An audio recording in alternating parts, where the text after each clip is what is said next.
Good morning, colleagues. Good morning to our central staff, employees who do exceptional work behind the scenes. Good morning to everyone in the gallery. Central staff employees are really the ones who make this institution tick. Special good morning to the people of the U.S. Virgin Islands.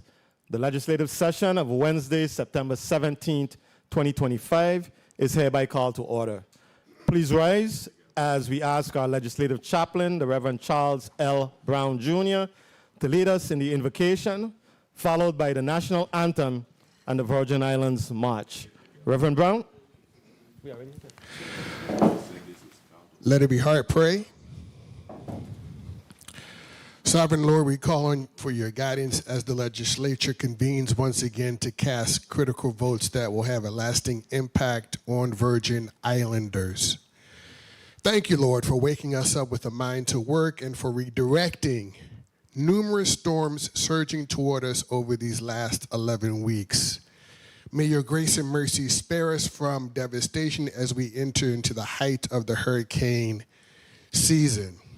Father, our hearts are heavy, oh God, as we mourn the loss of the mother of Myrna Picard and Alfred Donowa in St. Croix, the loss of the grandfather of Gordon Winchester, and the loss of our former co-worker Vernon Isaac, and the loss of Sister Theo Phillips' son's grandmother here in St. Thomas. Compel us to have empathy and compassion for each other during these difficult times.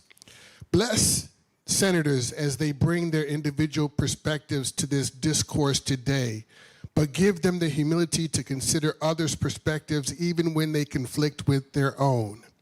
Give each of them wisdom to discern how best to represent the people and a heart for working together for a cause greater than any individual office. Forgive us, Lord, for not doing more to stop the normalization of wielding violence as a way to solve problems, whether based on an addiction to guns or a penchant for voicing callous indifference on those who we see as not like us. Today, Lord, empower the first branch of government to passionately deliberate while maintaining professionalism, to argue without being argumentative, to disagree without being disagreeable, and when conflict is inevitable, to go the extra mile, to advocate with respect, modeling for our community how de-escalation trumps escalation, honoring everybody's right to free speech. In the name of the Most High God, who created us all, amen.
Thank you very much, Reverend Brown.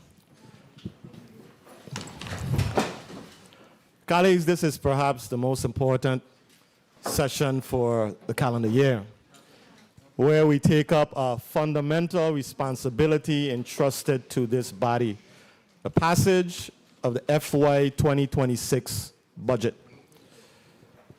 A budget really is a lot more than numbers on a page. It's a statement of our priorities, a reflection of our values, and a financial blueprint that ensures government continues to serve the people of the Virgin Islands. The decisions that we make here today will determine whether schools have the resources they need, whether healthcare is accessible, whether our infrastructure is strengthened, and whether public servants are supported to fulfill their duties. Passing this budget is essential to maintaining stability, accountability, and progress for our territory. I'd really like to express kudos and gratitude to the chairman of the Committee on Budget, Appropriation, and Finance, Senator Noel Francis, committee and non-committee members who are part of this lengthy budget process, the post-audit division, our legal and journal divisions, our court reporters, and all of the other divisions for their hard work and commitment to this lengthy, complicated, but very necessary process. But before we tackle the budget, just for your information, the body will dissolve in committee of the whole to receive testimony on the new health insurance contracts for government employees and retirees. We will also hear from stakeholders on a major coastal zone permit.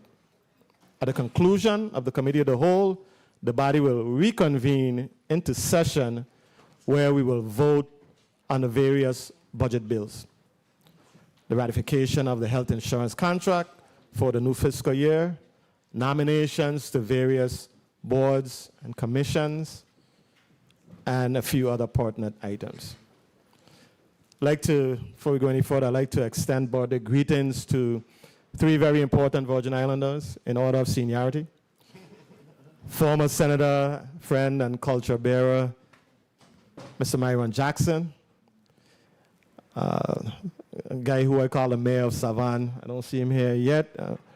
Honorable Dwayne M. DeGraff, and my very talented chief of staff and friend, Mr. Cosme Christian. Gentlemen, on behalf of the members of the 36th legislature, we wish you continued good health and prosperity today, tomorrow, and always. Finally, colleagues, we were all devastated by the news of our legendary jazz musician, community activist, a tennis guru, the incomparable Mr. Lewis Taylor, Jr. I want us to, just in honor of this gentleman, I want us to rise for a moment of silence as we honor him, as well as our employees, a number of our employees who lost relatives over the past several weeks. I want to ask the Most High to provide peace and comfort and understanding to his family and the thousands that mourn his loss, to include Mr. Jevan Sasso.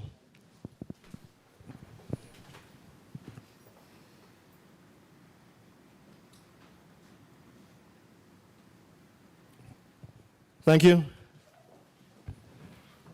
You may be seated. Mr. Secretary, are you prepared to give us the roll call? Good. Yes, Mr. President. Good morning, Mr. President. Senator Marvin A. Blyden. Senator Blyden, present. Senator Angel L. Bolkes Jr. Present. Senator Bolkes Jr. present. Senator Dwayne M. DeGraff. Senator Dwayne DeGraff, absent. Senator Ray Fonseca. Senator Fonseca, present. Senator Novell E. Francis Jr. Senator Francis Jr. present. Senator Alma Francis Heiliger. Senator Francis Heiliger present. Senator Hubert L. Frederick. Senator Frederick present. Senator Kenneth L. Gittins. Senator Gittins present. Senator Maurice C. James. Senator James present. Senator Franklin D. Johnson. Senator Johnson present. Senator Carla J. Joseph. Senator Carla Joseph present. Senator Clifford A. Joseph Sr. Senator Joseph Sr. present. Senator Avery L. Lewis, I am here. Senator Lewis present. Senator Milton E. Potter. Here. Senator Potter present. Senator Kurt A. Valley. Senator Valley present. Senator Dwayne M. DeGraff. Senator DeGraff present. Mr. President, for today's session, September 17, 2025, you have 15 members present. Thank you very much, Mr. Secretary. Colleagues, we have a quorum, and we are prepared to proceed. But before we do that, I missed a very important birthday greeting for our colleague. I might have to rearrange the chronological order. And Mr. Franklin D. Johnson, happy belated birthday, sir. And we appreciate you. Madam Clerk, are there any pieces of correspondence to be read into the record at this time? No, Mr. President. Thank you very much. Before we dissolve into committee of the whole, I'd like to recognize our legislative page, Mr. Jiquan Johnson. Come forward, sir. Good face, sir. We want to welcome Jiquan Johnson. Jiquan is a senior at the Ivana Eudora Ken High School, my alma mater. I want to welcome you. He's a member of the National Honor Society, Future Business Leaders of America, JAG, football, and junior ROTC. His favorite subject is math. His hobbies are playing Xbox. No surprise there. And his career goal is to become a cardiac anesthesiologist. We need one of those in the Virgin Islands. Welcome, sir. Thank you very much, young man. We're going to pay you for the day. I'm going to also give you a first-class meal. So welcome. Thank you.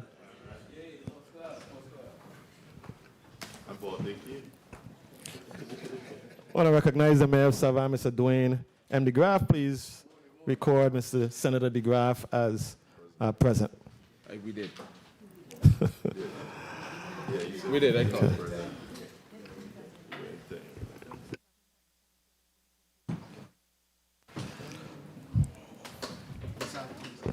Okay, we will, at this time, the legislature will dissolve into a committee of the whole to hear testimony on two very important pieces of legislation. And we are going to officially dissolve into committee of the whole. Sessions stands in recess for 3 minutes while we get everyone situated in the gallery.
Good morning once again, colleagues.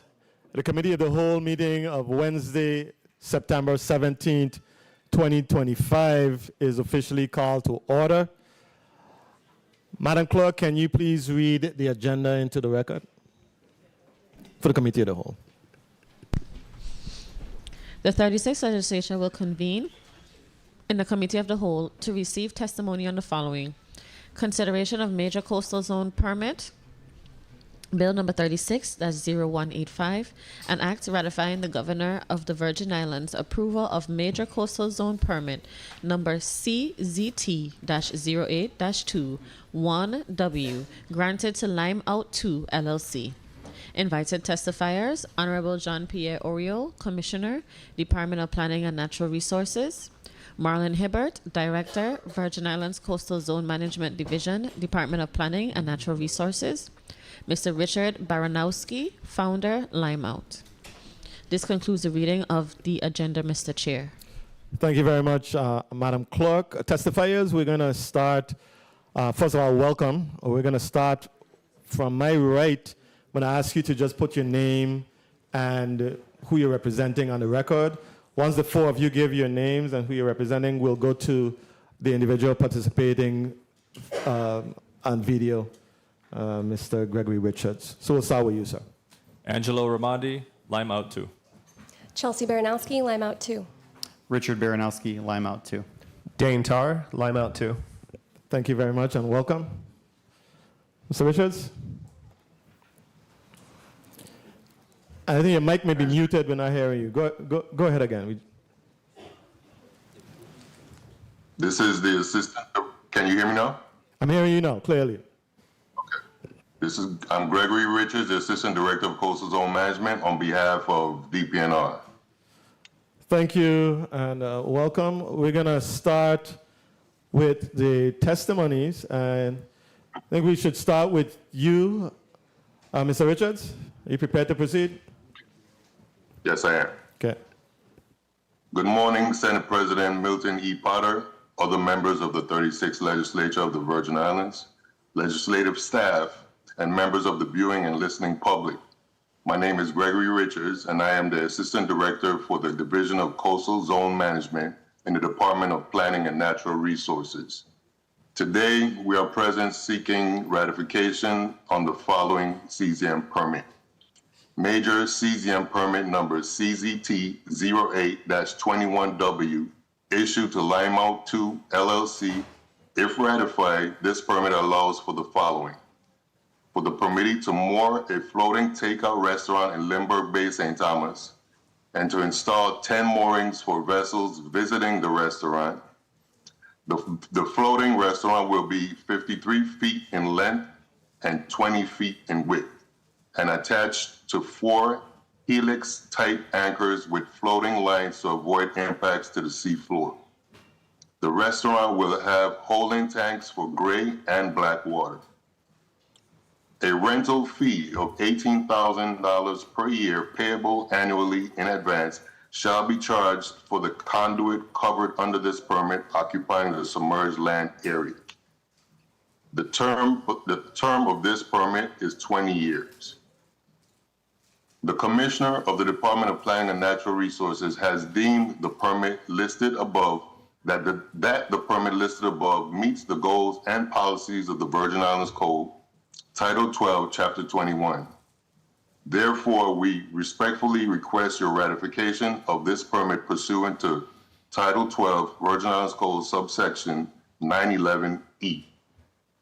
This concludes my testimony on behalf of the division, and I am available to answer questions as best as I can. Thank you. Thank you very much, Mr. Richards. I don't know how many individuals at the table have prepared testimonies. Ms. Baranowski, are you prepared to proceed? Yes, sir. You can go ahead. Good morning.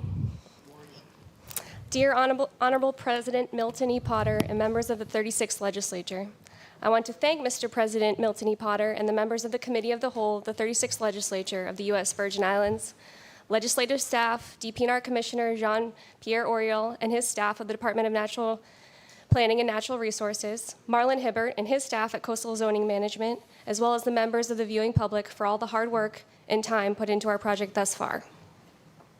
My name is Chelsea Baranowski, and I'm a founding member of Lime Out. I appear here before you on behalf of Lime Out 2 St. Thomas, accompanied by my partners Richard Baranowski, Dane Tarr, and Angelo Ramundi here in the well, as well as Valerie Tarr and Cameron Ramundi here with us, behind us. It is my honor to provide testimony for the ratification of the Major Coastal Zone Permit CTZ-08-21W to be granted to Lime Out 2 LLC. I will begin this testimony with the origin story of Lime Out St. John. In 1984, my parents, Chris and Rich Meyer, moved to the Virgin Islands and bought the Lyman Restaurant in Cruz Bay. My parents worked incredibly hard and were tirelessly committed to their local and visiting guests, as well as their surrounding community. Many St. Johnians have a story of the Lime Inn, whether patrons or as team members. After 30 years at the helm, my husband and I took over and began our journey as small business owners, aiming to continue their legacy of community impact. In 2018, through the onset of parenthood and the devastation of hurricanes, we took a leap of faith with 3 of our childhood friends to open a little green taco boat. Lime Inn remained in operation and was also tasked as the base kitchen for Lime Out. We dreamed of promoting marine tourism in the territory by providing a unique experience. We are here today because that dream was not only realized, but beyond what we could have ever imagined. Lime Out St. John is more than a restaurant. It is an internationally recognized destination that highlights the innovation and appeal of the Virgin Islands. Since its opening, Lime Out has served nearly 1 million tacos and has become a model of efficiency for water-based dining. Our concept has received global recognition, including features in leading travel publications, most notably named by Time magazine as one of the top 100 places in the world to visit. We are currently ranked as the #1 restaurant on TripAdvisor and consistently listed among the top 10 restaurants in the Caribbean. What sets Lime Out apart is not only its uniqueness as the region's only floating taco bar, but also its role in promoting U.S. Virgin Islands tourism. Visitors enjoy a safe, efficient, and memorable experience while engaging directly with the natural beauty of the United States Virgin Islands. Lime Out St. John was the catalyst for an organically developed economic ecosystem. It provided a destination and dining experience for locals and guests, not only in the Coral Bay area, but both St. Thomas and St. John. Multiple local businesses were created and thrive around Lime Out St. John, including, but not limited to, land-based taxis, water shuttle services, term and day charter boats, just to name a few. Lime Out St. John simultaneously creates more commerce in the surrounding area to nearby shops, restaurants, and water sports companies. Building on this proven success, we are now working to establish Lime Out 2 on St. Thomas, which will further enhance the territory's tourism profile and deliver the same international recognition and economic benefits as our St. John location. Lime Out is not just a floating taco bar, it is an experience where core memories are made. Our proposal for Lime Out 2 in Lindbergh Bay. We are excited to have reached this stage in our journey to bring Lime Out 2 into existence. Having started this project 5 years ago, we are now proud to present it to you. We propose to establish a floating takeout restaurant in Lindbergh Bay, modeled after our successful location in Coral Bay.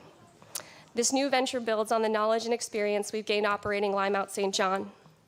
To protect the environment, we will install 10 moorings for visiting vessels to minimize anchoring. The restaurant itself will measure 53 feet in length and 16 feet in width, and will be secured by 4 helix anchors to reduce impact on the seafloor. Most importantly, it will be located in an area that avoids benthic resources. The restaurant will operate in conjunction with an onshore prep kitchen where most heavy lifting on the cooking side will be done, as well as the majority of dishwashing will be handled. The restaurant will be powered by solar energy and equipped with a small 1,000-gallon per day reverse osmosis plant to provide fresh water. It will include a single restroom with a specialized zero-waste main head and a 200-gallon gray water tank to collect water used for hand washing and the limited dishwashing. This tank will also be emptied daily, and at no point will the restaurant discharge waste into the marine environment. Our anticipated hours of operation are from 10:30 a.m. to 4:30 p.m. We are deeply invested in protecting Lindbergh Bay. At Lime Out St. John, we have established a reputation as responsible stewards of Coral Bay, educating clients on safe boating practices, proper bay usage, and appreciation of the marine environment.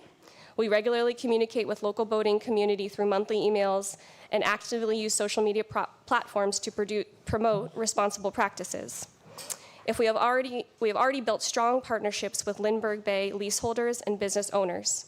Cruise ship tour operators are eager for new attractions nearby, and the Virgin Islands Tourism Board is excited to collaborate with us on marketing initiatives that showcase all that our islands have to offer. Our roots run deep in the Virgin Islands, with our ownership team consisting of 4 local families born and raised here on St. Thomas and St. John. We are passionate about investing in the island's youth and future. Recently, our annual fundraiser, which consists of all gross profits for the day at the boat and online, benefited the St. John School of the Arts, which directly supports local in-school and after-school programming. Our St. John locations, which include Lime Inn, have donated and raised close to $500,000 for local nonprofits, schools, and scholarships in the last 6 years. As owners, we have worked hundreds of hours in community service and are committed at our businesses to well-compensated positions that include health benefits and paid time off. We take pride in providing career pathways for Virgin Islands youth. Many of our employees have been with us for more than 4 years. Some began as teenagers bussing tables and are now stepping into leadership roles. I'd like to highlight one of our incredible young employees who started with us at the age of 15 and will be managing our Lyman location in the 25-26 season at the age of 22. We estimate this project will create 50 to 75 direct and indirect jobs. It will also benefit local vendors and resorts by drawing additional visitors to the area. By offering an attractive alternative to excursions to the BVI, Lime Out 2 will help keep tourism dollars within the U.S. Virgin Islands, supporting local charter companies and small businesses alike. Our culture is deeply rooted in community support. We provide multiple annual scholarships to local schools, sponsor numerous charity events, and organize initiatives such as wreck removal and bay restoration programs. Lime Out St. John has already proven to be an internationally recognized tourist destination that brings visitors from across the globe to the Virgin Islands. Our strong social media presence further promotes VI tourism. Establishing a location on St. Thomas will create a much-needed accessibility option for locals, guests, and cruise ship passengers to have the Lime Out experience. Currently, Lime Out St. Thomas is nearing the end of its build process, with hopes of being operational in November for the 25-26 tourism season. In closing, I would like to personally thank the members of this body for the opportunity to present this before you today. We sincerely appreciate your time and consideration, and we respectfully request your approval of permit number CTZ-08-21W, Lime Out 2 LLC. Thank you. Thank you very much, Ms. Baranowski, for your testimony. Any other testifiers? We're good. Okay, thank you very much. 1 million tacos. Yes, sir. That's a lot of tacos. I love the concept of the floating taco bar. I know you've been successful on St. John. I wanted to ask you, you mentioned the concept of a zero-waste marine head. What specific technology is this, and what independent certifications exist for its effectiveness? I'm going to hand this to Dane Tarr, if that's okay with you. Sure. So we have done a lot of research online because it can be quite. Oh, sorry. My name is Dane Tarr. Lime Out. The marine head that we have looked at, it's basically like a bag that has cat litter in it, and after you use the bathroom, it twists a bag, and it just ends up in trash. But with saying that, our main priority is to get our staff, because our toilet on board is for staff only, is to use the shore-based bathroom with our partnership with the Emerald Bay Resort. Okay. Where exactly would the waste be disposed? It just goes in a bag, and it'll go into our trash at the end of the day. It's a special trash bag. Okay. Okay. How will the 200-tank gray water, 200-gallon, I should say, gray water tank be emptied daily? What vessels, what disposal sites, and what backup plans exist for rough weather or equipment failure? I'll hand this one off to Angelo Raimondi. Okay. Angelo Raimondi, Lime Out 2. For the gray water, we will transfer the gray water from the Lime Out main vessel to one of our tenders, and transport it to a onshore facility that accepts gray water, any of the marinas, or even if we have to truck it to one of the wastewater plants, that's all options that we can do. Inclement weather, we have multiple options to secure the facility from Lindbergh Bay, whether it be in Crum Bay, Flamingo, somewhere where it's going to be sheltered from any sort of environmental issues. How big is the tank? On board, it's about 200 gallons. 200 gallons. The plan is to not let it exceed half capacity. Okay. We estimate about 30 to 40 gallons are burned per day. So we should have significant storage for any gray water that's created. Okay. I want to ask Mr. Richards from CZM, what specific studies have been conducted on the seafloor at the proposed anchor sites? And how do helix anchors compare to traditional anchoring just in terms of environmental impact? So helix anchors take up a lot less space to begin with. And the way they're installed, it's a lot less damaging to the environment. And this one is actually installed with a floating rope. That's where most of the damage comes in from anything that's anchored, is the chain that is attached to dragging and creating a circle of negative environmental impact around the anchor itself. It's not so much the anchor, the mechanism, the anchoring mechanism, but it's most of the time the damage is created by whatever the anchor is attached to, whether it be a chain or a heavy rope that's allowed to drag on the seafloor. In this case, this is a floating rope that would not drag on the seafloor at all. Before they came to us, every water permit has to go through what is called an environmental assessment report, and which they have done successfully. Thank you. Thank you very much for your response. Senator Blyden, point of information. You recognize. Thank you. Thank you. Thank you so much, Mr. Chair. Let me ask in respect to the grey water disposal and transfer. How is it being done now at your site in St. John? How is that being handled right now as we speak? Dane Tar, Lime Out, St. John. Currently, all of our dishes are being done on shore, with the exception of a small amount of cups that are being washed, and that water is brought to shore as well. What about the sewage disposal? We have no bathroom on board. So how do the employees? Okay, very well. Yeah. How do the employees? We have a shoreside facility that we take them to shore for. Very well. I'll wait till it comes to my. Thank you. Thank you very much, Senator Marvin Blyden. Point of information. Point of information, Senator Ray Fonseca, you recognize. Yes, good morning. Morning. So my question is, do you have a reverse osmosis system or do you produce brine? Richard Baranowski, Lime Out. We do have a reverse osmosis system. It's going to be 1,000 gallons a day. From our understanding of the bioimpact report done by Amy Dempsey, that is a negligible amount of brine that's going to come out of that. And we are in about 20 feet of water, so that brine will, before it sinks and reaches the bottom where it can potentially cause any damage, it will have dispersed. Okay, so the brine is going to be discharged in Lindbergh Bay. That's what you're telling me? Yes, sir. You know, I swim there when I was real young. What are the protocols for any adverse conditions? What are the established protocols to ensure that this brine is not going to damage the seagrass? Mr. President, you asked about the seagrass. It's a Halopia stipulator, and it's also an invasive species, and they have some native algae beds, and it can impact the potential long-term ecosystem. So what protocols are in place to control those matters? Richard Baranowski, Lime Out. Like I said, that we are in 20 feet of water, and the amount of discharge from the brine is almost negligible. With the amount of water it's going to go through, it won't reach the seafloor. I want to get close. Okay, thank you, Mr. President. Thank you very much. Colleagues, we're going to go to a 4-minute round, beginning with Senator Alma Francis Heiliger. Yes. You're recognized for 3 minutes. 3 minutes. Thank you so much. Good day to my colleagues. Good day to the testifiers, the people of the territory, and staff.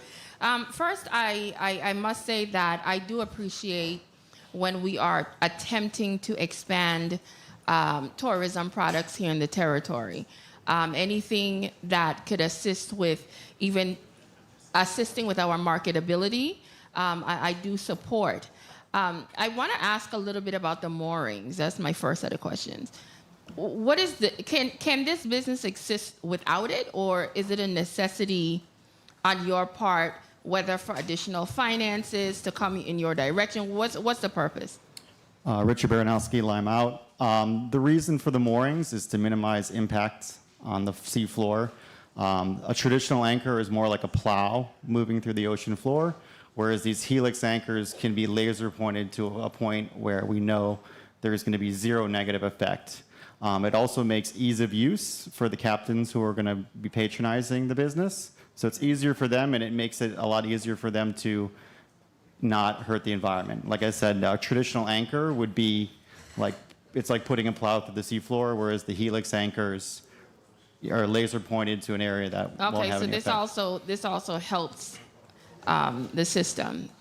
Yes, it makes it easier for everyone and less of an impact. Okay. I wanted to ask something. I do support the fact that you're before us and you're willing to step out and have a number 2 for a successful part for number 1. But when I heard Lindbergh Bay and I read through the testimony, I get a little bit. You had in the testimony when you said you have partnerships and you're connected with individuals that are already there. And I knew there was another set of businesses there that had a lot of pushback and fight from the same individuals. So I'm trying to understand why you guys are getting a red carpet treatment while the next set of locals were getting basically harassed. I mean, is it something different business-wise, or do you guys, how is that set up with you? I'm not sure exactly, this is Richard Baranowski, Lime Out. I'm not sure exactly what instance you're talking about, but I can state that, we've built our business on creating successful relationships with everyone and making it a win-win for everyone involved with us, from the shuttle operators, from, taxi drivers, all of that stuff. We're creating an environment where everyone can make some more money, not just us. We are currently working with everyone on the beach to try and create 30 seconds. create relationships with them that are going to be. Everyone on the beach, do you work with the hotels as well? We are working, yes, we are working with Emerald Beach to try and create some kind of shuttle that is not all finalized yet. We're also working with Fun Time, and yes, those are the 2 people we've been in touch with. Okay. Well, my time is coming to a close. I do support this project. Once it's done in a correct way, I support anything that will assist us in giving more additional tourism products, as well as, this is more jobs in the territory. But outside of that, I'm interested in understanding why I almost see a completely different interaction when it comes to another business that was also on the beach. But thank you so much. Thank you, Senator. Thank you very much, Senator Alma Francis Heiliger. Senator Angel Bolkes Jr., you're recognized for your point of information. Thank you, Mr. Chair. Mr. Chair, I wanted to circle back on the previous speaker's questions surrounding brine. When you go through the reverse osmosis process, do you release all of the brine all at once or in intervals? Richard Baranowski and Lime Out. It's a process, so it's 1,000 gallons what we're going to produce as water. That doesn't mean we're dumping 1,000 gallons of brine in, and it is as it's making it. So it's a slow trickle of brine. It'll be about a gallon for the whole day. Very well. So that is a very important factor, because brine discharge is harmful when high amounts and concentrations are released all at once. So I wanted to at least put that on the record. As long as they're releasing it in intervals, as you said, a gallon, that's for the whole day. The whole day. That should not be dangerous to the marine ecosystem. Thank you for the time, Mr. Chair. Thank you very much, Senator Bolkes. I wanted you to elaborate a little bit, break down the 50 to 75 jobs figure that you put out there, Ms. Baranowski, how many are direct employees versus employees that would have like an indirect impact? We estimate 25 to 30 employees at Lime Out 2 directly. We'll have that prep kitchen as an additional facility, so that will be included in that 25 to 30. And then all the additional shuttle operators that will come into fruition or be created by the organizations that already exist. So between the shuttle businesses, more action on the beach in terms of businesses there, increased taxis, increased land-based shuttles of any sort.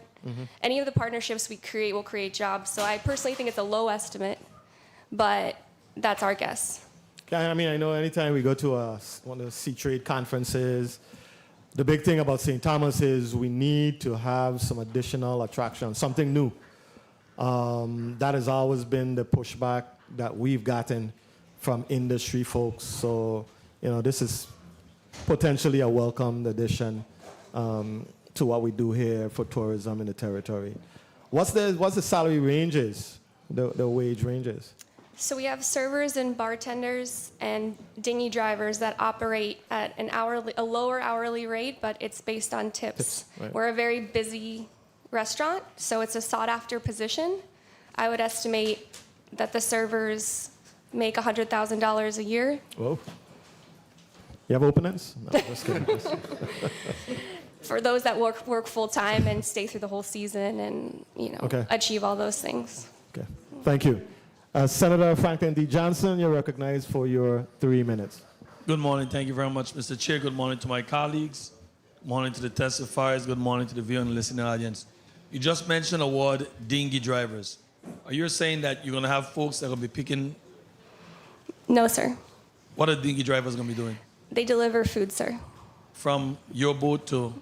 So we have the option, you can come to the boat, or we can bring the food to you. So like during COVID, that was like the only option. So we would deliver the food to the boats, and that way everyone could kind of be separate and safe.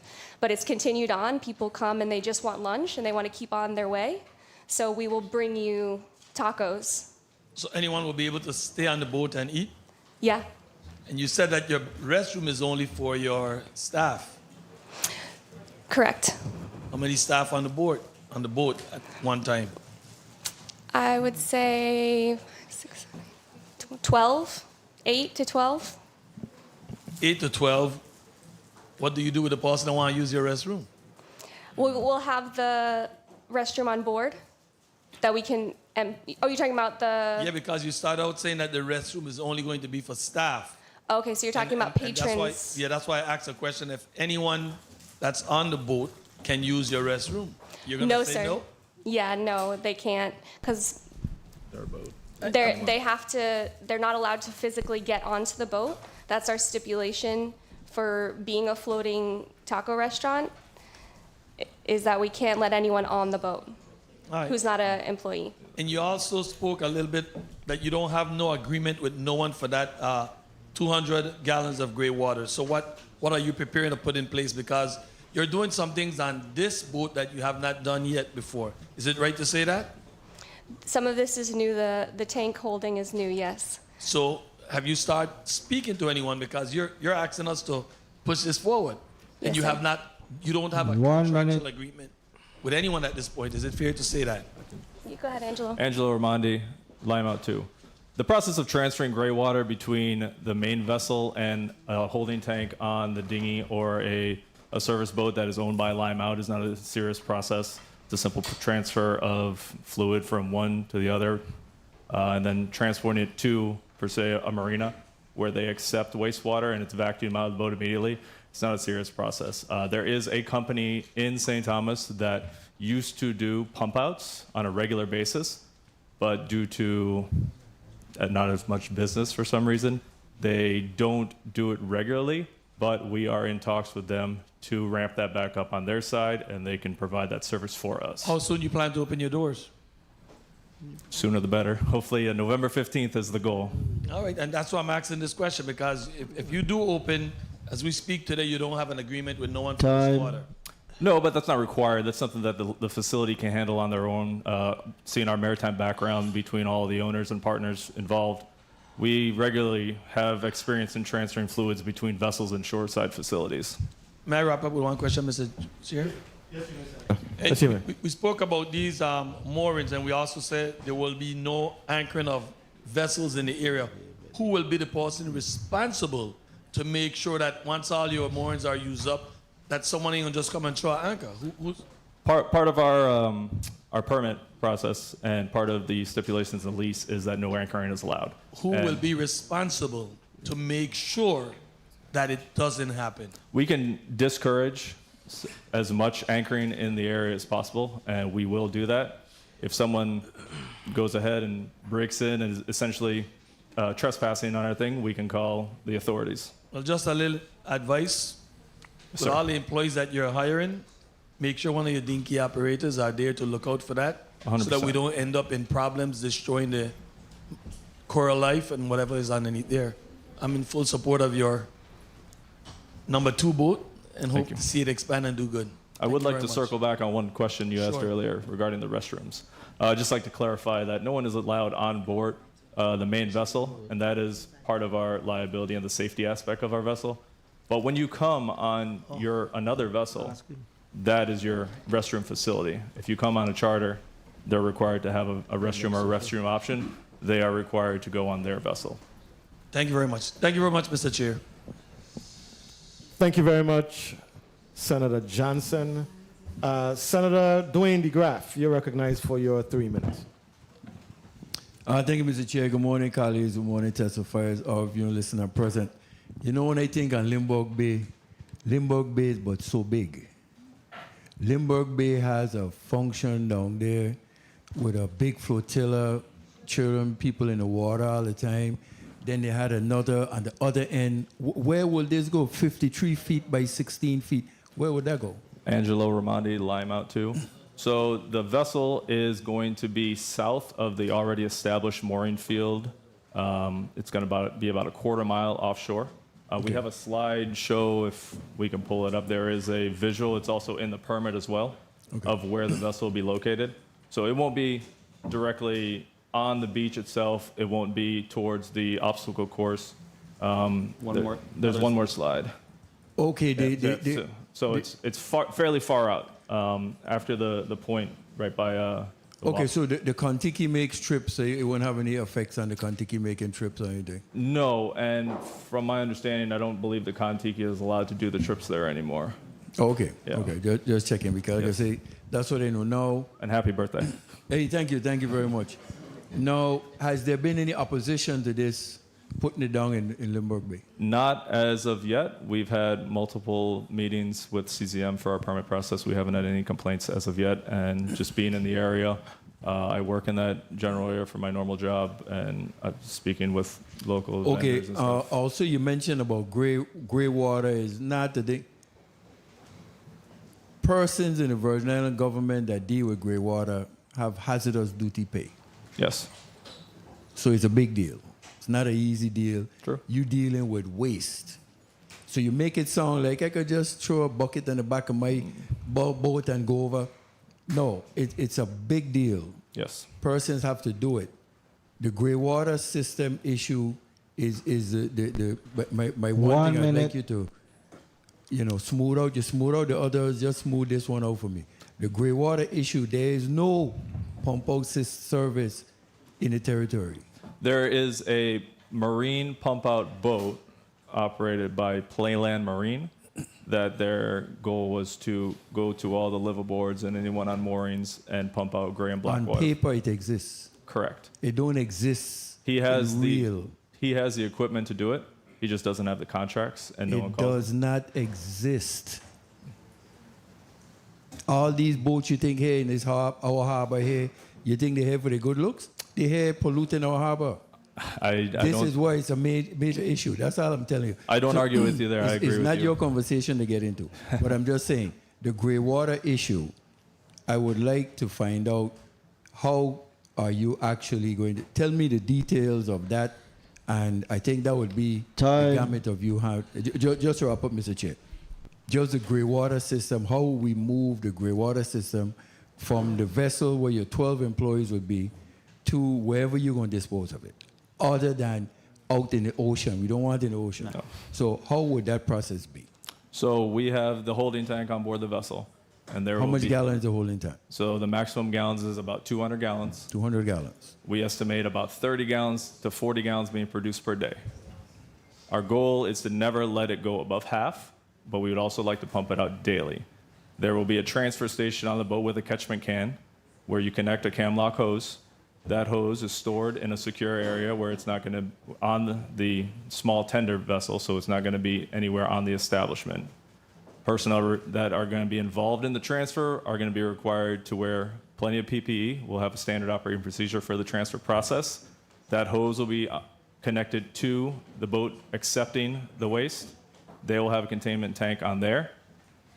The fluid is pumped from one vessel to the other, and the cam lock fitting plugs are reinstalled, zero discharge, transferred to an onshore facility. Okay, so you have at least a 30-gallon tank to take from the... We'll have a 200-gallon tank on right, the other boat. But then to pump out into a smaller vessel, at least a 30-gallon tank. No, the smaller vessel will have a 200 as The well. 200, okay, good. Yes, we want to be able to transfer the entire amount of waste from one vessel to the other, and we have a zero waste discharge policy. Thank you. Thank you, Mr. Chair. May I add one thing to that? Thank you very much, Senator DeGraff. 1 second, Senator Joseph. You had a statement you wanted to make? Dane Tar, Lime Out. I just wanted to add that our gray water will consist of solely the waste from washing glasses. There's no septic water. It's just wash water from washing glasses. That's the only thing we'll be pumping off. The gray water system. Okay. Yes, but we're going to be using a specialized toilet. It's basically, it has a little bag of cat litter that gets taken away. If I could just wrap up, Mr. Chair. Quickly, Senator. I'm a senator. I'm a mechanic by trade, a police by trade. You just switch the whole game. Gray water system is what you use for washing your hands and stuff. The sewage system is a separate system. Okay. That's what I wanted to find out about it. So it's on me, my ignorance, but again, I just like to clarify the sewage system. That's the toxic part of it that I'd like you to explain how it's going to be addressed other than in the ocean and not in the ocean. Thank you for the time, Mr. Chair. Thank you, Senator DeGraff. Care to respond? Just redo the toilet thing again. To respond to that is, so there's a specialized toilet that we found because it is an issue here in the Virgin Islands of what to do with black water. And the specialized toilet basically consists of a toilet that has a small amount of kitty litter in it. And as soon as a person uses the bathroom and you get off the seat, the flush is a very cool system where it actually encloses and puts everything into a small little bag so it can be disposed of. And it's special bags that are hazmat proof. It's a very cool system that they're now using on motorhomes. And we expect for this system not to get used at all because we have partnerships land-based to use the restroom. But in an emergency where it has to happen, this will be used. Thank you very much for your response. Senator Carla Joseph, you're recognized for your point of information. Then Senator Blyden. Thank you so much, Mr. Chairman. A pleasant good day to everyone. I wanted to ask this question of the DPNR representative who's joined us remotely, Mr. Gregory Richards, who is the Assistant Director of the Division of Coastal Zone Management. Mr. Richards, could you just kindly indicate for us when this matter was heard before the CZM committee? Good day, Assistant Director Richard.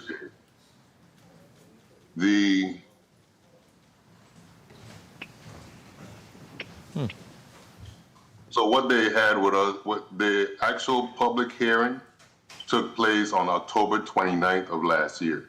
Okay, thank you so much. I do have a follow-up question, Mr. Chairman. Proceed. Thank you. Just one quick. Were there any individuals who came forward on October 29th, 2024 with any opposition to this CZM permit application? From my limited knowledge of the hearing, no, this one went rather well and in favor of Limo 2 versus the opposition they may have had when they first did Limo St. John. Okay, thank you so kindly, Mr. Chairman. Thank you, Senator Joseph. Senator Angel Bolkes Jr., you're recognized for your 3 minutes. Thank you, Mr. Chair. I'm sorry. Senator Blyden, I apologize. You're recognized for your point of information. Thank you so much, Mr. Chair. I want to follow back and piggyback on the Senator from the Graph line of questioning. You said you found a toilet that actually come like cat litter, what have you. You found one. Have you actually tested it? Have you seen a demonstration? Have you used it before? Or is it something that you have seen that you want to try? Dang tar, lime out. This is something we've done a lot of research online and have followed a lot of reviews. We have yet to receive it. Correct. So you have not actually used it thus far to see how it actually works. Correct? Yes, sir. Thank you for that. Thank you so much, Mr. Chair. Thank you, Senator Blyden. Now, Senator Angel Bolkes Jr., you may proceed with your 3 minutes. Thank you, Mr. Chair. Good morning, Mr. Chair. Good morning, colleagues. Good morning to the listening and viewing audience, and good morning to Central staff, and good morning to the panel before us concerning the Limo 2 permitting process. The team behind this has already proven that they can run a clean, responsible, and successful maritime restaurant operation on the island of St. John. They've actually proven to be responsible stewards. This brings jobs, small business, local business, entrepreneurship, and it gives visitors and residents a unique experience. And we can talk about unique experiences because look at what the BVI has done with Willie T, for example, similar in this specific area, and even Foxy's, well-renowned. So we know that Lime In and Lime Out, which the Lime In is the restaurant, has worked with local agencies for decades and have followed the rules, and they use eco-friendly systems. And we know that they also give back to our community. I know these, Mr. Baranowski, for over 25 years, and I know that they are responsible. Now, when it comes to the maritime sector, the British Virgin Islands is increasing their fees and they're rising costs for the maritime sector for individuals to travel from the USVI into the BVI and traverse back. We have to hold on to our blue economy, and I think that this experience that has begun on the island of St. John when it comes to what Lime Out is and the experience that it provides for tourists is something that will be beneficial for the Virgin Islands. And yes, we do have some questions, which is fine because we want to make sure that this is done responsibly and eco-friendly to protect our blue economy here in the Virgin Islands. So when I want to ask Mr. Baranowski and the team, how do you really see Lime Out helping to retain some of that maritime tourism here in the Virgin Islands? And also, too, concerning the discussion here with the Blackwater, I believe, is predominantly the main issue that seems to be arising so far based on my understanding and listening to the previous questions. What can we do to make sure that that is properly addressed between the interim of time if this permit is approved? Richard Baranowski, Lime Out 2. So first with the tourism, like you said, the BVI doesn't seem to want to encourage USVI boaters to go over there, I think, which is an opportunity for us to kind of capitalize on that and keep more, money in the U.S. Virgin Islands as opposed to going overseas.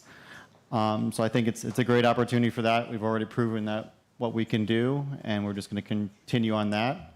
As far as the Blackwater and the gray water and all of that stuff's concerned, the first thing is that we have a prep kitchen on land. Time. And that's mega. The prep kitchen on land, that's where most of the heavy lifting happens. That's where most of the greasy things happen. That's where most of that. So by having that prep kitchen, we eliminate a lot of the waste that a normal kitchen would have. When it comes to the gray water, we have a plan to remove that. And like we said earlier, it's a minimal. The gray water, most of the heavy dishes and dishwashing happens on land. The only thing we really have to do day of, during, is maybe clean a utensil that fell and clean the cups that we're using during the day. And then as far as Blackwater is concerned, our experience is that our staff prefers to go to a standard Western toilet and use that. And with the dinghy operators and stuff like that, we've been able to make that happen. We do have a backup plan if there is an emergency of using this other toilet, which we haven't used, but we do have one that that we know works, as well as a backup plan. Okay. And Mr. Chair, if I may, please. Thank you, Mr. Chair.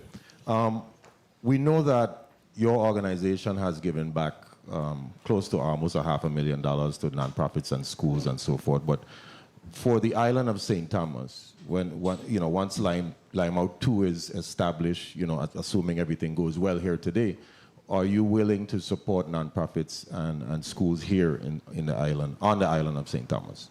Chelsea Baranowski, Limeout. We already have scholarships at Montessori School in St. Thomas. We're working with My Brother's Workshop to help us build parts of the boat. So we currently are, and we would plan to continue that same dedication that we have on St. John. We would match that here in St. Thomas. Thank you for that, and thank you for the time, Mr. Chair. Thank you, Senator Bolkes. What ongoing, this is for DPNR, what ongoing environmental monitoring will be conducted, how frequently, and who will oversee compliance with permit conditions? Mr. Richards. So Greg Richards here. So on the permit document itself, special condition number 9 dictates or mandates actually what they have to do. It's special condition number 9 on page 4, if I may.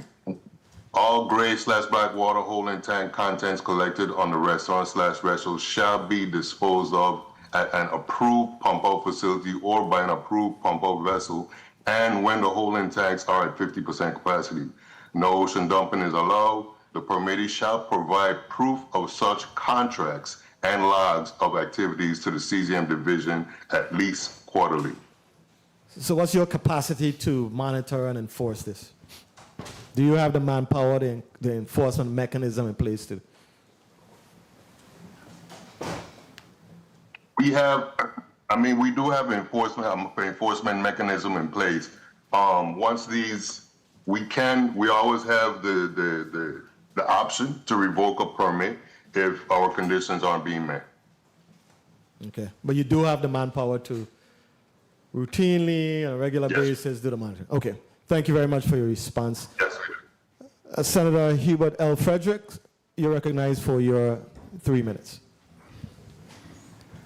Thank you very much, Mr. Chair. Pleasant good morning, testifiers, listening and viewing audience, central staff, my office.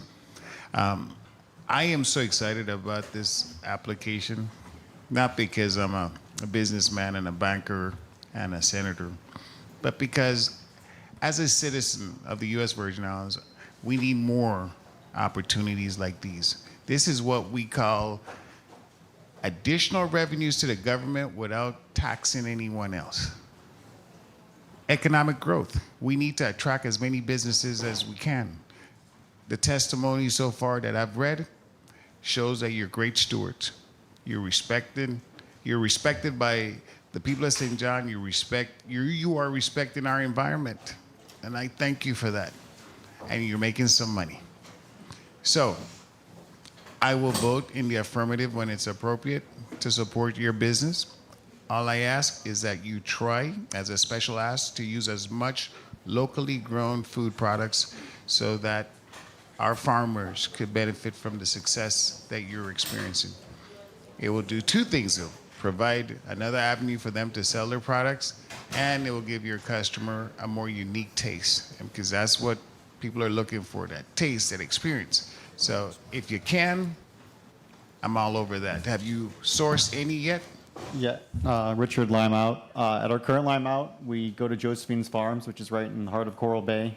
She is the main farm on the island, and we purchase more microgreens from her than anyone else.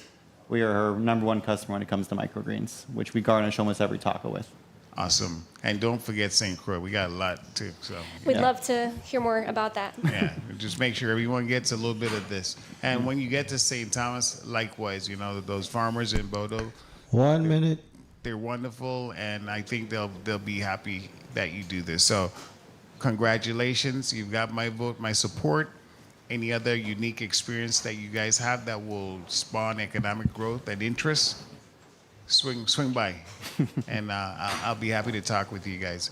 Thank you very much, Mr. Chair, for the time. You got my support. I'm happy about this. Thank you very much, Senator Hubert L. Frederick. Senator Maurice James, you're recognized for your point of information. Thank you, Mr. Chair.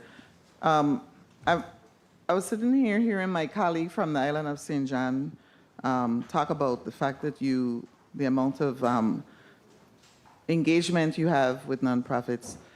What's your engagement with the Julius Sprouse School on the island of St. John? Can you talk a little bit about that? Chelsea Baranowski, Lime Out. Most recently, for me, on a personal level, I've been the running coach for the last 2 years at Julius C. Sprouse School. We are located, Lyman is located directly in front of Julius C. Sprouse. Have you been there to Lyman? Yeah, so you know the location. So over the years, I've volunteered my time and my energy to this school quite a bit. And as a group, we supported the repainting of the school last year before they opened their doors. And we try to contribute as much as we can. They're thinking about bringing back their gala, which I think will be important for them, securing funds for a new playground, which is the next initiative for the school right now. But is that your question? That is my question. But when my colleague was advocating for the amount of community involvement and engagement, it sounded to me as if he was talking about tangible monetary benefits. And I didn't hear that from you because you started out by saying personal level. Well, right. So that was troubling to me, right? I'll be honest with you. Okay? Thank you. Of course. So our Chelsea Baranowski, Lime Out, our annual scholarships are to the local schools as well. But for our annual fundraiser this year, every year we do a fundraiser, and it's the whole day, and all the money that we bring in goes to an organization. So this year was St. John's School of the Arts, which provides in-school programming at Julius C. Sprouse School. They also provide after-school programming as well, but Janae Provost, who's the director there, she used to work for the Department of Education, and she's taken it upon herself to be very involved next door at Julius C. Sprouse School. Thank you. Thank you, Mr. Chair. Thank you very much, Senator James. Senator Carla J. Joseph, you're recognized for your 3 minutes. Thank you so much, Mr. Chairman. A pleasant good day to all the testifiers once again. I really want to commend you for expanding your business to St. Thomas. Really, that is commendable. And from my understanding, you've been in business since 2018? So my husband and I took over Lyman in around 2015. 2015, okay, Yeah. good. And also, so you've seen some of our wonderful storms that we have experienced here in the Virgin Islands. How has the business reacted and rebounded after the two last major storms, Hurricane Irma and Maria? Chelsea Baranowski, Lime Out. Lyman was under our control during Irma and Maria, but Lime Out opened in 2019.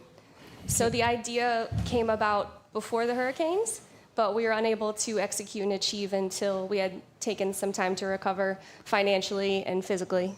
But Lime Out in St. John is operable. Yes. So Okay, so you've had Ernesto, just a little taste of Ernesto. Was that any way damaging to Lime Out, because you're building something similar to Lime Out in St. Thomas? Yeah. So how did you prepare for that? How do you prepare for hurricanes and natural disasters and the like? That's what I'm trying to get at. Of course. Dane, would you like to take this? Yeah, I can take that. Dane Tarr.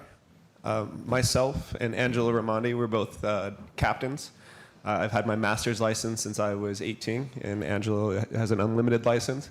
We've been in control of large yachts and humongous cruise ships and all kinds of different ships all around the world.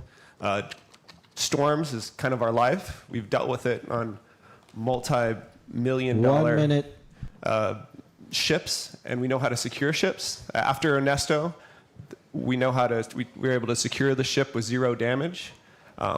We know how to look at weather. We do the best we can with the weather that is given to us. But we have a lot of experience in that in short, and we know how to secure the boat. Let me ask the question from DPNR.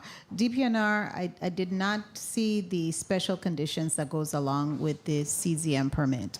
But is there any special conditions or methodology and approach and requirement that the permittee, the proposed permittee would have to adhere to in securing this project should it be ratified today? Did DPNR contemplate any of those special conditions in the event of a natural disaster? So thank you for the question. Greg Richards here. One of our special condition number 16, also states in the event of a major storm approaching, the permittee must remove all tackle associated with all moorings to prevent them from being lost and becoming marine debris. Okay, good. As far as storms are concerned, that's the only condition that we have towards storm events. Okay, and they have to remove it, and that is your understanding, and you believe you have the capacity to do that. Yes, ma'am.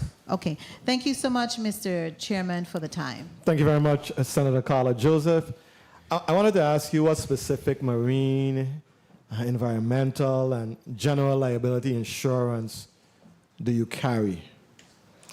Chelsea Baranowski, Lime Out. We have a policy with Theodore Tunick, a general liability policy. Okay. So what's the amount, if I may ask? This one's $2 million. Okay. Okay. Thank you very much for your response. Senator Novelli Francis Jr., you're recognized for your 3 minutes. Thank you very much, Mr. Chairman. Good morning to you, my colleagues. Good morning to the testifiers, and of course, good morning to the people of the Virgin Islands. Mr. Richards, Assistant Director Richards, in respect to the $18,000 that's required to be paid for this permit and in advance, how did you arrive at that figure? Okay. Let me pull up the.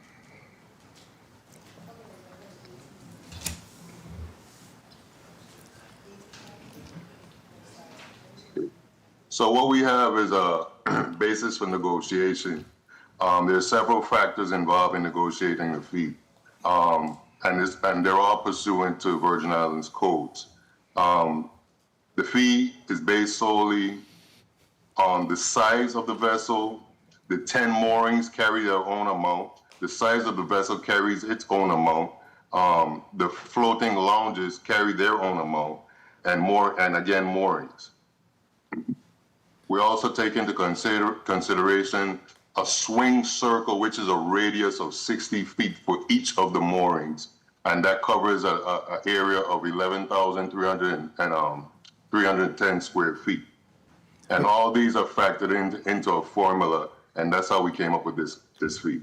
And the $18,000, is that a fixed amount for the next 20 years?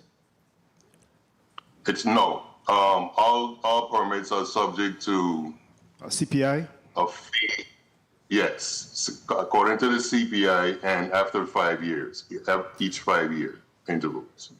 Very well, thank you for that. That's very important because, of course, 18,000, 20 years from now, only worth about $10,000. So I'm happy to see that CPI has been built into that. Thank you.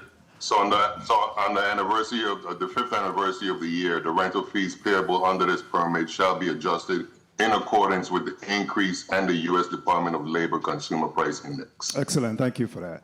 I know that your the Lime Out on St. John is seasonal. What is the operating time? Richard Lime Out. We operate generally from beginning mid of October to the middle of 30 August, seconds. weather depending. Okay. From October to August? Correct. Okay, very well. And how is your merchandise and supplies? How do you get your merchandise and supplies? Do you buy locally? Do you buy off island? Or what percentage of split do you have? Do you have a hybrid? Richard Lime Out. Yes, we do have a hybrid. We try and source as much as we can locally.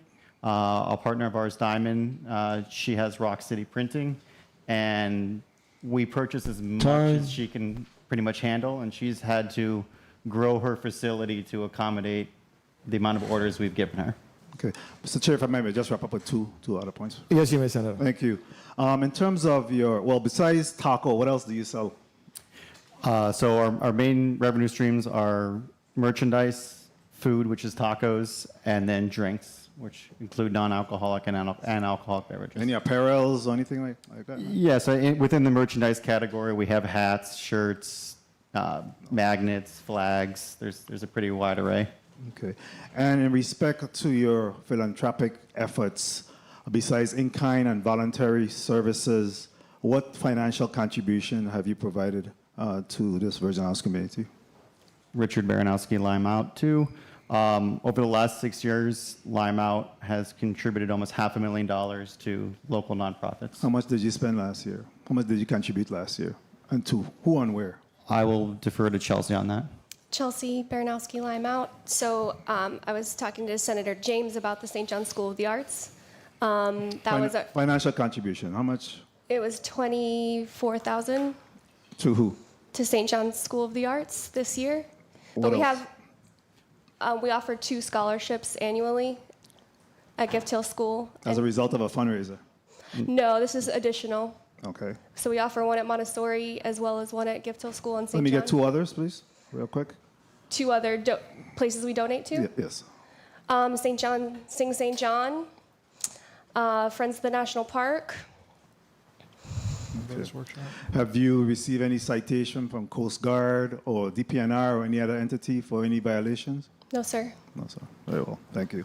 Thank you for your response. Thank you very much. I am generally in support of this, and I'll continue to listen and finalize my decision. Thank you very much. Good luck. Thank you. Thank you. Thank you very much, Senator Novalee Francis Jr. Senator Clifford A. Joseph, you're recognized for your 3 minutes. Thank you, Mr. Chair, and good morning to my colleagues. Good morning to the listening public, and good morning to the testifiers. I am in support of your venture and your business, and my question will be more towards environmental. So, Ms. Assistant Director Richards, how often do we test the water in that area?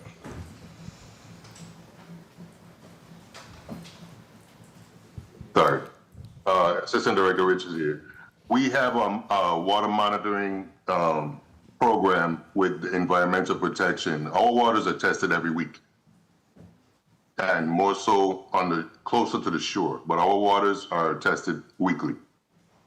Thank you for your response. Now, at a quarter mile out, there may not be any testing from us, but again, one of our conditions are the entity, the applicant, has to do the monitoring of the benthic habitat and report that to us.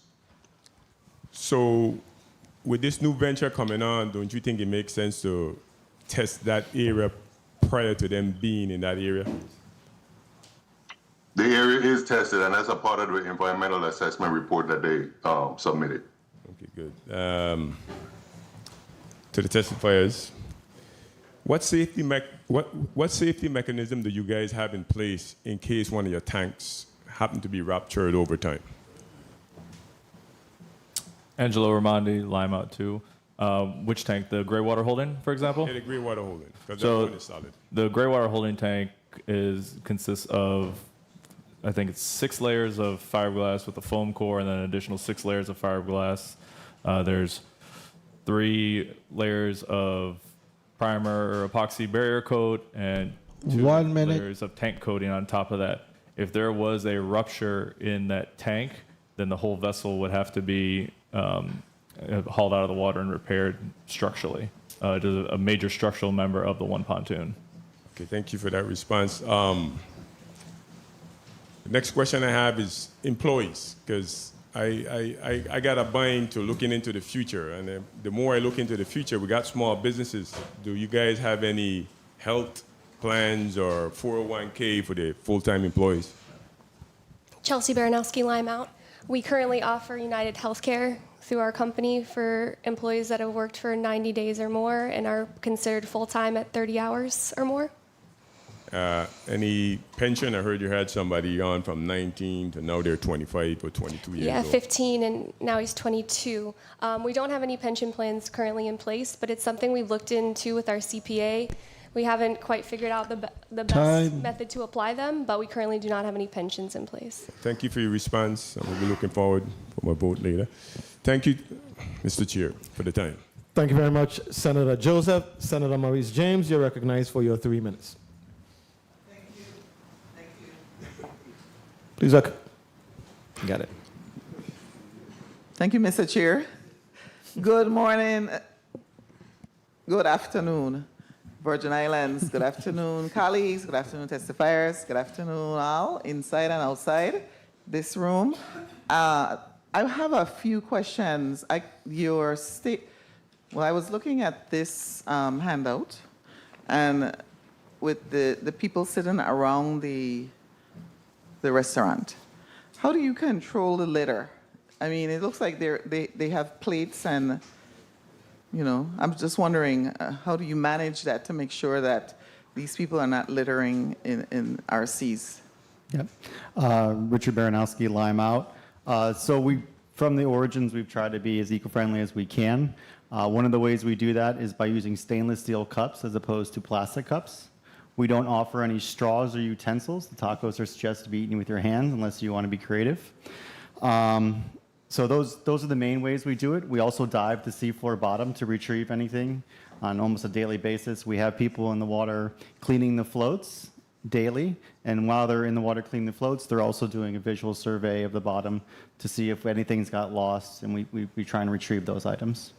I like that answer. I like that answer. I definitely like that answer because you're being proactive in terms of making sure you're not only selling tacos, but you're selling the beauty of the islands, right? Yes, ma'am. I also noticed that the language that you use about being an alternative excursion to BVI for charter companies on the island of St. John, Lime Inn is in Cruise Bay, and then you have Lime Out, Coral Bay. Where do those customers come from in Cruise Bay? Are they from? Well, let me ask you. Where do those customers come from? Richard, Lime Out too. Customers come from everywhere. I think that the furthest people have come from is Puerto Rico by boat. But I guess what I need to clarify is you're targeting cruise ship passengers. In your paragraph here, you talk about 1.4 million projected cruise shippers, and then of course the excursion to the BVI. So you're not right now tapping into those people on the island of St. John, right? Because of the distance to Coral Bay. That's why I'm asking that. There are a few diehards that will come. that will make the Right. trip and get it out there, but it's definitely not an easy process for them. And I would say it's not the majority of our clientele at this time. It's mostly people residing, staying on the east end of St. Thomas and also on St. John. St. John. And they come by private boat or charter boats. Time. Have you Mr. Chair? Just one more. You may definitely wrap up, Senator. So have you done a market analysis of, for example, what the BVI is getting, or have you had conversations, for example, with cruise ships to try to market this to them, or what? I'm just looking at the money. They were talking about environment. I'm thinking more about the economic impact. Yeah. Well, if you make more money, we make more money. Yeah, absolutely. That's been our premise since day one, and it's worked pretty well. We sell tacos, drinks, shirts, and a really kind of world-class experience. And then how a lot of the other businesses make money is by bringing people to us. So that's what we've seen worked really well in the past. We have not had any direct communication. There's been some informal talks. We know that the cruise ships are constantly looking for new excursions and new experiences, so we anticipate being very welcome with them. We have had discussions with existing tour operators, just kind of talking about what has worked well on our side and trying to make sure that we can accommodate the demand we think we're going to see. Okay, great. Just one more. One more. The quick question, the scholarships that you give, are they specific to the restaurant industry, marine industry? That's the last question. Thank you, Mr. Chair. I'll let Chelsea speak to that. Chelsea Baranowski, they're just scholarships to elementary, middle school, or high school. They're not specific, but we do engage every year with different events with the schools. So Jess will bring over a group of 8th graders that are studying entrepreneurship, and we'll do a couple hours workshop with them. There's also other opportunities. Gift Hill Schools brought the whole senior class to Lime Out for the day so they could understand the operation and learn more about what we're doing on our side and trying to encourage entrepreneurship. Okay, thank you, Mr. Chair. Thank you very much, Senator Maurice James. So they're not college scholarships. More No, you sir. mentioned Montessori. Yeah. Gift them. Okay. Thank you very much. Senator Ray Fonseca, you're recognized for your 3 minutes. Thank you, Mr. Chair. So Bill number 36-0185, it's already been approved, the permit by the governor of the Virgin Islands, and this is to allow a floating takeout only restaurant. So you're only serving boat persons or person that can enter through the sea, right? You can't go and drive up, say you want to take your family, it's just a boating adventure. Richard Limeout. Yes, that is correct. You do have to come by boat. The primary reason for that is just safety. So when coming by a vessel, you're going to be with a certified captain, and that captain is going to share the responsibility of maintaining the guest safety. And if something were to happen on our boat, the guests have a vessel to go to in the case of a situation. Thank you. Okay, so can you tell me more about the Helix anchor system? I looked at it. It's in a environmentally friendly foundation systems, minimal excavation, and you're going to use a steel shaft or a concrete shaft. How are you going to anchor it to the seabed? There you go. Dane Tar, Limeout. The Helix anchor is used throughout the world as a kind of a substitute for your standard plow anchor. This anchor only takes up about at most 1 meter of circumference. It is drilled into the ground first. There's a hydraulic drill that'll drill us a hole into the ground, and then that Helix anchor, which basically has a large screw at the bottom of it, will be screwed down 8 feet. No, go ahead.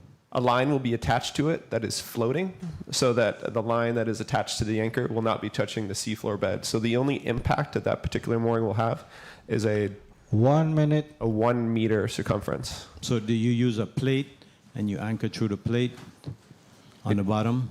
It's just like putting a screw into a piece of wood. We're just screwing down into the bottom. Okay.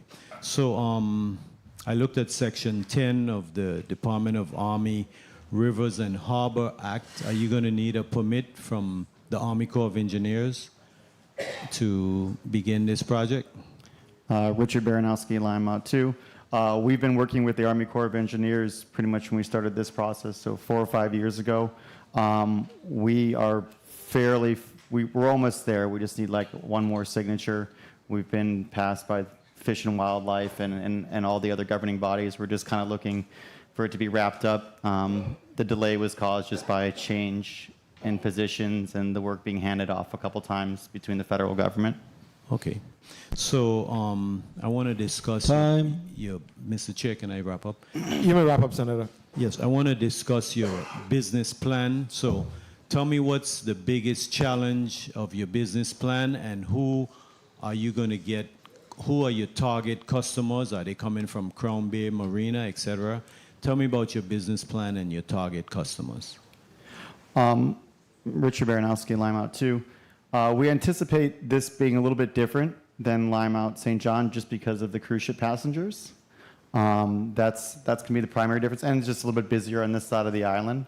But our goal is just to partner with existing companies and new companies that can provide, a captain's license, a legitimate business, insurance, those kind of things. If they can start a new business and fulfill those categories for us, we're happy to work with them. But just partnerships that already exist and new partnerships that can be created.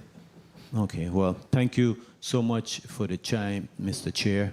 And at the appropriate time, I will cast my vote in support of this measure. Thank you, Mr. Chair. Thank you very much, Senator Fonseca. Senator Marvin A. Blyden, you're recognized for your 3 minutes. Thank you so much, Mr. Chair. Good morning to my colleagues, listening, viewing, public, Central staff. Good afternoon to the testifiers, and thank you so much for your testimony. Thank you for your investment in the territory.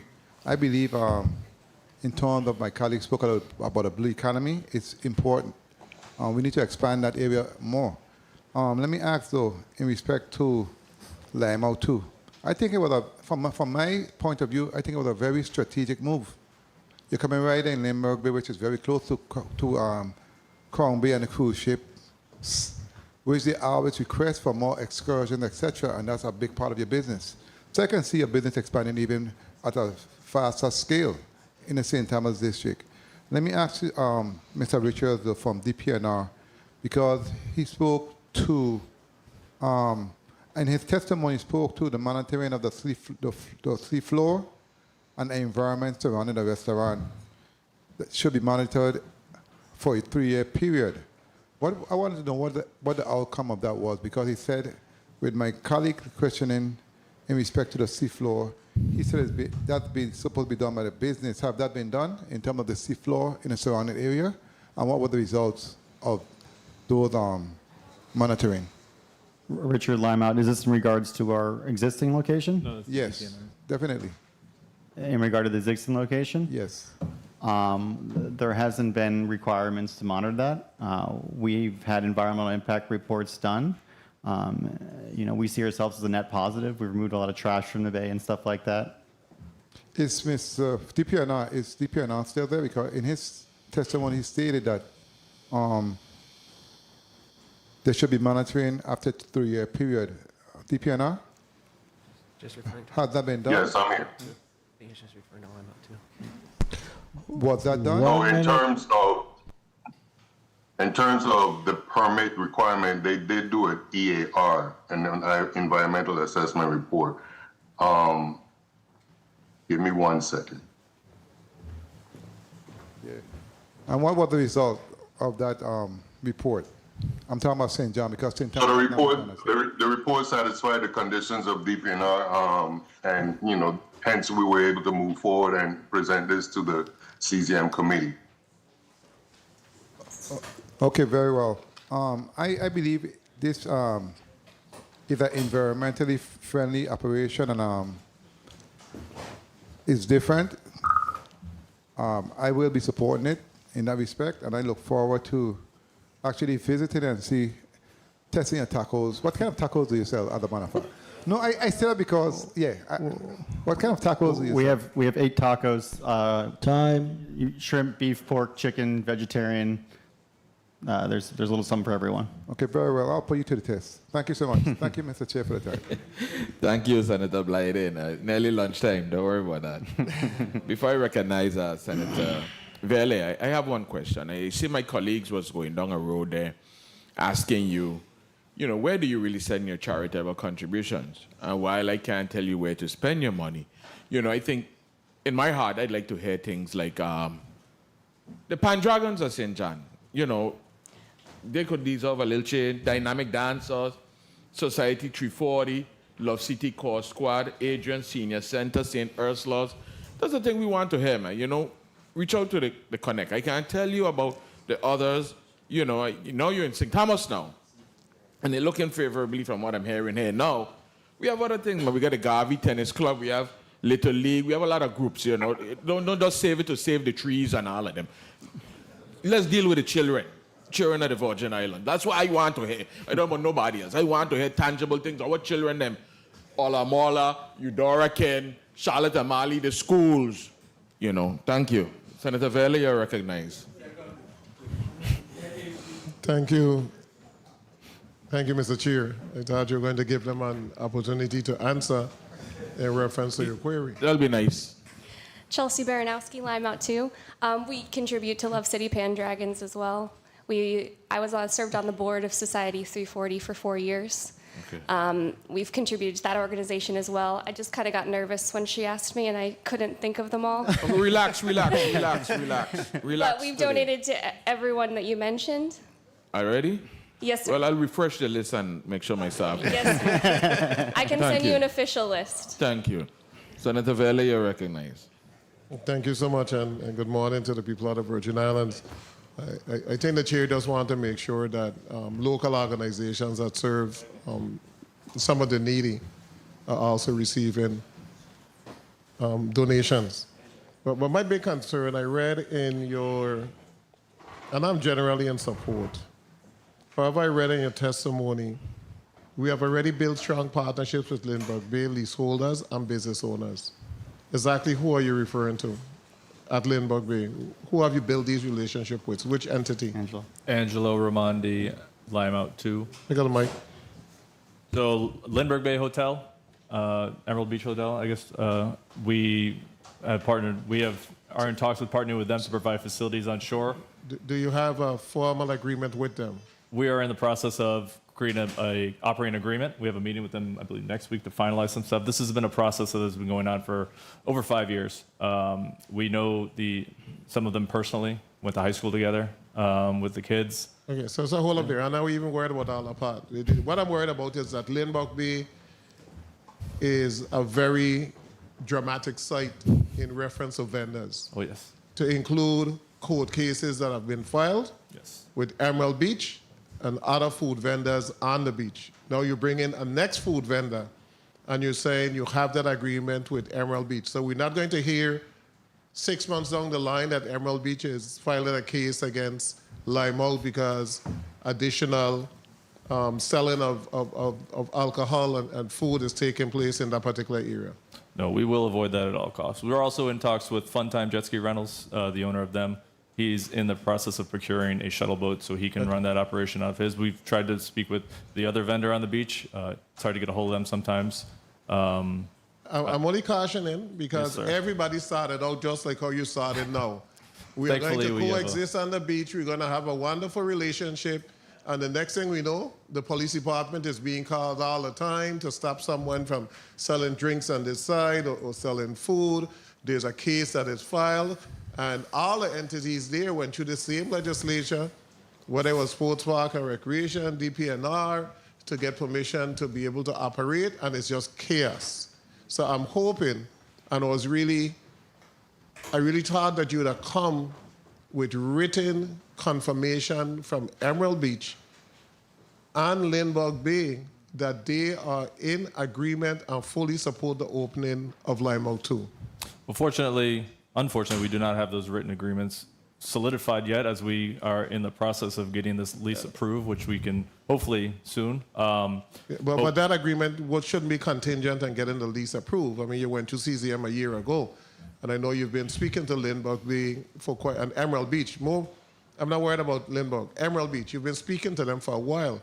Is there any hesitancy in them signing an agreement with you? Not that we're aware of. We're in very, very cordial conversations with them. And fortunately for them, we are not in direct competition with any of the beach vendors. Since we are inaccessible other than by boat, we add to their business model, gives them an additional opportunity to add another service to their operation. And also is an attraction to bring people to their area, whether it be standing by to go out on their shuttle or after they get back to dine and drink and relax more after they arrive back from our operation, if they choose to come out to us, or they just want to come and see the views, and it just brings more opportunity to the beach vendors directly. Can I speak real quick? Yeah, sure. Just Richard Baranowski, Lime Out. One of the things that's holding up the Emerald Beach isn't any. It's the third-party vendor they're trying to get to actually do the shuttle and run that operation. So that's like kind of the issue. It's not between us and Emerald. It's them choosing who they want to partner with to run that shuttle. So it's kind of a three-way talk going right now. But that is the holdup and why we don't have something like official in writing. But we do have letters of recommendation from them and support from them. But we don't have an operating agreement as of yet. Included in this package? I can provide those. I don't know if they're in that package, but I can get you those today if you need them. Okay, and last question, Mr. Chair. Is this going to become a cruise ship excursion? Yes. You hesitated. I was just trying to think of some way it wouldn't be. I Yes, it will be a cruise ship excursion in some capacity. Okay. And I'm talking about you having an agreement with the cruise lines where it is sold on board and passengers can get right off the cruise ship and come to Limeout, swim, eat. Yeah, so our plan is to work with other, tour operators that are already working with the cruise ships, and then they would create the packages on their side that would be sold on the ship. Okay. Thank you so much, Mr. Chair. Thank you very much, Senator Viale. So there will be a vessel. Let's say, for example, if your focus is a cruise ship passenger who's here for the day, you will have a partnership with some entity that can get the passenger to Limeout.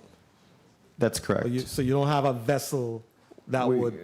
We don't operate there. We stay as doing what we do, and we let that be what everyone else can participate in. You stay in your lane. Yeah. I appreciate that. What would you say is the overall estimated cost for this project? Chelsea? I think Dane's estimate is. Dane Tar, Limeout. At the way things are going, way more than we expected. But I would say anywhere between $750,000 to $1 million will be the cost of our project. Okay. Now, I know you said that the structure is 53 by 16 feet. Now, what's the maximum capacity, maximum occupancy? Because people are actually on that. Yeah, Richard Baranowski, Limeout too. No one's actually on the vessel itself. They'll be sitting in floating lounges around it, and then submerged bar seats as well. We estimate the capacity of the new boat to be around 100 to maybe 130. Okay. Okay. Thank you very much, colleagues. It looks as though we've exhausted our. I apologize, Mr. Secretary. Mr. Secretary, you may proceed with your 3 minutes. I'll give you an extra 10 seconds just for that. And they don't pay to be short wrong, huh? Good afternoon, everybody. And good afternoon, testifiers. And before I begin, I just going to be candid and frank. I will support this project. And I just have to say this here, that one of the things I heard you mention, someone you mentioned, is about building experiences and memories. And that's the thing that really thrives the economy to make people want to return to the Virgin Islands.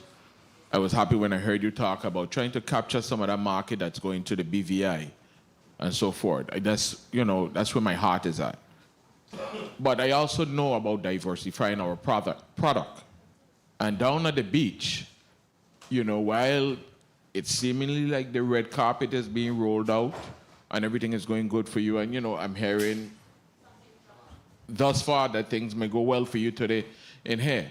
There's others down there that, one of my colleagues talked about building relationships that they try and get off the beach, and they're trying to do basically the same thing you're doing with building experiences and memories. We have locals down there trying to rent tables and chairs and the beach chairs and so forth. And it's some of the same names I heard you talk about your partnership with, welcoming you with open arms, but every day chasing the locals off the beach. I can't go along with that. So while I accept, Lime out 1 and 2, I have to look out for the locals as well. One Love and them down there on that beach are trying to make an honest dollar and employ people just like you. Thank you for employing 50 to 70 people. 1 minute.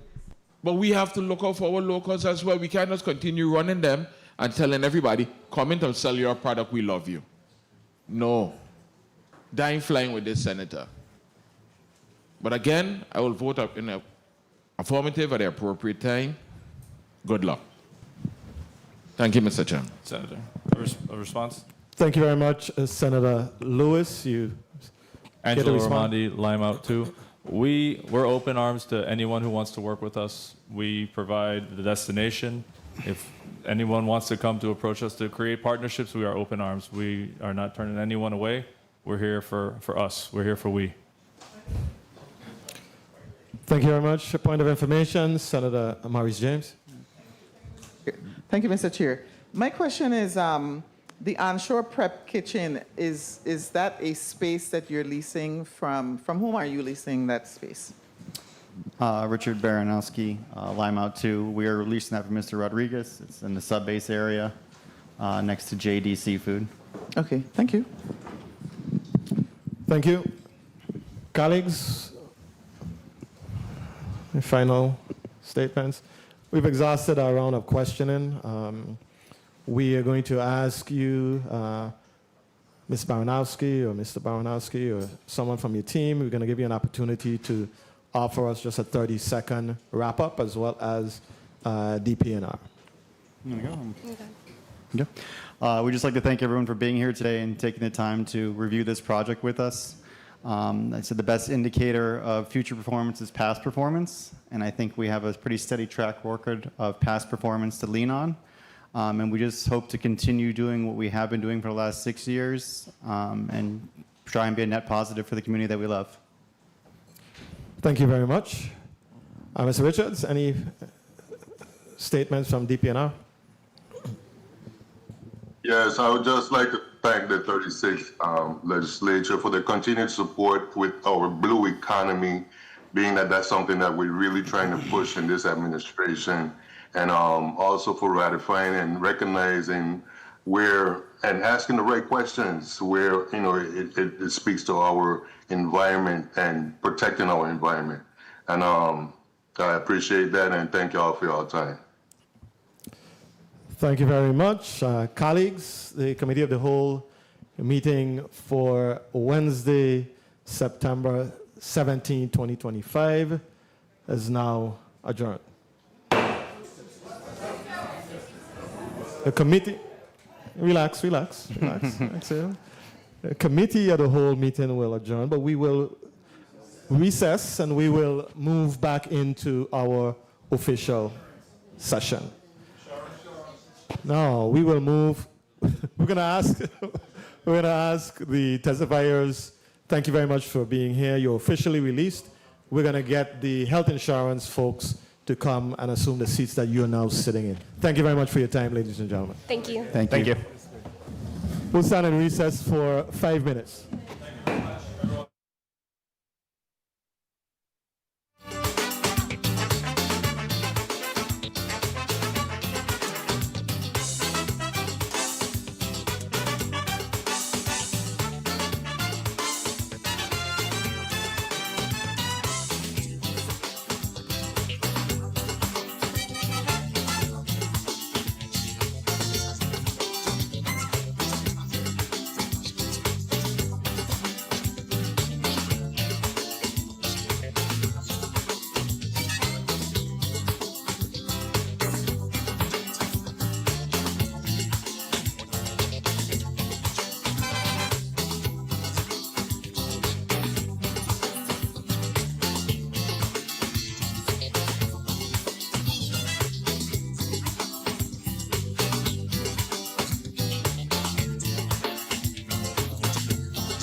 Good afternoon once again, ladies and gentlemen. The committee of the whole meeting is back on the record. Madam Clerk, can you please read the agenda in Block 2 into the record? Bill number 36-0189, an act ratifying the Government of the Virgin Islands Group Health Insurance contracts for fiscal year 2026. This concludes the reading of block number 2. Thank you very much. We have quite a few testifiers. Well, I think we have one main testifier, chairman of the GESC Health Insurance Board, and a number of support personnel. So we're going to start from my right and just get you to put your name on the record, your name and who you are, who you represent. Beginning to my far right. Good afternoon. My name is Mina Ayad, Clinical Account Manager, Cigna Healthcare. Welcome. Good afternoon. My name is Mark Maynor. I'm the financial underwriter, Cigna Healthcare. Good afternoon. Dipali Sahi, Cigna Healthcare, Account Executive. Good afternoon. Jesse Sanchez, General Manager, Cigna Healthcare. Welcome. Good afternoon. Gilbert Commission, Co-Chair, GESC Health Insurance Board. Good afternoon. Beverly Joseph, Chairperson, GESC Health Insurance Board. Good afternoon. Christian Bergstrom, Vice President, Employee Benefits Consulting, Garing Group. Good afternoon. Valerie Daly, Chief of Group Health Insurance, Division of Personnel. Good afternoon. Cindy Richardson, Director, Division of Personnel. Good afternoon. Sherry Harmon Butt, Strategic Account Executive, United Healthcare Retiree Solutions. Good afternoon. Marco Vitiello. I'm the Market Medical Executive and Medical Director for the island. Thank you very much. Welcome, testifiers. We're going to ask you, Ms. Chairman Joseph, you may proceed with your testimony. Thank you. Good day, members of the 36th Legislature of the Virgin Islands, members of the Committee of the Whole, and listening audience. I am Beverly Joseph, Chairperson of the GESC Health Insurance Board of Trustees, an elected representative on behalf of the active employees in St. Croix. Today, on behalf of the board, I would like to present our recommendations for the contracting of the medical, prescription drug, dental, vision, and life insurance plans for fiscal year 2026. I would like to thank the members of the legislature for the opportunity to appear before you, the Honorable Governor Albert Bryan Jr., and my fellow board members, Dr. Gilbert Commission, Co-Chair, Elected Active Representative, St. Thomas St. John, John Abramson Jr., Appointed Member St. Croix, Lorraine Gums Morton, Appointed Member St. Thomas St. John, Laurie Anderson, Secretary and Elected Retiree Representative, St. Thomas St. John, Deborah Christopher, Elected Retiree Representative, St. Croix, Dr. Keisha Christian, Appointed Member, St. Croix, and Andre T. Dorsey, Appointed Member, St. Thomas St. John. I would like to also thank our advisory members, the Division of Personnel, including the Director, the Chief and staff of Group Health Insurance, the Counsel to the Board, and our consultant, the Garing Group, and all insurance carriers for their assistance in developing these recommendations. When you combine the employee, retiree, and government costs for all insurance coverages, including dental, vision, and life, For the upcoming fiscal year, we are looking at an increase of $27,259,574, which is a 13.7% increase for overall costs. I would like to begin with some background information about how we arrived at our recommendations. Please note that the total cost and enrollment figures that will be mentioned in this presentation generally exclude the active employees of non-general fund entities that participate in the government employees plan, such as the University of the Virgin Islands UVI, the Virgin Islands Port Authority VIPA, Frederiksted Healthcare Center FHC, Virgin Islands Housing Authorities FHA, and nonprofit participating groups.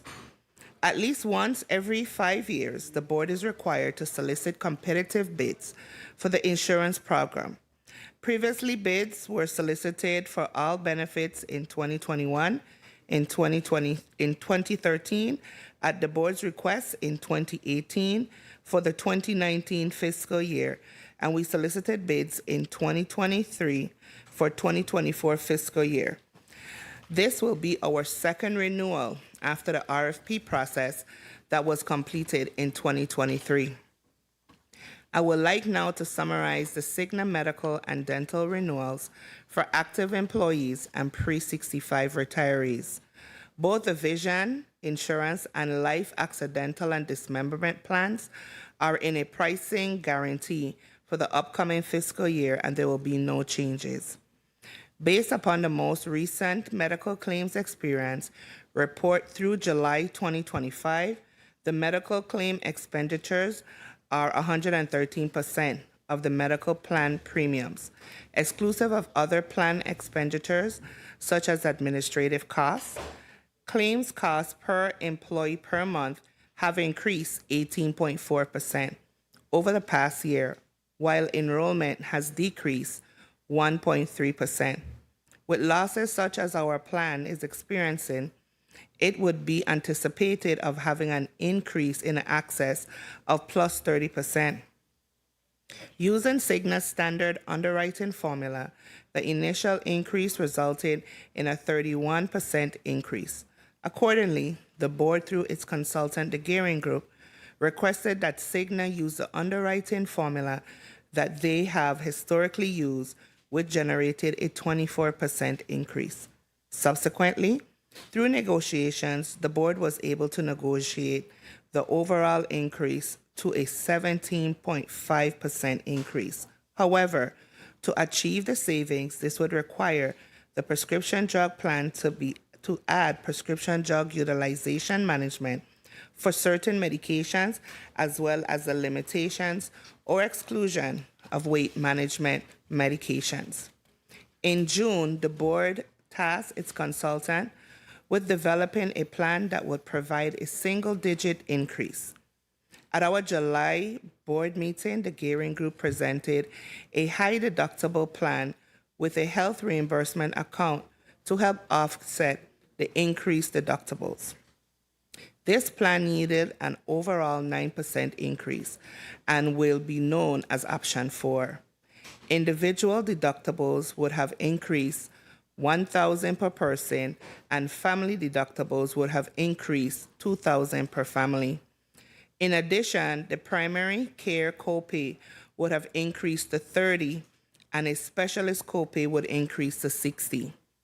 In addition, name brand prescription would have been subject to a deductible prior to any co-payments being applicable. The board voted to move forward with the plan changes to provide savings in premium to both the government and employees' payroll deductions. Based upon the proposed premiums, the overall medical increase, the central government would be approximately $10.4 million, for a total of $146.3 million. The board, along with Department of Personnel, presented Option 4 to employees and retirees at the open enrollment meetings in August. Employees and retirees both expressed concerns regarding the increase of the out-of-pocket costs and their ability to afford their own health care. After hearing these concerns, the board requested that Department of Personnel do a survey to see whether employees wanted to keep what they have with a higher payroll deduction or move forward with option 4. Overwhelmingly, 91% of employees wanted to keep their existing plan versus a 5% wanting to move forward with option 4, while 3% did not want either option. The board's ongoing negotiations with Cigna have resulted in the best and final offer of maintaining the existing plan at 17.5% increase, with the addition of adding prescription drug utilization management on certain prescriptions while maintaining the coverage of weight loss medication. Cigna expects that this program will save an estimated 2.5% to 3% annual savings, as prescriptions will be reviewed for safety and lower cost options. The prescription drug utilization management program will help ensure appropriate dosing and safe use, mitigate drug and waste stockpiling, ensure drugs are being taken according to medical necessity, ensure FDA-approved indications and off-label use, reduce waste, error, and unnecessary drug use, and additionally promote the use of clinically effective lower-cost drugs before higher-cost options would be considered.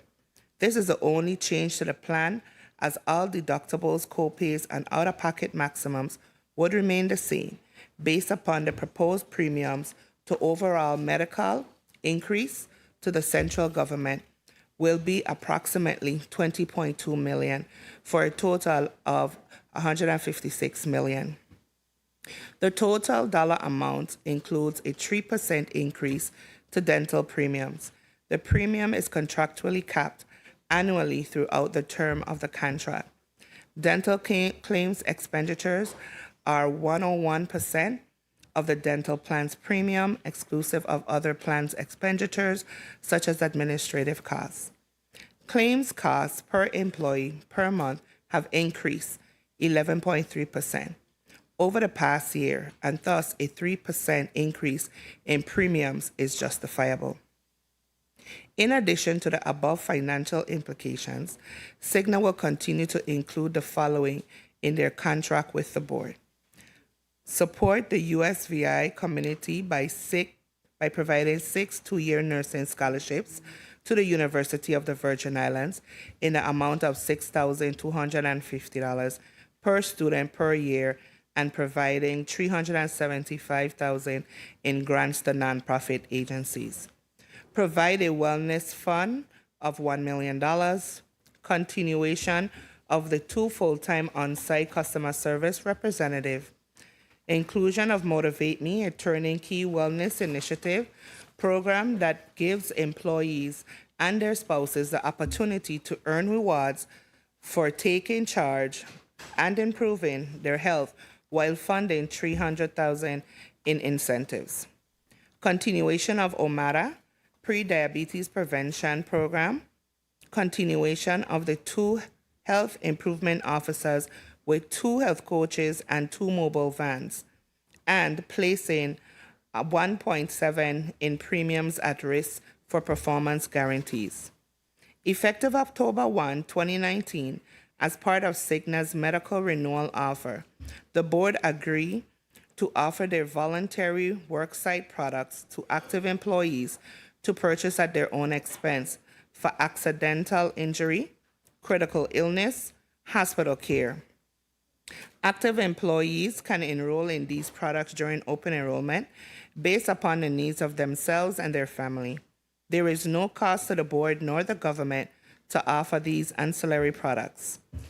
The board continued to offer the voluntary worksite products beginning October 1, 2023, and is electing to continue offering them up for the upcoming plan year. There will be no change to the cost of the voluntary worksite insurance products for the upcoming fiscal year, while providing these negotiated enhancements to the plan. Accidental injury, increased diagnostic exam benefits to $75 updated wellness incentive benefits to include routine dental and vision examinations, critical illness, enhanced wellness incentive benefits to include routine dental and vision examination, as well as COVID-19 immunization and screening. Added childhood conditions to include cerebral palsy, cystic fibrosis, muscular dystrophy, polymyelitis, aka polio, heart wall malformation, and sickle cell disease.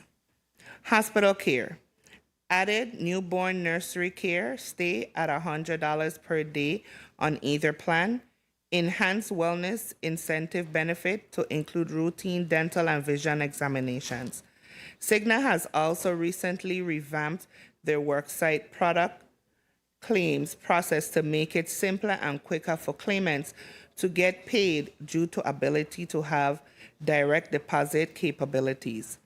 Since the board is recommending renewing our medical coverage with Cigna, the board believes that we should continue to offer Cigna voluntary worksite products as a valuable enhancement to our plan offerings. For our post-65 retirees, United Healthcare was the only insurer responded to the post-65 coverage RFP and maintains a competitive advantage in the territory, being licensed to offer a group Medicare Advantage plan. United Healthcare began its partnership with the government in 2013, offering their AARP Medicare supplement plans alongside a custom Medicare Part D prescription drug plan, PDP. The plan offers significant savings to the government and retirees.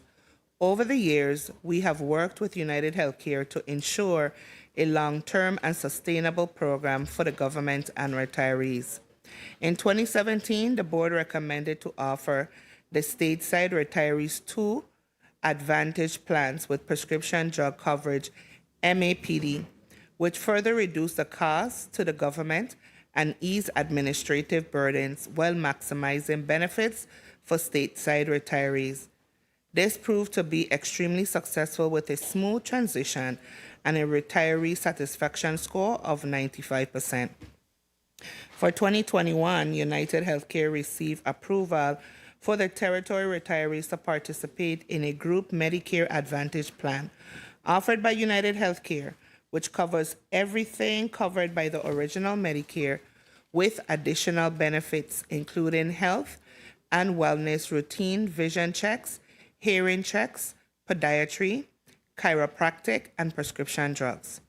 All post-65 retirees are covered by one plan, regardless if they are territorial residents or stateside residents. Coverage is nationwide, and retirees are not required to select a primary care physician, PCP, and referrals are not required to see a specialist. At our board meeting in July, United presented a 9% increase in premiums, which is an overall increase of $2.3 million. Subsequently, the board was able to negotiate no increase to the 2026 premiums with no change in the plan benefits. However, in order to achieve the savings, the pharmacy plan must be carved out from the medical plan in order for United to receive more funding for the Centers of Medicare and Medicaid, CMS.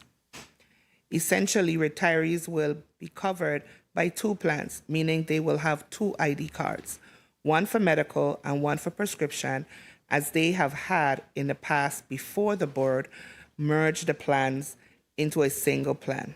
No co-payments or deductibles will be changing in 2026. Premiums are submitted for regulatory approval to both CMS and the USVI Department of Insurance, and the monthly premium has been approved effectively January 1st, 2026 through December 31st, 2026 at no increase. The monthly premiums will continue to be $330.24 per person per month combined. Based on current cost share, the government portion of the premium would be $16,998,140, and the retirees portion would be $8,756,617 for an overall program cost of $25.8 million. There have been some additional program enhancements, including for 2026, at no additional cost to continuously care for our retirees. Calm Health is a self-paced digital task that can help our retirees develop skills to address emotions, sleep, mindfulness. They can also help recommend other mental health resources, such as counseling at no additional cost. In addition, Medicare retirees will continue to receive a quarterly grocery store benefit. Retirees will receive a $40 credit each quarter to spend locally on healthy foods and over-the-counter products. They can choose from a variety of approved items like fruits, vegetables, dairy meat, pain relievers, cold remedies, vitamins, and more. Credits are added to the debit card on the first day of each quarter in January, April, July, and October, and will expire at the end of the year. House calls will continue in 2026, which allows our retirees to have a yearly visit with a healthcare practitioner right in the privacy of their own home. It is with great opportunity for the members to discuss their healthcare needs, create a plan for prevention, and get the personal attention they deserve. During the visit with the practitioner, we'll confirm medical history, complete a physical exam, review medication, and answer any questions the retirees may have, as well as provide any additional health screenings the practitioner deems necessary. Finally, United Healthcare will continue to offer $200,000 through their Wellness Incentive Fund, which will allow the GESC and the government to provide wellness incentives and initiatives for our Medicare retirees. Although there was a need to separate the medical and the pharmacy plan this year, the board believes it was able to obtain the overall lowest cost and maintain the benefits for both the government and its retirees while maintaining a viable benefit offering. For all insurance coverage combined, including dental, vision, and life, the plan outlines will increase from $198.9 million in fiscal year 2025 to $226.1 million in fiscal year 2026. This is an increase of approximately $20.2 million, which is a 14.8% increase. As you may recall, the Senate absorbed the increase to the employees and retirees in current fiscal year 2024. Employees and retirees are paying the same as they did in fiscal year 19. Due to this, employees are not paying the 35% of the cost share. They are paying approximately 27% of the cost share, and the government is paying 73% of the cost share. If the government reverts to the 65-35 split, this will drastically increase an employee's or retiree's payroll contribution, and the entire increase will be on the backs of the employees and the retirees. Therefore, we implore the Senate to continue the existing cost share as we come to you today. In summary, the board recommends accepting the contracts that we have negotiated. Members of the 36th Legislature of the Virgin Islands, the GESC Health Insurance Board of Trustees is appreciative of your continued interest, support, and involvement in the group health insurance program, and we look forward to your assistance to ensure this year's recommendations are approved as presented. The consultant, our carrier's division of personnel, and I, on behalf of the board, stand ready to answer any questions you may have regarding our health insurance program. Thank you. Thank you very much for your very comprehensive and detailed testimony, Madam Chair. I'm going to just right out the bat ask you what specific factors, in the view of the GSC Health Insurance Board, contributed most to the 18.4% rise in medical claims per employee per month? Beverly Joseph, Chairperson. Senator Potter, the claims have risen significantly from January to present. Speak closer to the mic. The claims have risen significantly from January to present. Normally, the claims that the board will see coming in for the member use will kind of level off mid-year by June, July. Instead, Colleagues, I'm going to ask you to just tone it down just a little bit. Instead, it has risen higher than previous years before, garnishing those claims to come in high. Now, what mitigation strategies are being considered to sort of counteract that, what appears to be a very dangerous trend? So what has been done with the board, we have gotten with Cigna and our carriers to try different avenues to help lower the cost. We looked at our outer network, adjusting the deductibles, your co-pays, division of personnel, pushing the wellness incentives to get you engaged, pushing members to go to the on-site to see your preventives and get the counseling. And again, on August 1st, we came here before the body as it was recommended by the governor to look at self-funding. The board did meet last week, Tuesday, with the governor, and we are going to do a case study. The study was asked by this board and the governor. We agreed to it. Our consultant, which does this for a living, which takes plans that are fully insured and take them to self-funded, and if it didn't work, bring them back. But we have to do the outline just to see if this plan could sustain going to self-funding. We're not saying yes, we're going. We're not denying it, as there are some benefits, but we have to make sure the structure is in place, the funding is there, that the money is going to be secure, that it's not robbing Peter to pay Paul, that money is there. It has to be where it's untouched. And once the board has brought that case study to this body and the governor, we will all look at it and if it is something that is going to benefit the people. Because the first priority of this board, it's its fiduciary measures to the people, not the government. I love the government, but I take our oath serious. So once we have met, and it is something structurally that we can move forward, then at that point, this body would have to say we're going out to put out an RFP and you're breaking that contract to Cigna, then you would have to pay off what is balanced to Cigna for that remaining years. And then you would have to have the cushion in the bank and then be able to take the risk. Then we would go to property and procurement, an RFP will go out. People will answer, carriers, the structure that we have put out in the RFP, and then the judgment will be done by the board. You mentioned a case study. I just wanted to understand what that case study entails. What sort of time frame are we looking at? And what are we expected to glean from the results of this case study specifically? So I can answer, but I'm going to let the pro do it, which is Christian. Sure. You can answer. Christian Bergstrom. Please recognize the microphone of Mr. Bergstrom. Good afternoon. Christian Bergstrom. Still not hearing you clearly.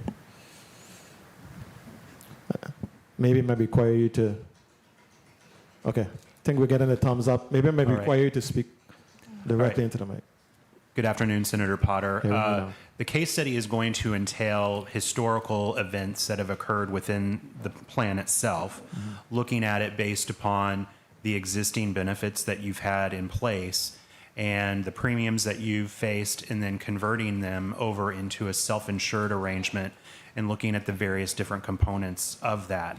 Determine whether or not the plan would have been able to stand on its own, or if the plan would be running in a deficit, and where those funds would be coming from to cover those deficits. It will also look at the functionality. There are many players that participate in this plan, so there is going to be resolve and delegation of who is going to be collecting the premiums, who's distributing those premiums, who's paying the claims. So that will all be in the case study. I love it. That makes just good sense to me. I think that would allay my fears, and my comfort level in supporting something like that would hinged on the results of this case study.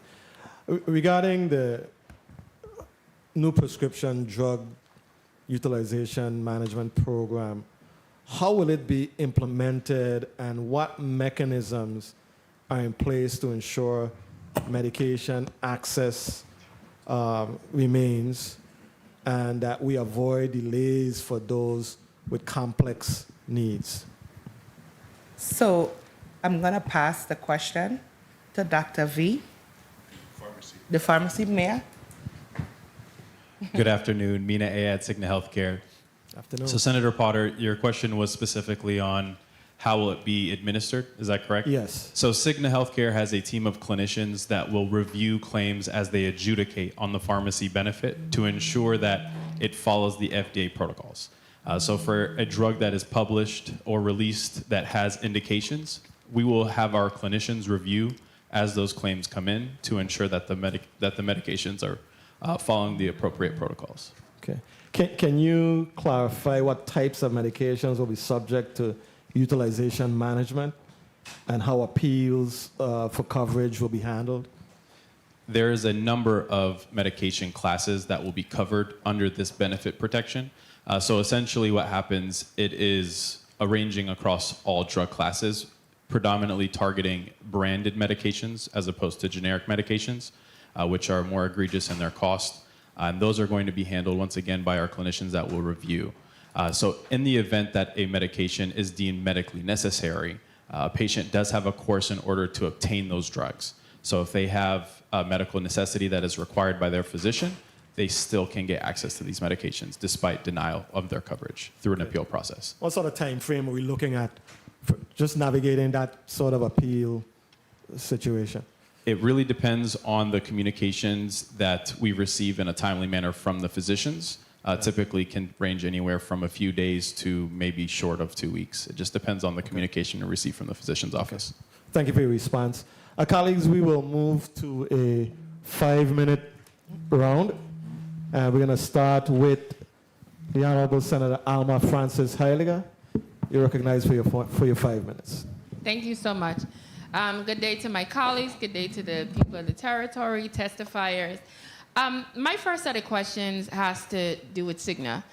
When it comes to, as you say, medical necessity, what are usually the situations around that if a claim is denied? I know you guys were talking about appeals just now, but, you know, I've had situations where, or I've heard of situations as well, dealing with specific Cigna deciding what is considered a medical necessity. How do you handle those particular situations?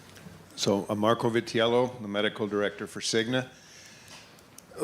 We don't decide necessarily. We use the best practices that come down from the various colleges. So for example, the American College of Radiology has a list of what is considered appropriate for radiographic services. We typically adopt those. Occasionally there may be some modifications, but that's the rare occasion.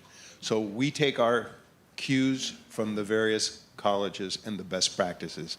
This is typically done throughout the industry, and almost everybody uses the same set of best practices. Okay, thank you for that. I asked a question previously when the insurance representatives were before me in regards to prescriptions. A situation that I'm fully aware of, for example, a prescription that was recommended by doctors here was denied consistently, but when the individual stepped foot in the US, they were approved. And I was told that that does not happen. And when I was told that, we tried again. Same identical outcome. So how do we have technically, does the insurance differ because we're here in the Virgin Islands versus us trying to get the same prescription here versus us trying to get it in the US? Good afternoon. Pali Sahi, Cigna Healthcare, Senator Heiliger. I'm actually familiar with that instance that you were referring to. In that specific case, for that particular medication, the local pharmacies do not keep them on stock. So in order for that particular medication to come through to the Virgin Islands, it would have to be requested by the pharmacy itself. There would not have been any difference for them to fill it here versus stateside, but I understand in that particular instance, there was some information that was shared that was different. Well, the reason why I know is I was the person standing there trying to get it cleared. And they did call in advance. We waited 3 days to get approval, and it was denied twice. And only when the individual traveled to the U.S. did they get approval. And when you guys had told me no the last time, we tried again because, you know, there are situations where people want to stay home. They don't want to have to potentially go to the U.S. to get medication that could alter their entire lives.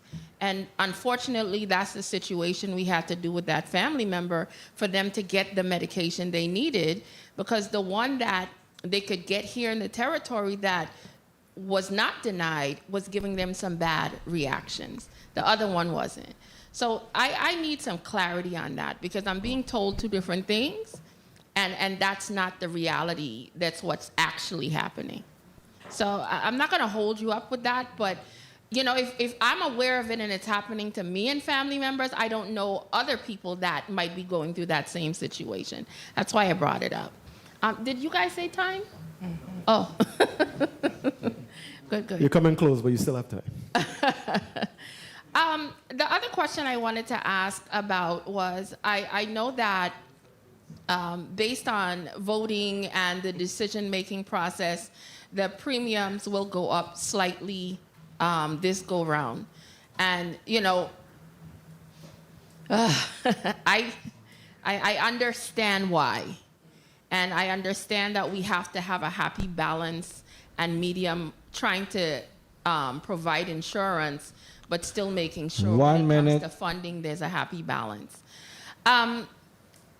When it comes to those increases, what is it you think that we can do as a government and even as patients participating that could potentially, in the future, could possibly get that reduced? Because, or is it even possible? That's what I would like to know. Beverly Joseph, Chairperson. Senator, that's a very gray area, and I'm gonna say no, it's because it's accountability on the members. Okay. You can't go to the doctor when it's critical. Your body gives you signs. Stop, I keep saying it, stop thinking everything is gas.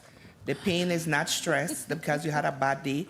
Sometimes you have things going on in your head. It could be a tumor, it could be, you know, a blockage. You gotta stop putting off stuff. You have a plan that gives you great preventive measures. Utilize it. Formulate a relationship with a PCP and go to the doctor. But we go when it's late, and even though we know we have a family history of cancer or diabetes, we choose to live free. And then when the damage is done, the insurance gotta pay. And when it pay, it's gonna pay big for that treatment. Yes, I understand that. So the onus part of it is on us as the patients and the clients. Correct. And Division of Personnel has asked the governor, which he has, when we have administrative leave for you to go to when the vans comes out to the different agencies to come and participate with the health expo so you could get the knowledge and the tools. And believe it or not, some still don't come. Some are not participating. So it's not that the employers are not giving it time and the government gives you the time off, 2 hours, 4 hours. Gotta utilize it. Exactly. And you're not. Well, I know my time was called, but I do know that van is a positive thing because I utilize it often.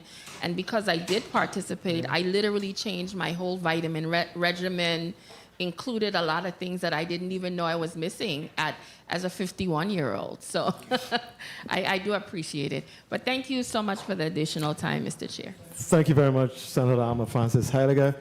I mean, just the discussions that you just had between the previous speaker, I know probably, I don't know, less than a decade ago, I know we had this mandatory biometric policy in place. And it seemed as though that was sort of the trend nationally.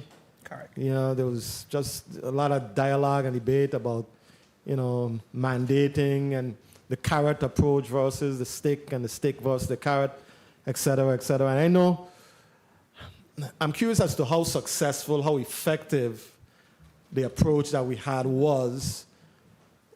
Maybe not effective at all, because I don't know. How effective was it, and is that something that we should consider? Or is it more headache that doesn't necessarily yield any big results? Beverly Joseph, chairperson. When we implemented the penalty for completing your HRA, did we see some improvement? Yes, because when I came on the board in 2012, and the governor then used to give the 4 hours for Boxing Day, so you'd get the 8 hours because you had to work half day. Maybe 100, 200 people would take it. They didn't do it. We implemented the penalty. Did we see an increase? We did. Nothing to talk about because more people would take the penalty of the $500. So it speaks volume if you would take a penalty every year, $500. Added on. It really wasn't the justification. Some people said they didn't want a government to know their business.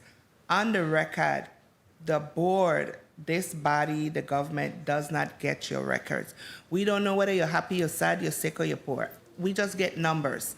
We get where from 0 to 12, from 13 to 18, we get it in that breakout, how much people are being impacted, what is being impacted. But there's not a name. Right. It's not. So that information wasn't coming.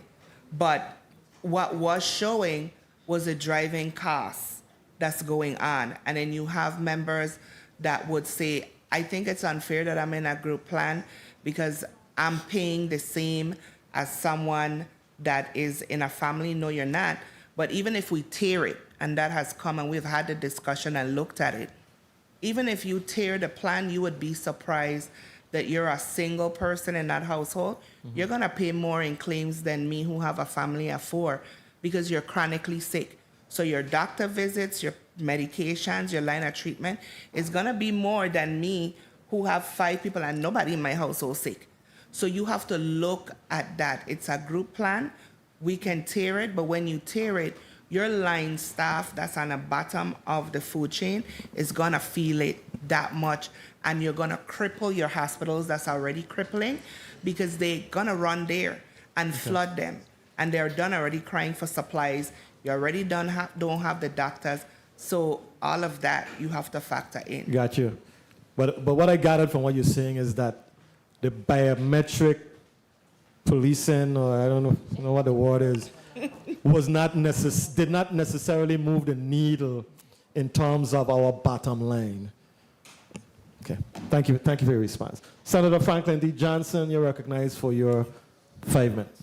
Good afternoon, thank you very much, Mr. Chair. Every time I have to see the insurance group come in front of me, it's always tickling. About 2 weeks ago, I took a trip to the mainland to visit some family members. Went out to dinner, and 8 of us was to the table. Virgin Islanders. 5 out of 8 had cancer. 5 out of 8. Either some had recovered or going through the chemo or different issues. And I say this to say that as Virgin Islanders, we're not doing a very good job. We have this insurance in front of us, and we don't do our follow-up with our doctors. We continue trying to be doctors. Yep. Oh, God, this is gas. That's why I got a headache. It's something that we've been doing for nearly 100 years. I'm going to drink some bush tea. Yep.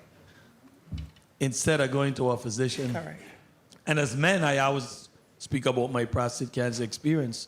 As men, we have our cars and we take them to the finest body shop and the finest mechanic shop, but we don't take our body to the doctor. Yep.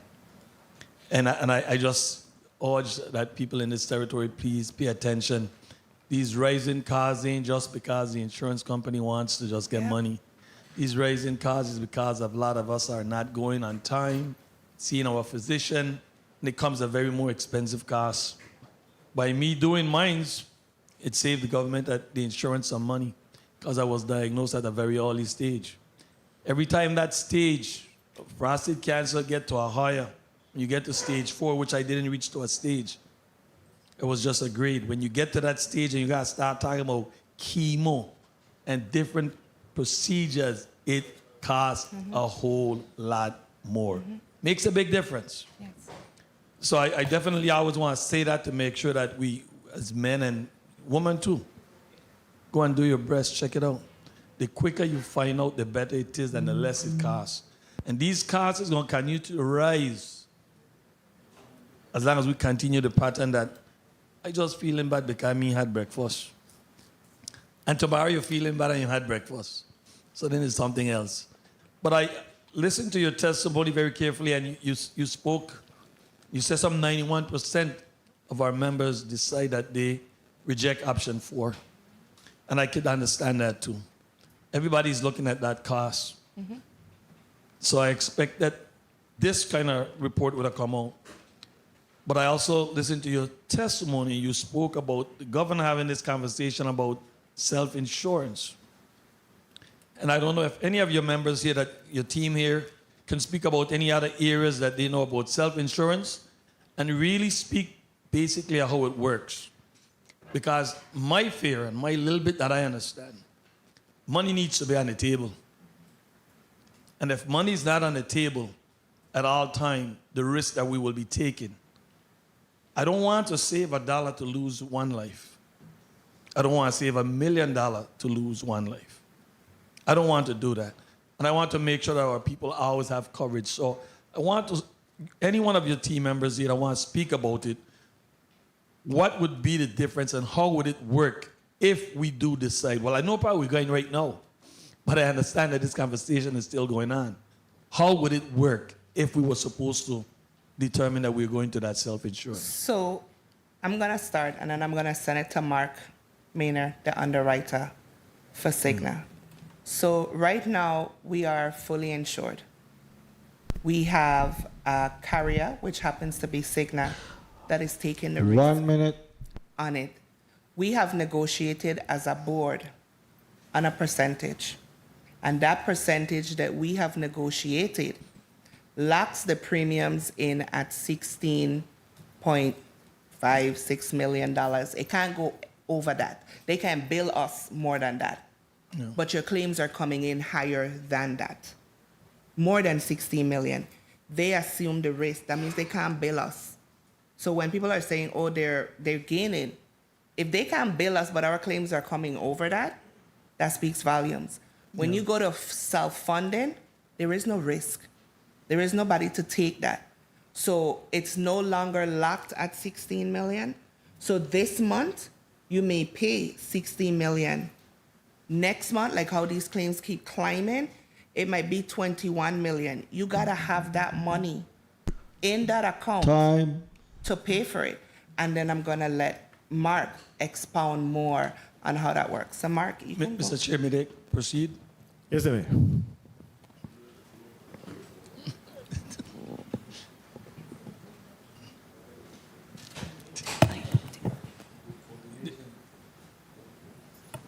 What's that? The clock is ticking, Mike. I'm sorry. Mark Maynard, Cigna Healthcare. I'm the underwriter on the case. So the biggest thing, I agree with Ms. Joseph's comments. The biggest thing with the fully insured approach is you have a set budget. You know every month you're going to pay based on whatever the premium rates are times the subscribers. Plus Cigna takes on the full risk. So like Ms. Joseph said, I know I'm repeating some of this stuff, but in a bad month, you're still paying that same premium, right?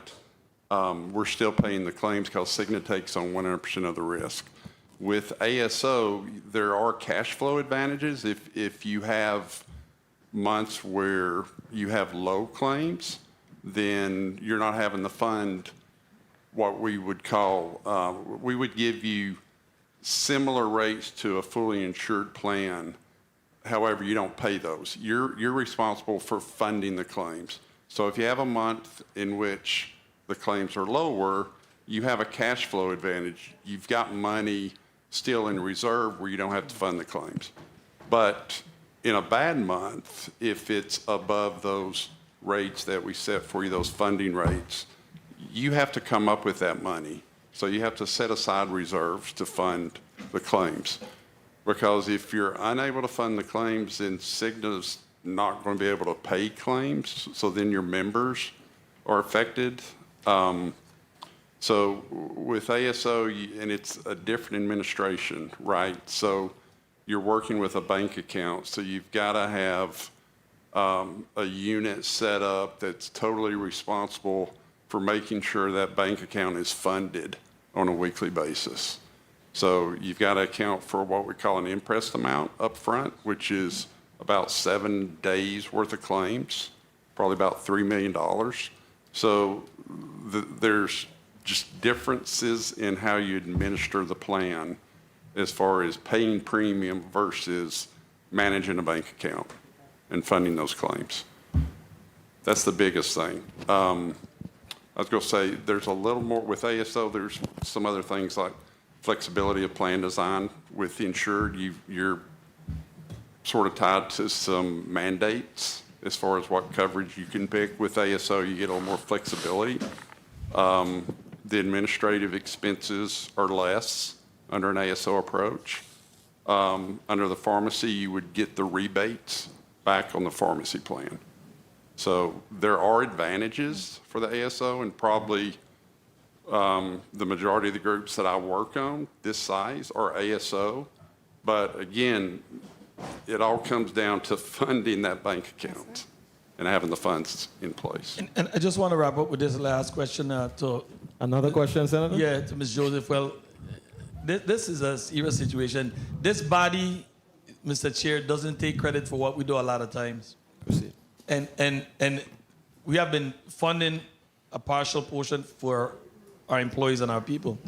And Ms. Joseph spoke about 65-35. Correct. But you never gave a number. If this body was to go to 65-35, what are those numbers? And I'll let him close on that, because by the time I got into this Senate, the body have been covering for their people.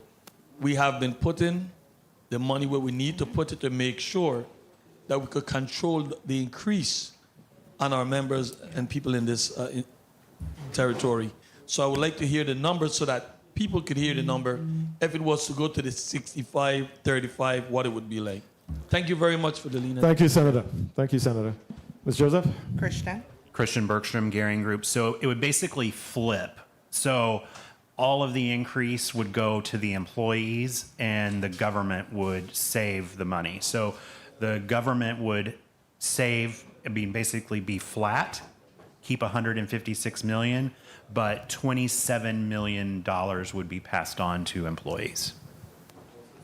Thank you. Thank you very much. And I appreciate you objectively sharing the pros and cons of, the self-funded approach. One thing that I am cautious about is the fact, based on our trends that you mentioned, Ms. Joseph, you're saying that there's an 18.4% rise in medical claims per employee per month. Correct. And that is what gives me chills. We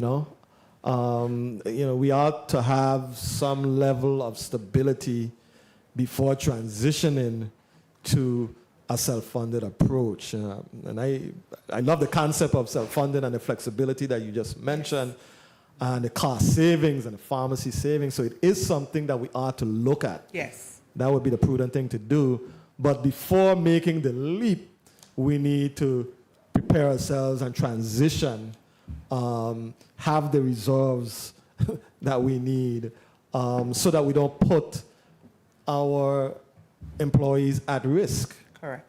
When these high claims come and we don't have the funds to pay. But thank you very much for that. Point of information, Senator Ray Fonseca. Thank you, Mr. Chair. Point of information. So I want to get some numbers because, as you know, the previous senator referred to cancer, and we have the new Charlotte Kinnaman Cancer Center is going to be open in the Virgin Islands in early December. So through the chair, I need to get the total cancer expenses off island for 2023 and 2024, if your claims experience has it, the VI cancer expenses, and also the Puerto Rico cancer expenses. I put it on a paper here, Mr. Chair, if we can give it to them, and then you write this down, because by the time you come around to me, I'm going to give you enough time to have the numbers, because I need these numbers for my question. Thank you, if you would allow, Mr. Chair. Thank you, Senator. Did you get? I got his thing, so DePauli from Cigna will answer. Okay. Can I paper, Mr. Chair? I think DePauli has it. She has the information. Okay, good. So off-island cancer expenses for 2023? Sir, I would have to get back to you for 23, but Okay, so that's what I'm saying. I'm giving you enough time to get back to me by the time you come around to me. You don't want 24? Through the chair. You have 24. Sir, I Okay. do have... Yes. Okay, Just 24 numbers. Okay, go ahead. Yes. So for 2024, the cancer on island was 8,606,000, and off island the spend was 14,551,000. That was off island. This was just recent information that was pulled, and I can also break it down if you were interested to know where they were going for care. No, Puerto Rico. Do you have Puerto Rico? Okay, so the spend. Oh, okay. Jesse Sanchez with Cigna Healthcare. You're asking in terms of spend in Puerto Rico specific to cancer or just in general? Just cancer. Just Yes. cancer, right. Mr. Chair, can I request that through the chair, can you provide that so that all the senators can have that information? Thank you, Mr. Chair. Okay, for the time. thank you very much, Senator. I mean, you can provide that information maybe electronically at Yes, sir. share it with all the senators. Absolutely. Okay, thank you. Senator Dwayne DeGraff, you're recognized for your 5 minutes.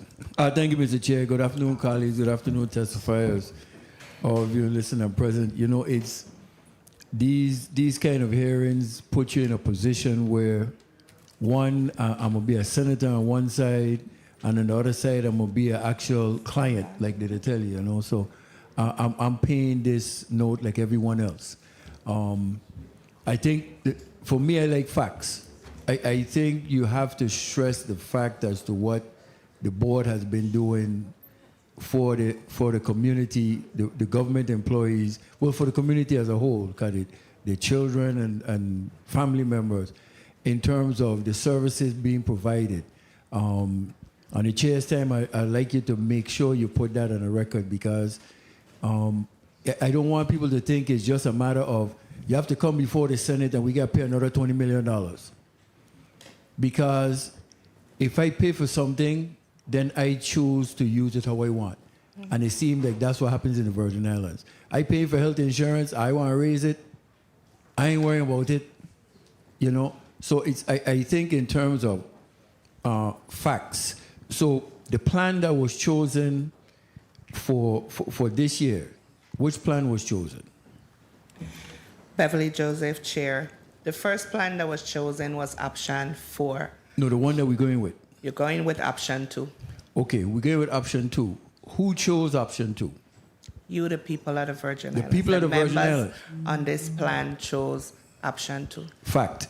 That's just what I want to make sure we have on the record. So it ain't, excuse this AI solution phone. It's not the board came here with a decision and the Senate gonna fund it. That's the first thing. The people decided it. That's number one. Number two, you said it came to $20 million additional. Correct. Now, from the 32nd legislature, we were paying the full note. Up until I think it happened this 25th budget here that they started to pay. So now the 26th budget is going up even more. Regardless of what we do, it's going to go up. Correct. Right. So these are some factors I want to make sure the people chose the plan they want. we're going to do our best to fund a portion of it. Now, you, the individual, putting your money in your pocket, what am I going to pay increase for single and for family? You want me to take it? Yes. Christian? Christian Bergstrom, Garing Group. So a single active employee is currently paying approximately $137 per pay, and that will increase to $160 per pay. And a family is currently paying $242 approximately per pay, and that will increase to $280 per pay. $280? $280. $280 per pay. And that's the nuts and bolts that the people want to know. Okay, I made a decision. We're working on this. This is the money I have. So now, whatever we are making, we have to adjust now to accommodate health insurance. The health insurance now, the plan that we have, does it cover dental? Yes. Yes. Does it cover eyes? Yes. Good. Does it cover where I have to pay out my pocket? How much money I have to pay before I each pay, co-pay and those things? What kind of do I have to pay? So you have a deductible if you're single of $500. That has 1 minute. Family is $1,000. So once you have met that, the insurance will come in. Your co-pays for regular is $20, and your specialty is $30. 20 and 30 and 500 and 1,000. Again, this is what the people want to know. So we gonna all have a say here today, but at the bottom line, at the end of the day, that's what the people want to find out, so they can set their budget to continue in life and address going forward. I had a concern from a couple of years now in terms of the mammogram that women are facing, where they find out that they go, you get a free mammogram, I go now and I got to pay $800 because I have dense breasts. Was that ever addressed? Where you had a free mammogram, but then at the free mammogram you find out because I have dense breasts, I got to pay $800 to go get a different test. Is that being covered in that free mammogram for that individual on the first time? Rather than the individual, what is happening, I'll just wrap up, Mr. Chair. For a couple of years now, it's been brought to my attention that women go for a mammogram. The mammogram is paid for in the plan, covered. They don't have to foot that first cost. They go, then they say, oops, by the way, you from the Caribbean, you from, we can't do, we're going to charge you $800. That's what's being done to us. Then they find out now, okay, I have to find $800 to take this very much needed test for women. I asked, could it have been addressed in the free mammogram that you get? You make it for dense breasts initially, and then so they would be ahead of the game. Has that been addressed in this plan?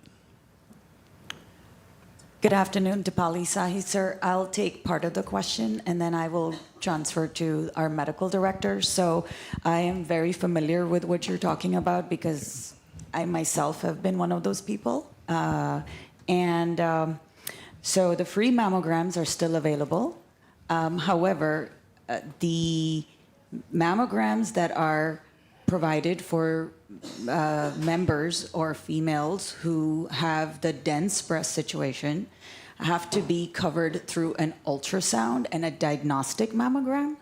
So that's where the $800 cost comes in, because now it's no longer a preventive, it's considered more of a diagnostic. And this is a topic that has been brought up by many other clients, and we've addressed this, and this is happening across the country. So I think as there's more education between the provider community as well as insurance companies, there could be different resolutions down the road. I will pass it to our medical director in case he wants to add something here additional. Yeah, so Marco Vitiello, Medical Director, Cigna. So at the current time, ultrasound is not considered Wait, excuse me, the mic? Can you please recognize the mic of the medical director? Testing. Okay. Thank you. Marco Vitiello, Medical Director, Cigna. So at the current time, the ultrasound, which is the test of choice for women with dense breast, is not considered a preventative type of screen because it really doesn't have the sensitivity or specificity to be used on a mass scale for prevention. It is for specific issues. And one of the ways that it is being addressed, and this is nationally, is by actually quantifying the density. Because one of the possibilities is that everybody gets told they have dense breasts and they get this additional and maybe unnecessary test, Right. even though it's a harmless test. So now they're quantifying, and there is a specific standardization so that if you are told that you have this unique situation, dense breast, then you obviously need the additional testing. But what it has done is reduce the number of people who were told they had dense breasts, but they really didn't meet the qualification for a dense breast and therefore did not need the additional testing. So that's the way the problem is being attacked as we sit here today. So they still got to pay their money out of their pocket, $800. If you are one of those people, yes, but the idea is to reduce those number of people who are being told unnecessarily that they had dense breasts. Okay, and just in closing, like I asked Chair Joseph, in regards to some of the things that they're doing, to every chance you get to toot their horn as to what they're doing, on your time, if you don't mind, Mr. Chair, I'd just like you to close out with that information one final time on your end, Chair Joseph. Thank you for the time, Mr. Chair. Thank you very much, Senator DeGraff. Are you asking Senator Joseph, you're asking Beverly Joseph a Freudian slip? Yeah. Specific question about what specifically the I GSC basically Health wanted Insurance to Board put out about this plan, number two, that the people voted on, requested. Why they chose Yeah, it. so a little more about it, so again, it can be put out so people can hear it. You know, not even the difference of the 2 versus 4, whatever, but just the specific one that the people chose. No, but you would have to do the comparison between Okay. 2 and 4. Okay, So, then that would be it. Then thank you for the time, Mr. Chair. so Thank you, Senator. Beverly Joseph, chairperson, when the option 4 came out during open enrollment, option 4 took your deductible as a single from $500 to $1,000, from $1,000 for family to $3,000. So with that, they were like, no, I can't afford that. But it also took the co-pays under the original plan that we have now from 20 to 30 and from 30 to 60. We were introducing an HSA plan, which that HSA for a single $1,000 would be applied to your deductible. For the family, at $2,000 would have been applied. And on St. Croix, one of the members that were there, he said, I'm going to be transparent. I appreciate what you guys are doing, giving the money to assist with a deductible, but it would do nothing for me because I'm a chronic individual that 3 people in his household is chronically sick. So that means he has to budget for the 30 that he has now, $60 every time he goes to the doctor. He has to meet that deductible of that $3,000 that he has to do. And remember, right now under this plan, your deductible renews on January. Under option 4, it would be October 1. So if you struggle and just meet it in August, you're not really getting anything because you have to start the whole process. October 1. So in hearing that, I turned to Chief Daly and I was like, no, we can't do this. Like, because we had already voted as a board to present option 4. And hearing that from more than one, I have to listen to my members. And I turned to her and I said, can you please put out a survey? Because we had option 2, we was gonna present option 2 and option 4. We're going, but here's an option. We do that with the Senate. And Ms. Daly did get the survey out the very next day. And we ran the survey up until the following Tuesday. And up until when that Tuesday, people were still voting. When Director Richardson came to the board meeting and stated 2,600 people voted, that speaks volumes. I can get you guys to go to the doctor, but you sure did make your voice heard 2,600. on the benefit that you want for yourself. I think. How it was the speaks survey? volumes. How was it disseminated? I mean, how did people respond? Was it Miss Daly? electronic survey? Director. Good afternoon, Cindy Richardson, Director of Personnel. It was sent out via their government emails. And we had a total of 2,655 responding. That's impressive. Very much. That's very impressive. Okay, thank you very much. Senator Angel Bolquez Jr., you're recognized for your 5 minutes. Thank you, Mr. Chair. Good afternoon, Mr. Chair. Good afternoon, colleagues. Good afternoon to the listening and viewing audience. Good afternoon, Central staff. And good afternoon to the testifying panel here before us for the Government of the Virgin Islands Insurance Policy Fiscal Year 2026. Let me just go down to make sure I'm accurate here. And if I'm incorrect in any of my assertions, I would invite you all to correct me. So there's been no change in the Medicare for retirees, thanks to negotiated terms with United Healthcare.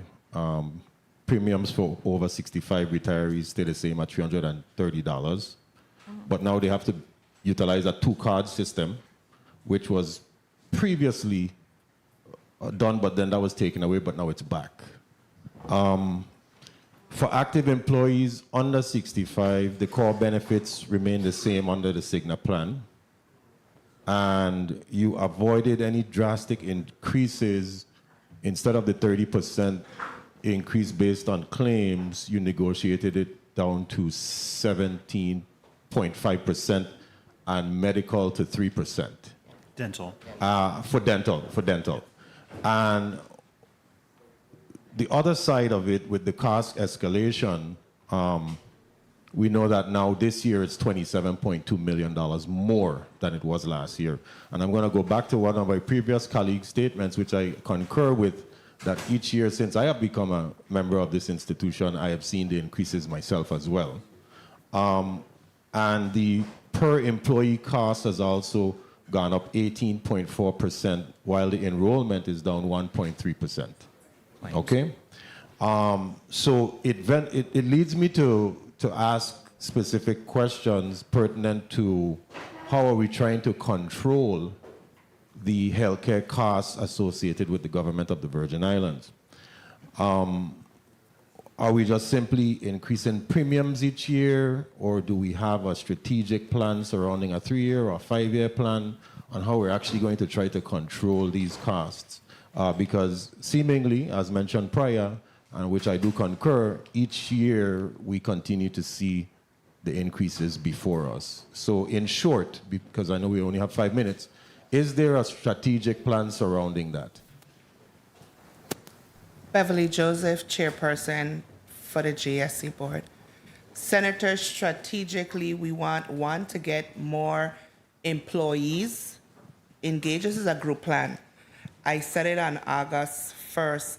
You have 6,984 actives, but you have 7,109 retirees. We need more actives involved to help offset the premiums, one. And two, your driving cost is because your membership is sick. You can't curtail that, but you gotta get them educated to take stock and go.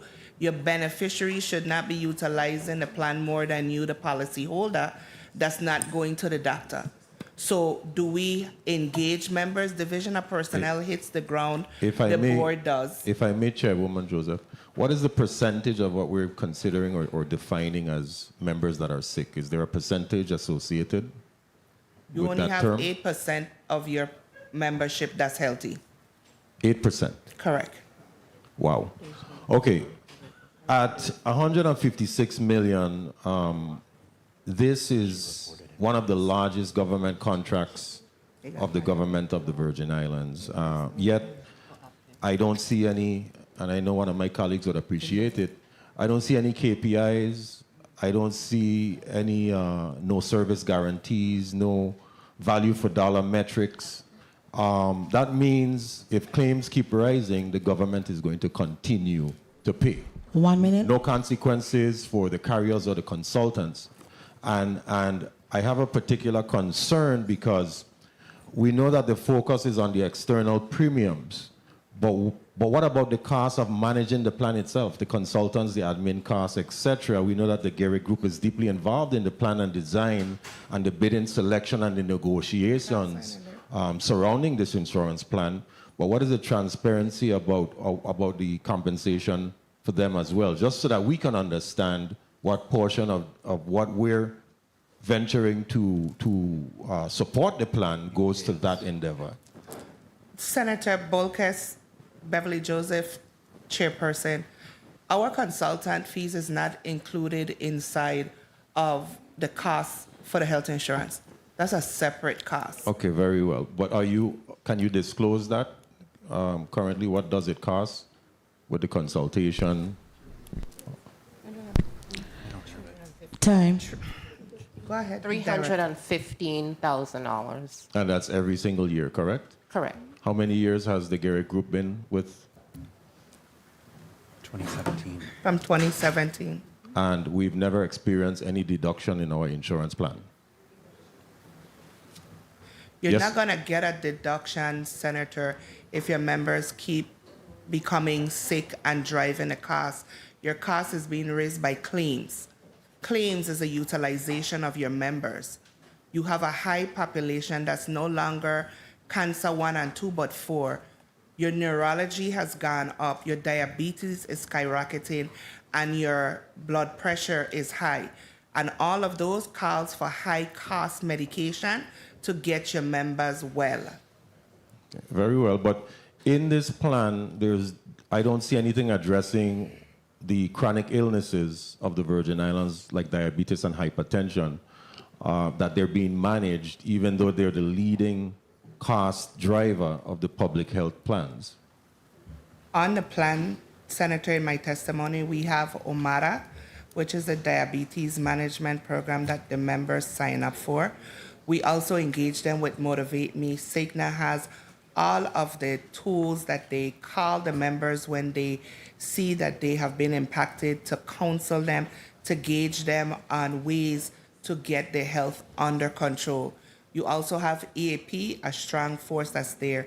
We have the wellness program that's initiated on both islands to engage the members to lower their costs and education that's given to the members. At the end of the day, it is still on the members to utilize what they have. And a lot of the specialty that is needed here is not here. They have to go off island off the territory to get care.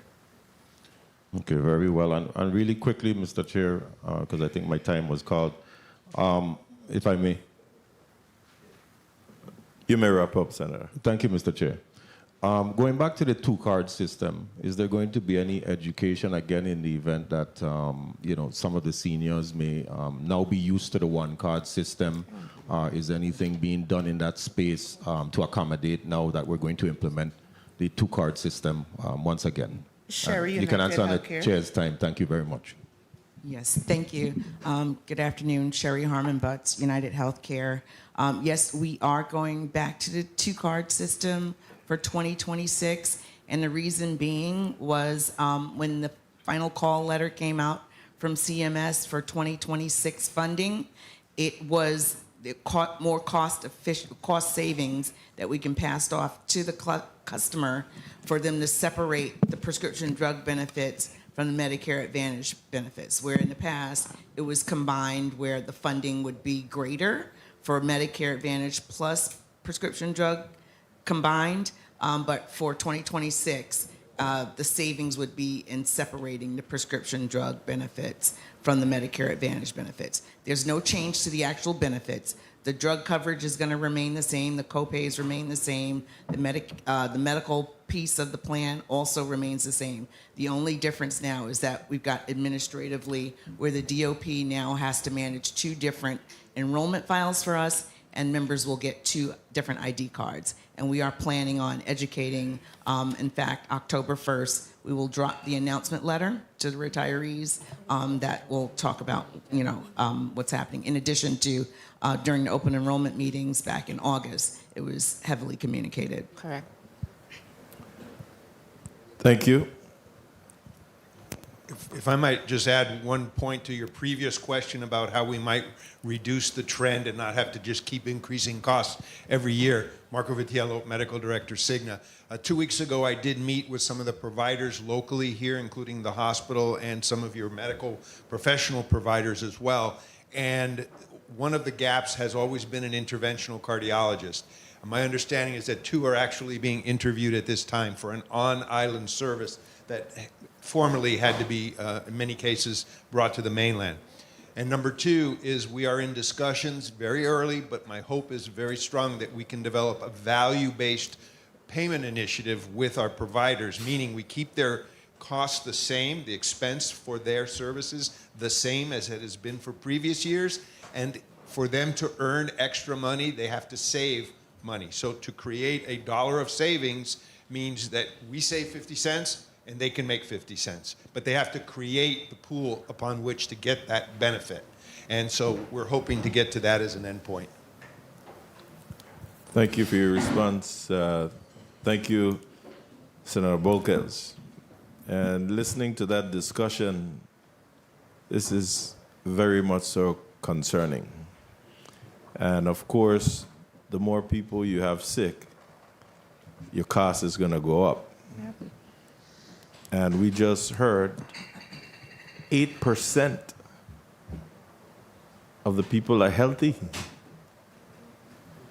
That's truly concerning. Senator Frederick, you're up next. Thank you very much, Mr. Chair. A pleasant good afternoon, listening and viewing audience, colleagues, testifiers, my office, and of course, central staff. Good afternoon, testifiers. It's been a very sobering testimony. Being an insurance broker, I could tell you I am heartbroken by the options we've got, but I deal with this every year. I've been in insurance for, I don't know, probably almost 22 years. So it's always difficult trying to explain to people why premiums are the way they are. Everyone wants to pay the lowest premium and get the maximum benefits. That's fine. But the reality is when you have a declining workforce and an increased incident rate, there's no way we could mitigate for a lower cost. So the option with an ASO became a very viable discussion piece. I understand the GSC board has that information. Is that correct, Chairwoman Joseph? You have information as to what it would actually cost the government of the Virgin Islands if they would consider going into a self-funded plan? Correct. And was this shared with anyone? So we shared the whiteboard with the governor in August, which gives the pros and the cons of going from fully insured to self-funded. So what is going to go now, which we have charged the consultant, is a deep dive in the exact amount of money, the structure that needs to be in place, getting the questions to the governor and this body. Who is going to manage the fund? How those claims are going to be? Because I want the public to understand, and this body, don't look at Cigna. Cigna has to bid on it. If we were to go that way, they have to answer the RFP. So it's not to say, okay, it's gonna be Cigna, because they may answer. It could be United, it could be Aetna, it could be the Blues. So once that RFP is sent, it's going to be. But what happened in our July board meeting, Cigna did present totally to the board, and the chief legal counsel for the governor was present at that board meeting. Senator Potter, your chief of staff, was there. And they said, whether it's them or anyone, this is a structure that would need to be in place, and this is how the administration part would work. So all we're gonna do is go deeper dive and present it to this body and the governor to make that decision if this is the way that we want to go. Because again, it's still based on the VI code up to the GESC Health Insurance Board. We can present to you guys, this is a legislature, because you would have to break the current contract and go out to RFP. But again, if it is not structurally sound or in the best interest of the people, that's where the GESC board has to do its due diligence too. Our fiduciary is to the members, which all those members include you here. And that's the reason I'm asking these questions, because some people are saying that there's a reason why we're afraid to explore that option and let them know. And I'm like, no one's afraid to divulge any information right now. We're trying to make you aware of what the challenges are. There are no beautiful choices when it comes to health insurance today, especially when you have an 8%, healthy rate. This is a very sick group. But the options are real, and the savings is what we need to get at. If you choose a ASO plan, would it be 30 million or 50 million in savings? Will it be less? Would it be more? Is it worth the risk? Because the biggest fear each one of us in government has is if you go away and you find out your card is denied. So, Senator, I'm going to say something and then I'm going to let Ms. Sanchez. Is there savings? And 1 minute. I'm going to say the board is not against going to self-funding. Our consultant tells us every month we need to look at self-funding.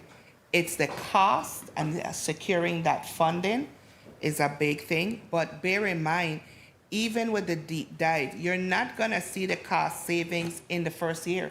It's going to take 3 years for y'all to even see a change in that profit. So I want them to, it's not that you're going to see it today for tomorrow. No, it was presented. It's going to be 3 years before we even see any cost savings. So you're still going to be paying high before you see that. Yes, see? And the financial risk, Ms. Sanchez, if you would, is what scares most of us, because we are opening up the government to anything. And we've got, a total of like 13 members that have claims in excess of $3 million. Correct. I mean, who knows what's going to happen in 2026? That's right. But our government, because of our cash flow situation, Mr. Chair, if I must complete my thought. You may complete your thought. Thank you, sir. We are not in a position to gamble, but it's good to get the information.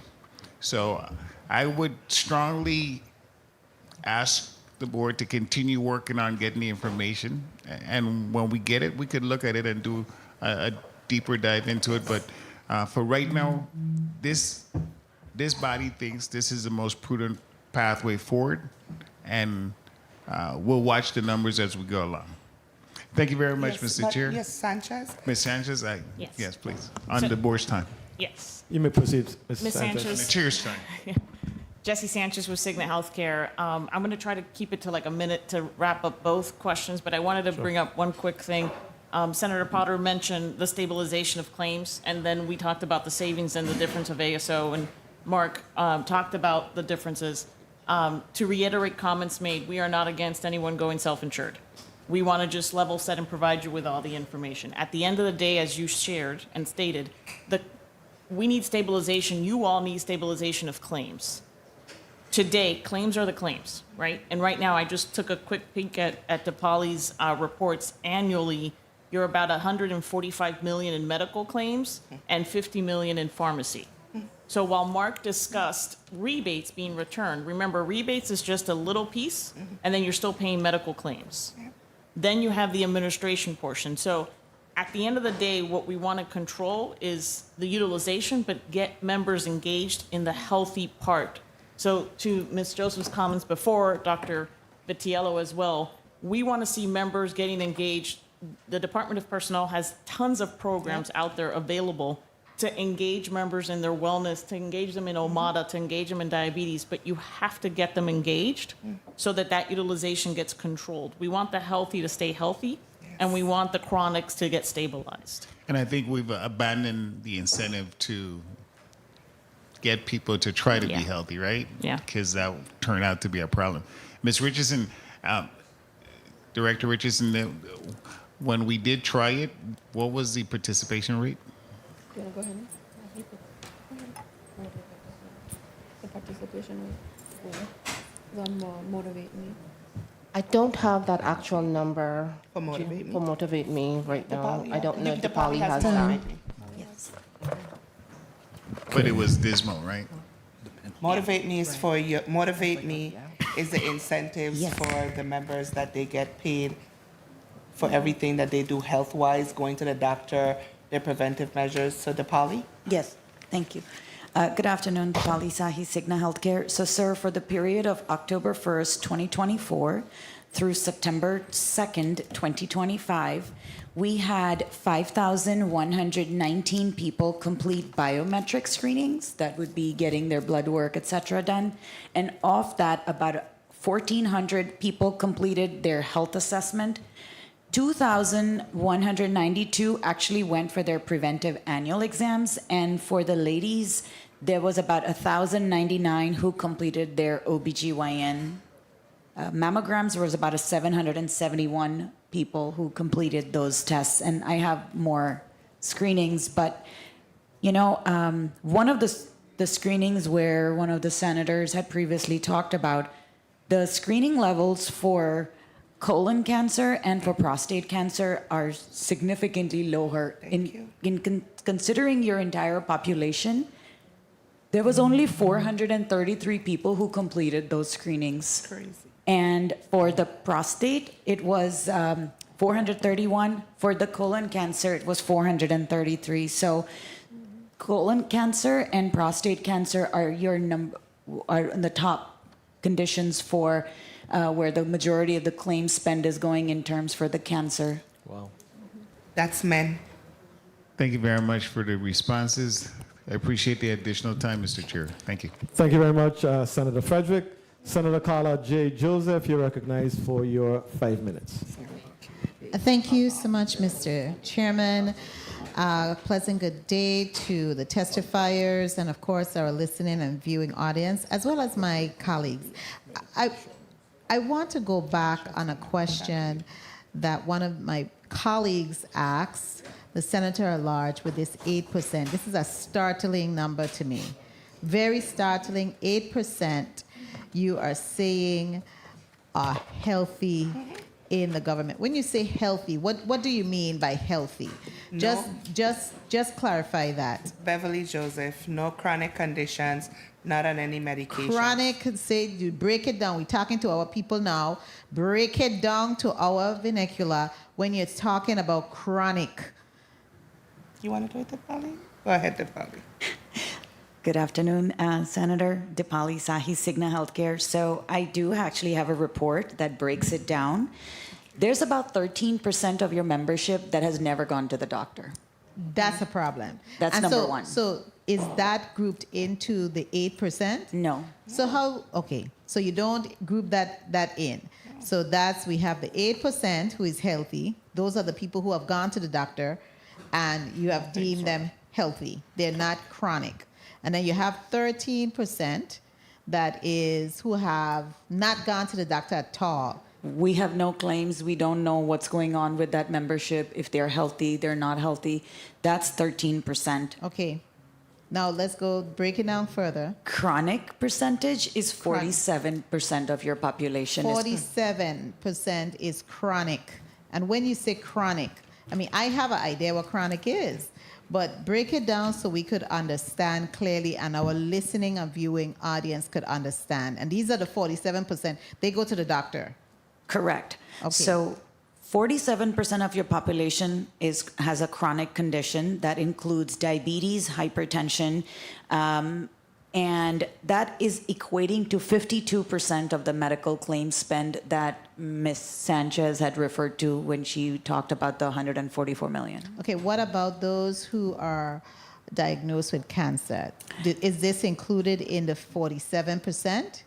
Those would be included in the catastrophic because those are the folks that are... This is another level now. Yes, ma'am. Let's get to this number now, this percentage, catastrophic. 1% of your population is in the catastrophic category, which is equating to 34% of the spend. 34% of the spend. Correct. Okay. And so those who are the 8%, you're saying that 8%, do you have the age group of the 8% average? I can pull Because that up. even if I'm looking that even if we add additional people to our enrollment, we can't guarantee that these other human beings who come in isn't going to be chronic, one, and we can't guarantee that these other individuals are going to go to the doctor annually. You know, human beings are very complex. Mr. Chairman, hold my time. Let me switch on to another question I have. Let me Hold your time. No, I forgot. That's a very good strategy, though. Because I was waiting for Ms. Dipali to answer my other question. And I don't want to go over my time, but I'm going to go over my time. Okay, I mean, this is very startling. I don't mean to be light and make joke, but this is very disturbing that people don't go to the doctor every year. Yes, so I want to also ask another question relative, so we could put all of this into perspective. How is it that when you go to the lab here and you do your deductions, you have to pay, right? I have done my lab work in the States and I pay $0 every year. How is it that I'm just using myself. This year I paid zilch. I paid zilch, $0. No copay when I went to do my lab work. And when I went this year, they told me I had a bill from the previous year and it was $26. So tell me how that difference, because if I'm paying a $500, I'm single, $500 deductible, my round trip cost, right, is lower than paying the deductible here at the labs to do my lab work for my annual. My round trip I could get on Spirit for $100, $200 round trip. How is that? Tell me how that works out. So Beverly Joseph, chairperson. Senator, when you go to the doctor in the beginning, are you doing your annual labs? Because if you're doing your annual, there is no copay. But if your doctor send you to do a testing, then that's a deep dive diagnostic. You will pay. I do all the diagnostics. I'm sorry, and I'm sharing. Do all kind of diagnostics. I did all kind of additional tests. I ain't got no copay. I mean, I don't know if it's because they're in network or something, but I hope, I mean, now they might want to bill me because I put it out there. But I am just a very open, honest human being. Thank you for that. So tell me how that happened. We will the offline. We're gonna look into the claims.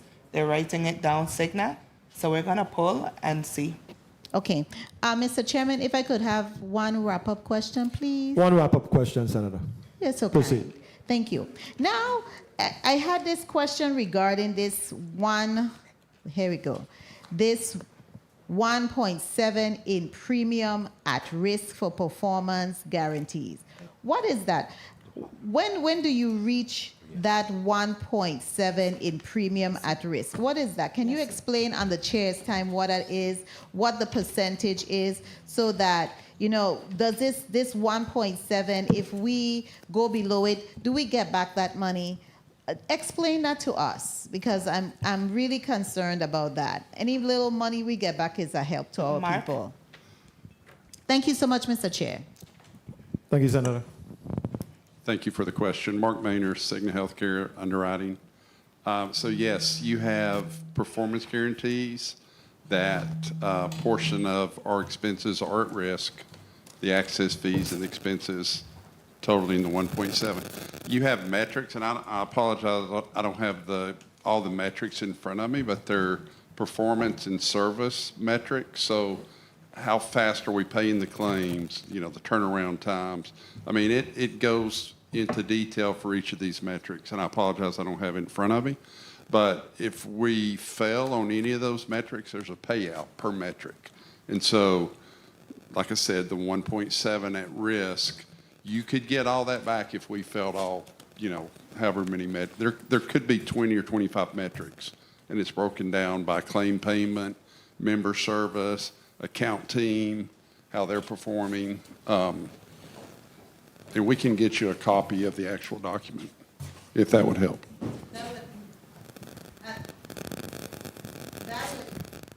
That would help. That would help. Thank you. And I hope I don't get penalized for putting out my stuff into the public and telling you guys. Thank you so much. Thank you very much, Senator Carla Joseph. Point of information, Senator Ray Fonseca. Yes, thank you, Mr. Chair. I want to follow up specifically on the question posed by the Rules Chair. So I want to ask the board, what is your position to treat the local hospitals like some of the off-island facilities and implement a waiver of co-insurance for all diagnostic testing and elected outpatient procedures once performed at Wang Louis or Roy Snyder? What is your position on waiving the co-insurance? I'm asking that to the board.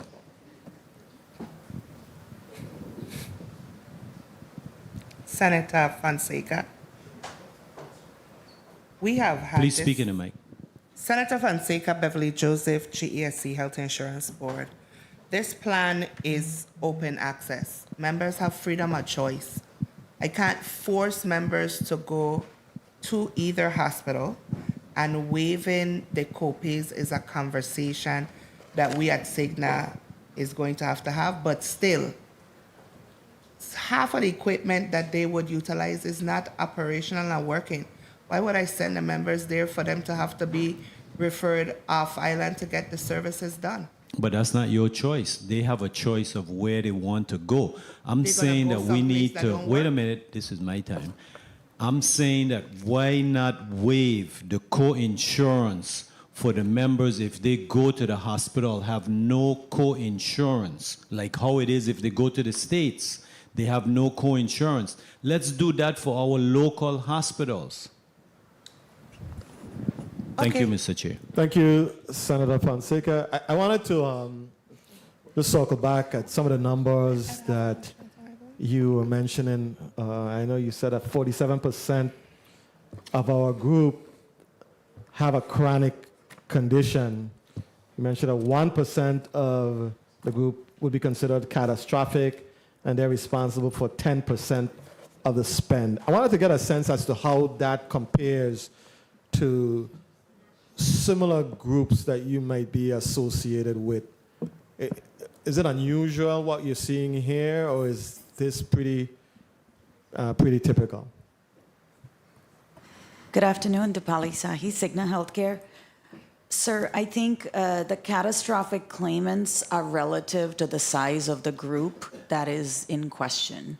In your case, or in the government of the Virgin Islands, there are 245 individuals who fall in the catastrophic category, which are equating to that 1% of population and 36% of the total costs, which is coming out to about 65 million.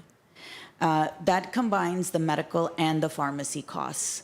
So in my other clients that I have, some of them are not as large as your group, but the number of catastrophic claimants varies and their conditions vary. In your population, majority of these folks are either dealing with things like hypertension, diabetes, and other conditions that will be exacerbated should they have things like cancer. So now, not only is the spend going towards maintaining that chronic condition, but now they're actually very unwell because of that cancer component as well. Average cost of your catastrophic folks is about $262,000. Okay. Is what the individuals are having. And 90% of them have those chronic conditions. So I think in terms of other groups, it's relative. Okay. I would not be able to give you an exact number to another client, but it's I would say, I mean, out of 20,000 eligible members and 6,000 on the plan, like Ms. Joseph said, 245 people with a spend of about 65 million seems pretty high. Significant. Thank you for your response. We're going to take a very brief 3-minute recess. Presenters, you can use the restrooms, whatever. We don't want to have you in a torture chamber. So we're going to stand in recess for 3 minutes.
minute. Good. Good afternoon, ladies and gentlemen. We're back on the record. We're going to proceed with inquiries. Senator Nouvelle E. Francis Jr., you're recognized for your 5 minutes. Thank you very much, Mr. Chair, and good afternoon to everyone. Good afternoon to the team that I get to see on an annual basis. Good to see you guys again. I want to first start off by thanking the GESC for the small grant that they gave to the legislature for our wellness initiative. It's truly appreciated, and we're doing the necessary mark out so that we could get our show on the road and be able to start our journey to wellness at the legislature. You know, this whole conversation is always a painful conversation to me. Each year when we start to discuss, you know, the impact of our insurance. Department of Health, we spent $29.7 million. Roy Lester Snyder Hospital, $34.2 million. The Wang Louis Hospital, $32.7 million. The Frederiksted Healthcare, $3 million. STEAM, CNC, $2.7 million. And then, of course, we're hearing that we expend in the employer share about $156 million in the Cigna and United Healthcare. Cumulative estimate or amount of almost $258.4 million that we spend on an annual basis on health-related funding from the government of the Virgin Islands. But still, despite all that money that's being spent, we continue to hear that we have an unhealthy or sick community. So we seem to be stuck in this hamster wheel where we're having these conversations over and over again. And, you know, at some point, we have to get out this rut, because I agree, if there's one thing that we continue to hear is that, you know, we continue to see where our health insurance continue to go on the upswing. We have 9,456 active employees, 8,780 retirees for about 18,000 active retired employees and their families. So there's a tremendous amount of money that's really going towards our insurance, and we have to do whatever it takes for us to be able to get a healthy community going. So I wanted to ask whether or not have you seen any improvement in this trajectory that we have been on? You know, despite we know that there is some chronic illnesses, we have had wellness initiatives and, you know, various initiatives for us to be able to have a healthier community. Has there been any improvement whatsoever in the trajectory? Beverly Joseph, Chairperson. Yes, Senator. You are seeing more people getting engaged with their health. You see them from joining the gym, walking on the side of the road, eating better. Yes, we have seen that the participation in the wellness activities have gone up. Yes, that is an improvement on it. However, we still need to get people to be more engageful with their pharmacy medicine. You know, when the doctor calls it in, keep with your refills. Don't have the pharmacy fill it and it's sitting right there. They don't refill. They do call them to sit down. Cigna reaches out to the members. Is there a reason why you're not picking up your medication? If you don't take your meds to help cure that ailment that you have, you're going to continue to get chronic sick. Okay. You understand? So doing and keeping with your doctor visits. So in terms of the chronic illnesses, are we still seeing the same that we have seen in the past? I mean, what is it? Diabetes, cancer, renal failure, cardiac, neurology. Those are the very same. Anything new have been added to that list? Dipali, yes. Yes, sir. Good afternoon, Dipali Sahi, Cigna Healthcare. So added in addition to the conditions that you just mentioned, another one that has popped up is mental health. And that also has now started in terms of adding to the spend, where we're seeing an uptick. In some ways, I think it's a good thing that people are taking care of themselves, because I think mental health, including your physical health, is very important. But I think if your mind is not right, the body would not really, work. What about stress? Yes, sir. So stress is one of those conditions that is included in that mental health category that we're seeing, where it's stress, anxiety are some of the top conditions for mental health. Okay.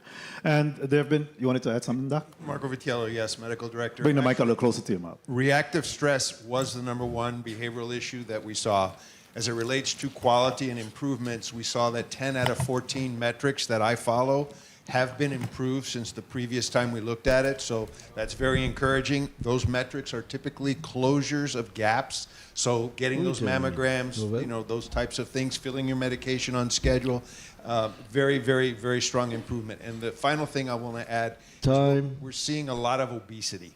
And obesity leads, in many cases, to cancer. They're connected, and that's part of the problem. Yeah, and that's why when they had the conversation about the weight medication, I was a little reluctant because, of course, while it's costly, I believe that it contributes to other illnesses as well that will cause catastrophic. Mr. Chair, may I just wrap up with this final?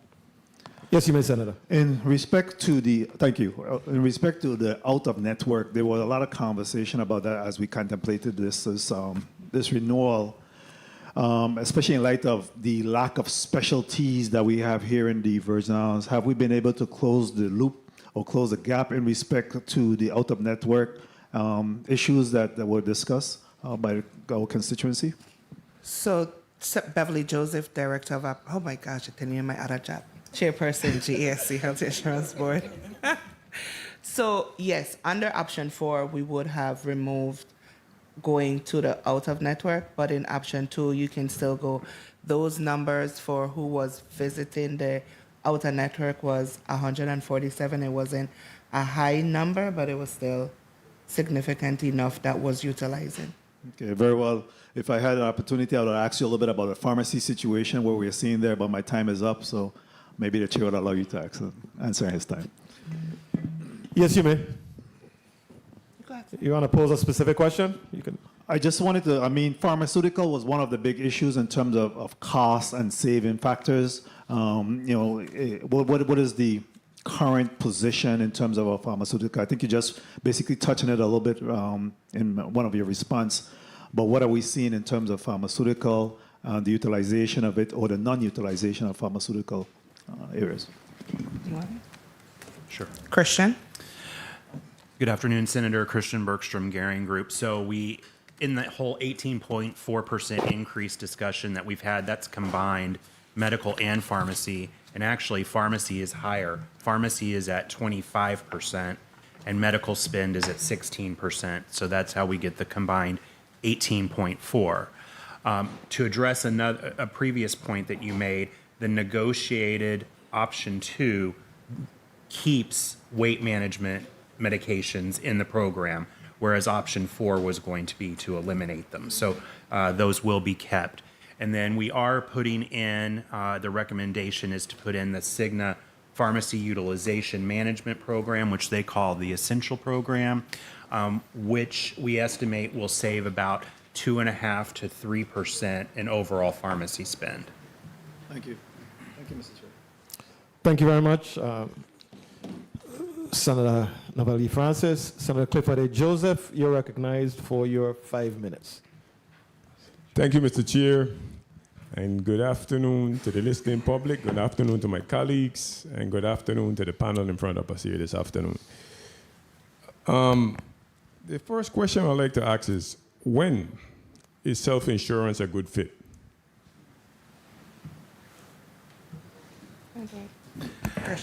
Christian Bergstrom, Garing Group. As Ms. Sanchez from Cigna stated earlier, it's when your claims stabilize.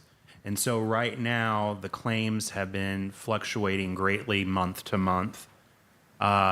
Currently, if we were looking at your plan today, and let's say your budget is what your budget is today, the overall combined premium that's going into the plan is $148 million for this fiscal year. The total claims paid are $159.8 million. So that's an 8% increase over the budget. So we would be coming before you today to be asking for 8% more to cover the budget. So as of just looking at this simple data, we would need the claims to stabilize towards the premium in order for the rationale to make, the argument for self-insured. Otherwise, we would be increasing, the budget significantly. But there are other aspects where you are going to see savings in administrative costs, savings from pharmacy rebates and other things of that nature that would be factored into, that is going to be looked at into our case study. Okay, my next question will be, you said 13% doesn't go to the doctor at all.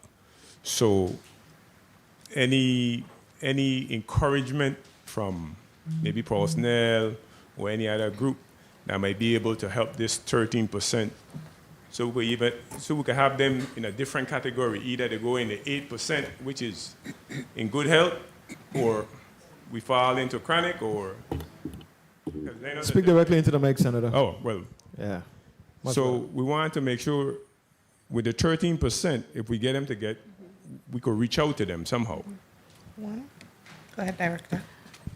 Cindy Richardson, Director of Personnel. As stated by Cigna, they don't exactly know who those 13% are. So all we can do is what we can continue to do that we're doing right now is to push our wellness programs throughout the government and just encourage individuals to participate. But, okay, I could understand a portion of the 13%, but if it's the same person consecutively not going to the doctor, at some point we wouldn't get a view on nothing? Yeah, so we don't know who they are, but we can continue to educate, even with the Cigna vans, and we're going out to the respective agencies on a regular basis and bringing the care to them. And we have had some successes with that too, where we've seen chronic diseases identified right there on the spot. So all we can continue to do is to bring the awareness and educate our membership. I think the van is solid coming to the workplace. I think that's a solid move. But for the listening public, I just want everybody to know that the actual contract in front of us here before us today is a fully insured. I only ask a question. I don't want anybody to be last in the community as far as where we at. I just want us to know that we are still on a fully insured, covered insurance package here for Cigna. Correct. Yeah. Correct. Clear. Correct. Okay, I just yes, want to make sure that the public is with me as well. And United. Both contracts are still fully insured. Good. Well, thank you guys for your response, and thank you, Mr. Chair. Thank you very much, Senator Clifford Joseph. Senator, well, I just got a question that was posed to me. I'm just going to ask it to you regarding the Cleveland Clinic in particular. I know back in the day, Virgin Islanders traveling to Cleveland Clinic, you were considered a part of the international group. So you had an international desk, and you had a more, what's the word? You had more... Concierge. Yeah, concierge type services that no longer exist. So I was wondering if you had any insights as to, what goes into those types of decision making. Is that just a strictly Cleveland Clinic type decision, or does that have something to do with the insurance provider? Marco Vitiello, Medical Director, Cigna. So I actually have had conversations with Cleveland Clinic over the last several weeks, and while they don't have this international program anymore, they're more than willing to work on a specific pathway connecting our local members here to services on the state side, should they be necessary. And we're working to actually create a mechanism for that with a single point of contact over there. So in fulfillment of some of the things we've talked about in the past, I believe we can accomplish that. There are other local facilities, land side or at the U.S. side, state side, that is willing to consider such a path, but at the moment are not committing to it. So for now, I think the Cleveland Clinic is our path of least resistance, and we're working towards a fulfillment of that. Are you seeing something some daylight or something by the end of this year? Or Oh, is that yes. something long term? Yes, Okay. I have a commitment to move with great speed on it. They certainly Excellent. love your members going there, and they are a great center for specific services, in particular Gotcha. cardiology and even some neoplastic. Gotcha. Thank you very much for that. Appreciate that. Senator Maurice James, you're recognized for your 5 minutes. Thank you, Mr. Chair. Good afternoon, testifiers. Good afternoon, colleagues again. Good afternoon, Virgin Islands, everyone in and outside the room. There's so many things swirling in my head that I don't even know where to start. But I'm going to try to maybe in my mind go through some of the things that I wrote. We have 14,035 policy holders. Am I correct? But how many people, I mean, for example, I'm a policy holder, but my husband is also insured. How many people in our population are covered by the government health insurance plan? Ms. Daly? We have a total of 25,000 members covered, but if you want to break down in terms of active employees and retirees, I can also provide you with that. As of yesterday, and I should say my name is Ms. Valerie Daly, Chief of Group Health Insurance, my apologies. As of yesterday, when I ran the report, we have a total of 6,915 active employees and a total of 7,120 retirees on the plan. So we have more retirees covered than active employees. And okay, this is the what's troubling me was Ms. Joseph's response to my colleague here to my right about the connection with the hospitals here on the island, in the sense, on the islands, in the sense that I understood what you said about the hospitals not being able to have the proper tools, the resources. But if I cannot afford to travel off island, how I think that's what's leading to the sick population that we're seeing. And that's the quandary we find ourselves in as a government.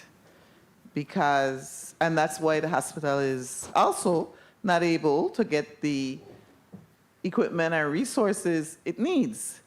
And so I say all of that because then it seems as if this particular funding doesn't really work for us, this fully funded plan, as opposed to the self-funded plan.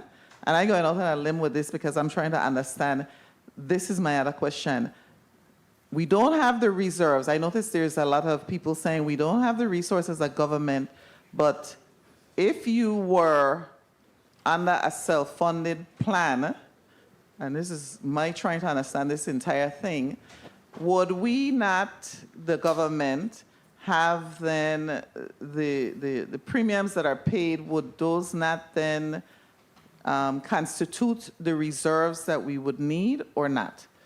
You understand what I'm asking? I'm asking, so I'm gonna answer part of Part, your okay, question, sure. and then I'm gonna let the consultant answer the part with the reserves. Okay. So when I answered to Senator Fonseca in removing the copays, if they're going to do a preventive service, there should be no copays.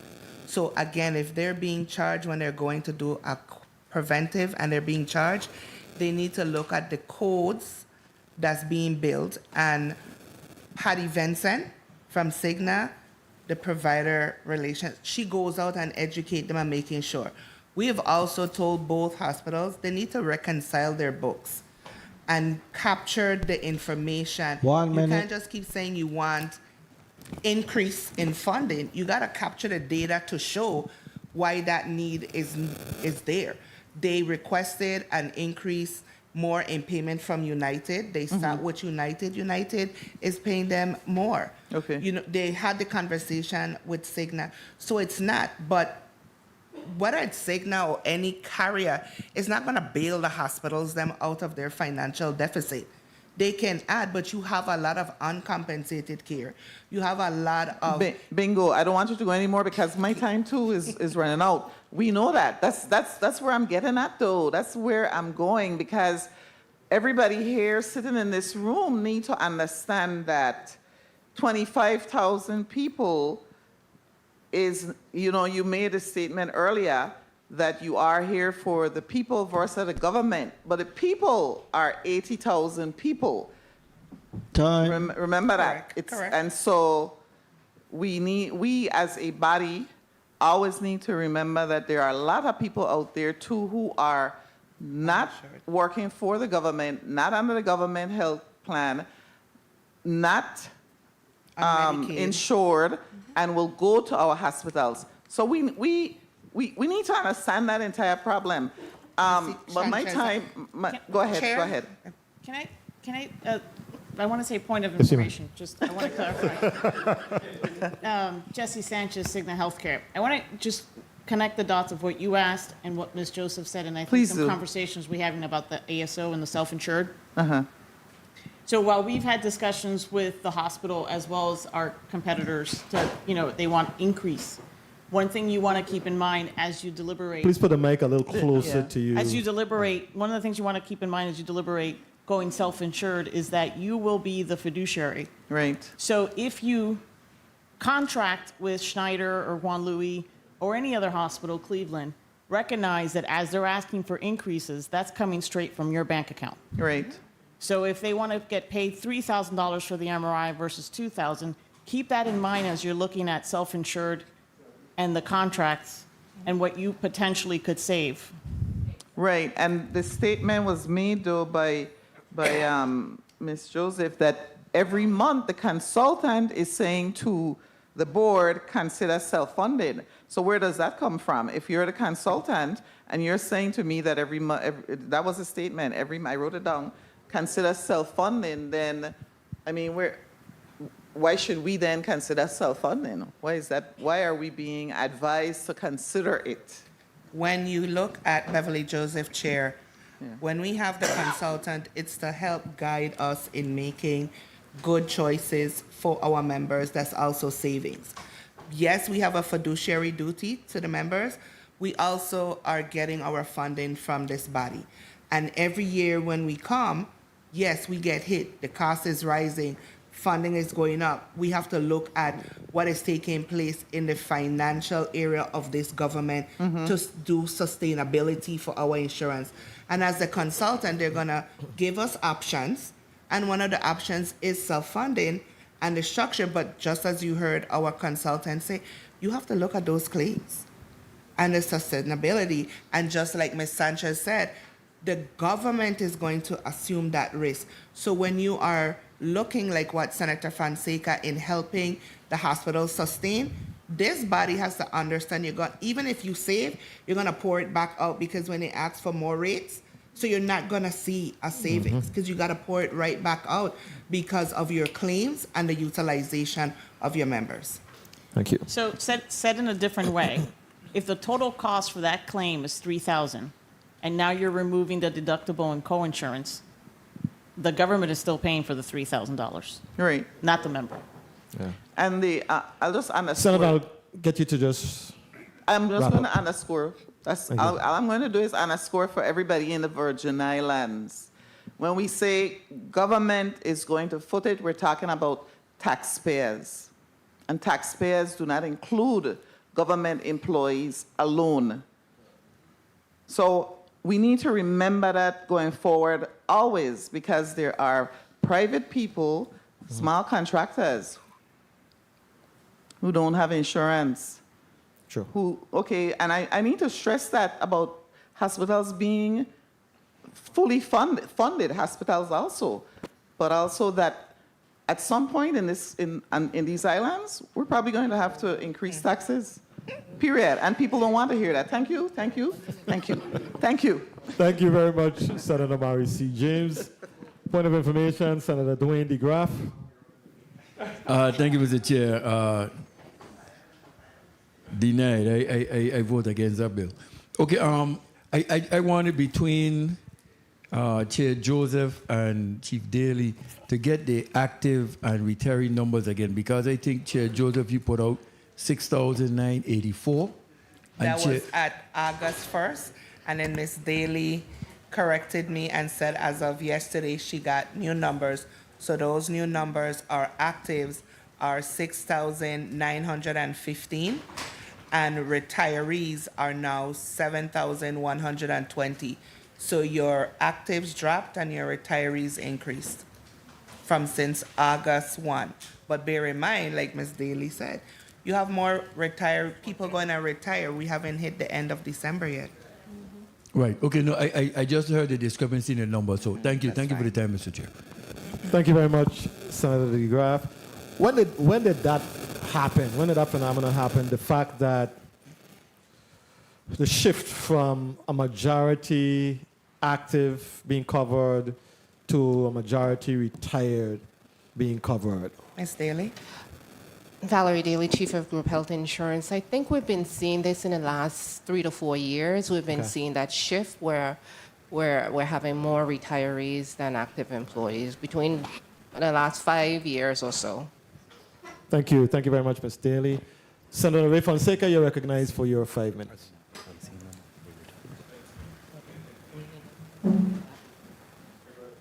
Please recognize Senator Ray Fonseca's microphone. Yes, thank you, Mr. Chair, and good afternoon to my colleagues, the distinguished panel of testifiers, and all the listening and viewing audience tuned in. Okay, so to follow up on the female senator from St. Croix, we're talking about 25,000 persons. This is the government employees and the retirees and their families. But the population is 87,000. So we're talking about 25,000, but there's 62,000 that we're not talking about in this group. And you know, I've did a study of the states that the hospitals are making money, and this group, when they go to the hospitals in their jurisdiction, the hospitals do well. In the Virgin Islands, this group largely, we go off island. So the hospitals is saying that reduce the out-of-pocket expenditures. The hospitals would collect less money from us, but they will get more money from Cigna. You see, Cigna is where the hospitals do well, not particularly with the Medicaid and the Medicare. Cigna is what makes the hospitals profitable. Okay, so I want to go quickly now. The GLP-1 medications, the diabetics are affected and those with weight loss. Are they going to still be needing pre-authorization with those medications with the new plan? Yes. Yes. Okay, good. Just a yes, because I got a whole bunch of questions. Okay, so now Ms. Beverly Samuel, the director for the GSC board. Beverly Joseph. I'm sorry. I'm thinking about Beverly Samuel, my campaign manager. Well, Sapopa. At least him, the edibles, you know. So anyway, the codes on billings in the hospitals, you are saying that maybe the hospital's codes and billings need to be updated and there's some inadequacies. Is that what you were saying? Correct. We have seen with the Beverly Joseph GSC Health Insurance Board Chair, we have seen where providers, when members come to utilize their preventive, they're not using the V codes, which will reflect no copays. So the hospitals will have to watch and see when they're billing that they're utilizing the V for the preventive that would have no copays, when they're coming to see that they're being charged by the members. Now, we also educate the members and let them know that when you go for preventive and they go deeper dive, it's no longer preventive, it's now a diagnostic, so you will incur a charge for that. Yeah, so we might need to have some auditing, you know, and Ms. Joseph, I do trust your judgment. I think in the Virgin Islands, you're probably the single most knowledgeable person in the entire Virgin Islands regarding this subject. And so I trust your judgment. So I want to ask a question now. The fee schedules, and this is for Cigna, the fee schedules for the hospitals have not been adjusted in years. You know, the hospitals, there's inflation in the Virgin Islands. costs keep going up. When was the last time the fee schedules for the hospitals adjusted? And are you lenient to go ahead and implement a new fee schedule for the hospitals? Dr. V? Yes, Marco Vitiello, Medical Director for Cigna. We actually met 2 weeks ago with leadership from both your professional group here, the BI Equicare, and with the hospital administration about doing just that. So those negotiations are beginning and hopefully will come to a good resolution.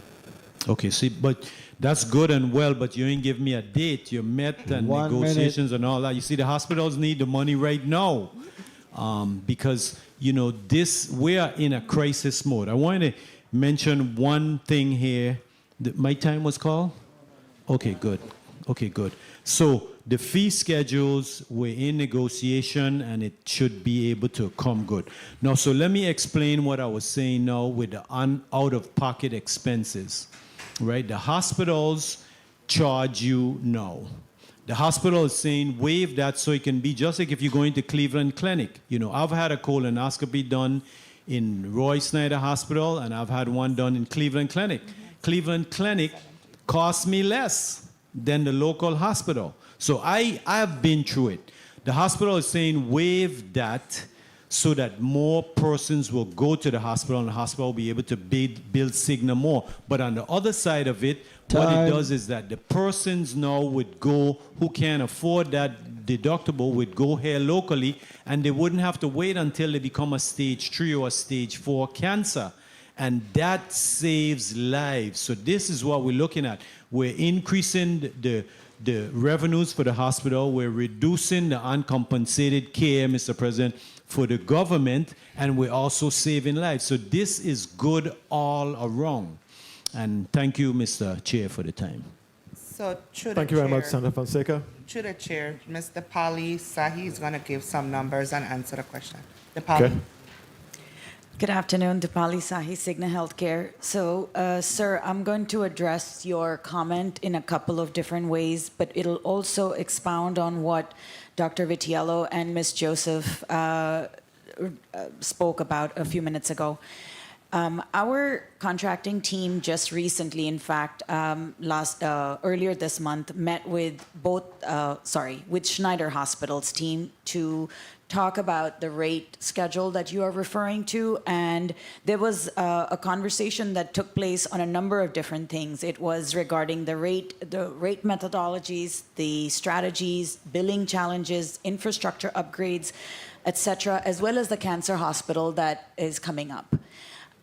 Cigna is sending a new contract to Schneider Hospital, which will be under review.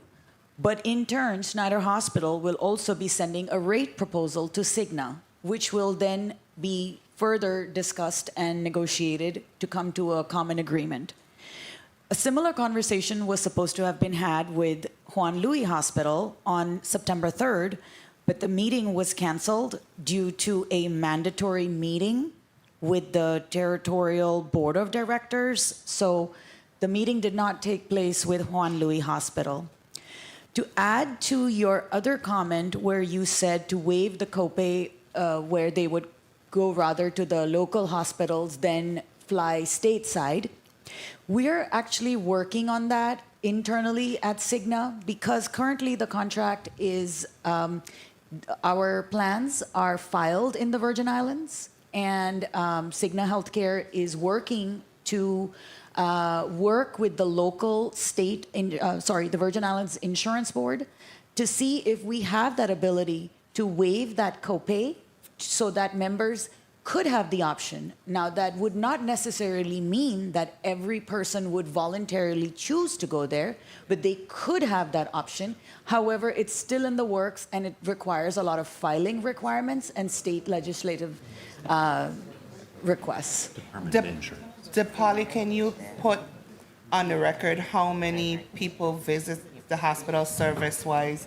The number, do you have it? Yes, ma'am. Opposed to our filing? Yes, ma'am. Thank you. So to add to what Ms. Joseph just requested, currently in the Virgin Islands, the spend for the period of July 1st, 2024 through June 30th, 2025 In the USVI, total claims that were paid were at 73 million. And on the state side, it was 63 million. And if you were to, and I know you requested the information for the cancer breakout between Puerto Rico and Virgin Islands as well as mainland, which I am requesting for you. But if I was to further break down that information, in network, that would be within the network of Cigna and contracted providers, 73 million was in the US Virgin Islands. And 62 million was on stateside. Puerto Rico was about 117,000. So in-network penetration and usage by your membership is about 99% of your members are staying within the network. Point of information. Point of information. Yes, thank you, Mr. Chair. Okay, so, but still, that's 63 million that's going off island. We need at least another 20 million of that, and that would help the hospitals. And also, Puerto Rico is real low, 117,000. Is that the number you gave? Yes, sir. So is Cigna accepted in Puerto Rico? Why is it so low? Sir, we don't really have in a network in Puerto Rico. So majority of the folks that might be going to Puerto Rico are just going because of the proximity, but it is not in the network. Correct. We don't have a network in Puerto Rico. Okay, thank you, Mr. Chair. Thank you very much, Senator Fonseca. Senator Marvin A. Blyden, you're recognized for your 5 minutes. Thank you so much, Mr. Chair, and good afternoon again to my colleagues. Good afternoon to the listening and viewing public, staff, central staff. Good afternoon, testifiers, and thank you so much for your testimony. Interesting discussion, very important.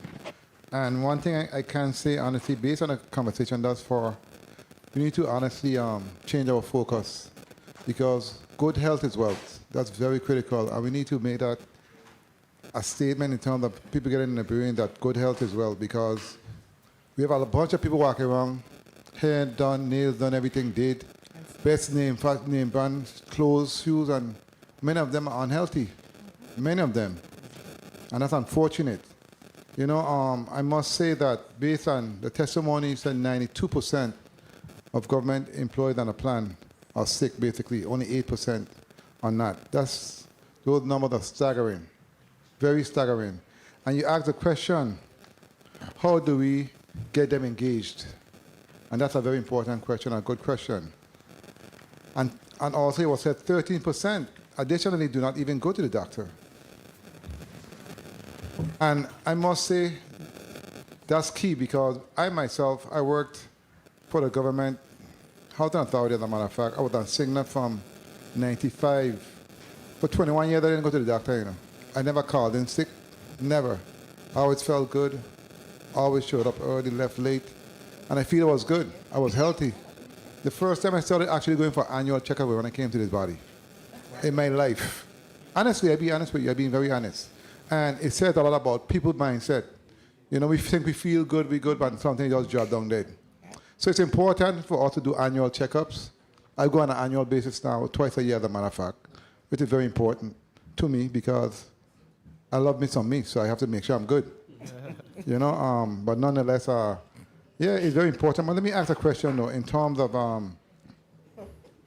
individuals, because I got a text here, right? And they make kind of good sense to me. It says, what about those individuals that are not too well, they try to go and see a specialist in the territory. When they get an appointment, since they are not stationed here, they got to wait 6 months to a year. And by the time they get an appointment, they are already too bad, far gone, whereas it's skyrocket. It costs way, way more. And others who can't even afford to go to the States.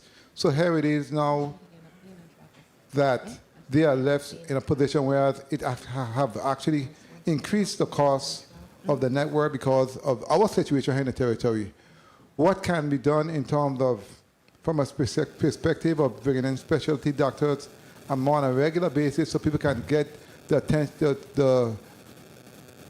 get the services they need in a timely fashion to avoid increase in our insurance? What can be done in that respect? Let me talk to the doctor on the panel. Doc? Yes, sir. think you're looking at there, but it's me. Hi, Marco There's two, Vitiello. which one? Dr. I want to talk to Dr. Okay, I got you. Commission. Go ahead. So as far as bringing in other physicians and whatnot, once they go through the licensing process, then they would be available to practice here on island. So that shouldn't be an issue as far as availability with those docs if they wanted to practice here. And what else did you have as far as another part to your question? Well, that was that part of the question. I want to talk too also in terms of claims, because I know we cannot control the pharmaceutical industry, etc., but we can control in terms of claims once we do our part in terms of government employees and Virgin Islands as a whole, where we do our regular routine checkups and basically stick to the plan, especially what was spoken to in terms of the pharmacy. And when it comes to refills, etc., people go and take the first pill and don't take the rest. What can we do to assist in helping those individuals to understand the importance of following up and following through with their medications and all medicine, etc.? What can be done in that respect from your perspective? Dr. V? Well, first of all, Marco Vitiello, Cigna Medical Director. Obviously, education is very important.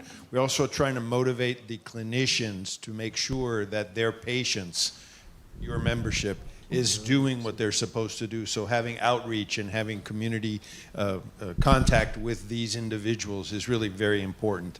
And establishing that primary care relationship is really what drives it. So, are we doing the education on a regular basis? Yes, yes. Yes. Yes. Very well. Thank you so much, Mr. Chair, for the time, and thank you for your responses. Thank you. Thank you very much, Senator Marvin A. Blyden. Senator DeGraff, you're recognized for your point of information. The doc had something to say? Oh, go ahead, Doc. Gilbert Commission, co-chair. I also wanted to add to that, Senator Blyden. One of the trigger points who were actually more aware as to when medications are being filled and not are at the pharmacy level. So if the patient fills a medication, they're due for a refill in 30 days, and the pharmacy sees that they haven't come back. Many times the pharmacy would trigger and call the patient and say, hey, you haven't been back to pick up your medication or get a refill. And many times that's the point by which it's picked up that the patients are being non-compliant. So it's many times not noticed at the doctor's office's level because they have an appointment to see the physician back in 3 to 4 months or 6 months where you have a prescription, but it's realized at the pharmacy level when the prescription is not picked up in a timely basis. Thank you very much, Senator DeGraff. Thank you, Mr. Chair. In regards to, as a layperson, and in regards to my colleagues' conversation on pharmacies, is generic medication a difference on the plan versus the actual, I guess, brand name? And what are we going towards as a community, generic or brand name? Beverly Joseph, Chairperson, GASC. Generics are cheaper, and on the plan that you have now, generics are offered first before the brand. Now, if the doctor writes a prescription and states that they need the brand, a prior authorization is done, a conversation is done between the doctor and the pharmacy, and he or she has to show the reason why they can't take the generic, why the brand is being offered. Once that is understood, then the brand will be provided to the So what type of average cost are we looking at in terms of generic versus brand name based on the plan? Mayor, you go ahead. I can look it up. Sir, if you just give us 1 second, I'm just going to share something with my counterpart here. Okay, Mr. Chair, you can offer. While the poly is given it, it's a 93% generic rate. 93. So to expand upon, so Mina Ayad, Cigna Healthcare, as the poly is expanding on that to find the copay. So we have the generic drugs which are incentivized by a lower copay, which is a $10 copay for the generics, and then the brand copay is $20. So we do incentivize the population in order to move to the generic medications, as these are equivalent in the eyes of physicians as well as the pharmaceutical industry, and incentivize patients for the least cost-effective regimens. So you know, thank you. Again, as a layperson, it just make me wonder, would that have an effect on our population going forward? You're the expert, maybe you could explain it better, but as a layperson, it just sounds like, you know, I'm probably paying more for less, or I'm getting less for more. So just not actually. Are you asking, Senator, as far as the adherence, why people are not picking up their meds? No, I'm talking health-wise as to what effect that the generic having on individual versus. It's the same. Okay, and it's the same. You're the as experts. Okay, thank you. Thank you for the time, Mr. Chair. Thank you. Thank you very much, Senator DeGraff. Dr. Commissione, I wanted to ask you, as a licensed physician, credentialed to work on St. Thomas, is there a difference? Do you need any kind of special approval or permit or whatever to a licensure to work on St. Croix? Is it just interchangeable since it's one territory? So to work privately on St. Croix, I do not. So if I had an office on St. Croix, I can go ahead and work over on St. Croix. If I wanted to work at the hospital on St. Croix, since the institutions are not yet one institution, I would have to go through a credentialing process in order to work there. But if and when I believe the institutions are trending towards becoming one, then potentially that credentialing process would be streamlined and it would be essentially the same, and you can work at either institution. Okay, thank you for that. I didn't know that. I thought it was just one territory, so you could just automatically transfer. But just based on the distinct hospital, they have their own credentialing criteria? Yes, sir. I mean, so there is a difference Yes, sir. in what they require in Wang Louis versus Schneider? Yes, they may be close, but there's still two Might have some different subtle differences. credentialing processes. Okay, thank you for that. Senator Kurt Viele, you're recognized for your 5 minutes. Thank you, Mr. Chair. And once again, good afternoon to the people of the Virgin Islands. In reference to your question, that literally makes no sense. The territorial board goes through the process. When they're credentialing, they should credential the same doctor for both hospitals territory-wide. It makes no sense because the territorial board is who makes that decision. That don't have to come from the legislature. I don't know where or why they continue with the concept. You're going to credential a cardiologist, credential them for both hospitals. Like if the hospital need them, instead of a St. Thomas coming to St. Croix as a locum and a Crucian going to St. Thomas as a locum, just credential them one time. That's the first. In reference to the question that was asked by the minority leader, I'm glad he started this whole prescription. And I think I heard Ms. Joseph say that 93% of the medication utilized is generic? Correct. So only 7% is branded. Correct. The rebates are basically for what? Branded or generic? Where is the bulk of the rebate that would save you money? Branded. 7%. So when you're using this argument of the self-pay, that you're going to have all of these rebates because of the pharmaceutical component where you receive all of these rebates, we're only using 7%. So calculate that number. It is a lot less than you're thinking. It'll be 20, 30 million. We're only using 7% of branded medication. So what would be the rebate on that 7%? You said 50 million, right? In medication? No, total in pharmacy was 50 million. Yes. Oh, okay. So you're making me think like I forget. Sorry. So 7% of 50 million, $3.5 million in branded medication. What's the rebate? 100%? Nope. What's the rebate? 50? 40%? So just a point of clarification, Senator, the 7% is representing the claim count, not the claim cost.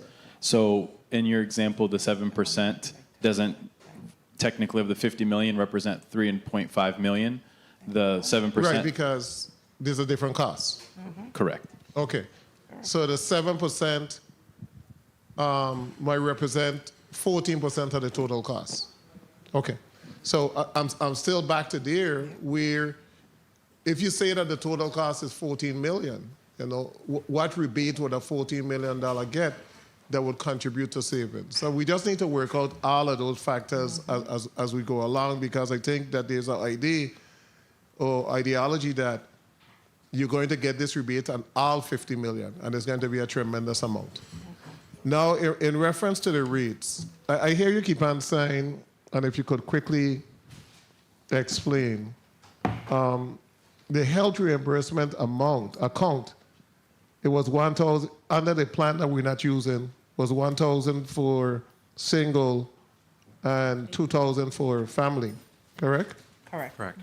But the deductible was really 2,500 for single and 5,000 for family.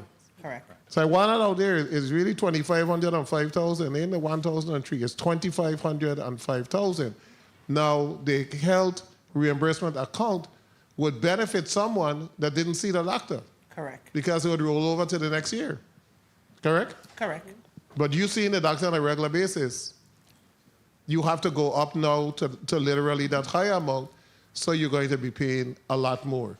Yes. So also to keep that in mind. Now, in reference to 1 minute, you spoke about the increase, and I'm seeing different numbers. You said a single is 137 presently, but I saw the correspondence that we had received from Cigna that it's 131.69. What is really the cost? Is it 137 or 131.69? Valerie Daly. Sure, 1 second. So the current rate is 136.96 for a single person. Okay, and it's going to go to 160. 160.44. Okay, so that's $23.44, and the family is going from 242 to 280. Yes, Senator. Okay, so that's a $38 increase for family per month. Okay, now forget the young lady name for Cigna. Dipali, sorry. Okay, Dipali. Your loss ratio, explain what is your loss ratio and what the number needs to be in order for the plan to be productive. So this is Mark Maynor, Cigna Healthcare, the underwriter. So the loss ratio that we try to achieve is around 90%, and that would be your claims as a percent of the premium paid. Okay. Have you achieved that 90% for this fiscal year? No, sir. Okay, and I have the data in front of me, 118%, which means they exceed 100 for October, 99.4, 119.4, 101, 91.2, 100.2, 120.5, 104.5, 111.6, 111.6. So every single month, with the exception of one, where we were at 91 and that was still exceeding, we have gone way over. Correct. I want to close by saying, no matter what scenario we utilize, whether the hospital increase the charge or any other scenario, if claims increase, your policy is going to increase. Correct. So every time you negotiate and something go up, just remember that the policy is also going to increase. Because once those numbers are higher, the cost is going to be passed on to somebody. Because they have to achieve a certain number for administrative costs, etc. I'm looking at the total claims as of August, I think was 176,000. Yeah, 176.7 million. That is not including September. And the costs have been coming in between 14 to 18 million a month. So that's already 176 plus, let's say, 15. You're going to $191 million. And in total, looking at this form here, for fiscal year 24-25, the total premium, employee and employer, was $198 million. So you're talking about $7 million to administer a $200 million plan. So for this year, the government saved money. Because any other plan, if you go to a self-pay or anything else, they're going to give you a set percentage, you know. They're not going to give you no flexible, it's a set. We want 10, 15% of whatever, so you're going to have to pay that. If it was 10%, we'd have been paying $19 million for this particular plan, which would have been in employer and employee premiums. So I just want us to do a total scrub of what we're going to be doing moving forward. We're going with a one plan now. This is what the people of the Virgin Islands wanted. But as we transition, we have to make sure that our quest to save money don't cost us more money. Thank you so much, Mr. Chair. Thank you very much, Senator Violet. Senator Avery Johnson, you're recognized for Avery Lewis. You're recognized for your 5 minutes. My father got be rolling in That was grave, a- man. When I I just wanna shot, say- it's a different name. I call him Avery Johnson all the time. That's one of my favorite basketball players from back in the day, so I apologize. No, and I was a point guard. But anyhow, moving on. Take it easy. Moving on, Miss Dipali. Yes, sir. I heard you talked about some data collections earlier, and I really was impressed with how you collect the data. Does both hospitals have this access to this information you have, or they have to request it? The reason why I ask this is because I know at times a lot of us have to leave from here for different specialties. So if there was looking at that data to see what maybe would be worthwhile for us to bring in a territory to have here in the territory, you know, I remember last year I needed a cardiologist, and you know I had to do one what do you call it, the online, the telehealth. Telehealth, thank you. Telemed visit. And so forth. So something like a cardiologist, those numbers, does our medical facilities have those numbers? Sir, or could they access it? Good afternoon, Dipali Sahi, Cigna Healthcare. So, sir, the numbers that I provided previously regarding the spend that was taking on island is coming from all spend. That means St. Thomas and St. Croix.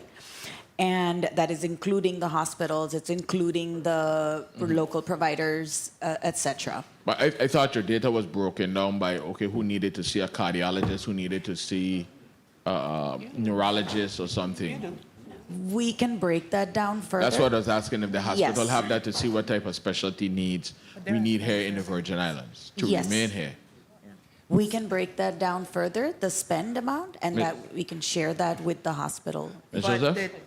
just to expound, both hospitals are advisory members to the board. They are to be to the board meeting to get this data when it's explained at each board meeting. CEO Commission comes on those calls when we have those meetings. Wang Louis needs to improve, but they are advisory members that is privy to this data as the board gets it. Thank you. That calls for us to have a different conversation with them as well. Thank you. Ms. Daly, not Ms. Daly. Ms. Joseph. I understand that nothing really changed in the plan. We added a few things.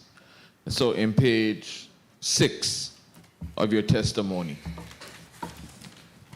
you talked about different benefits from Cigna.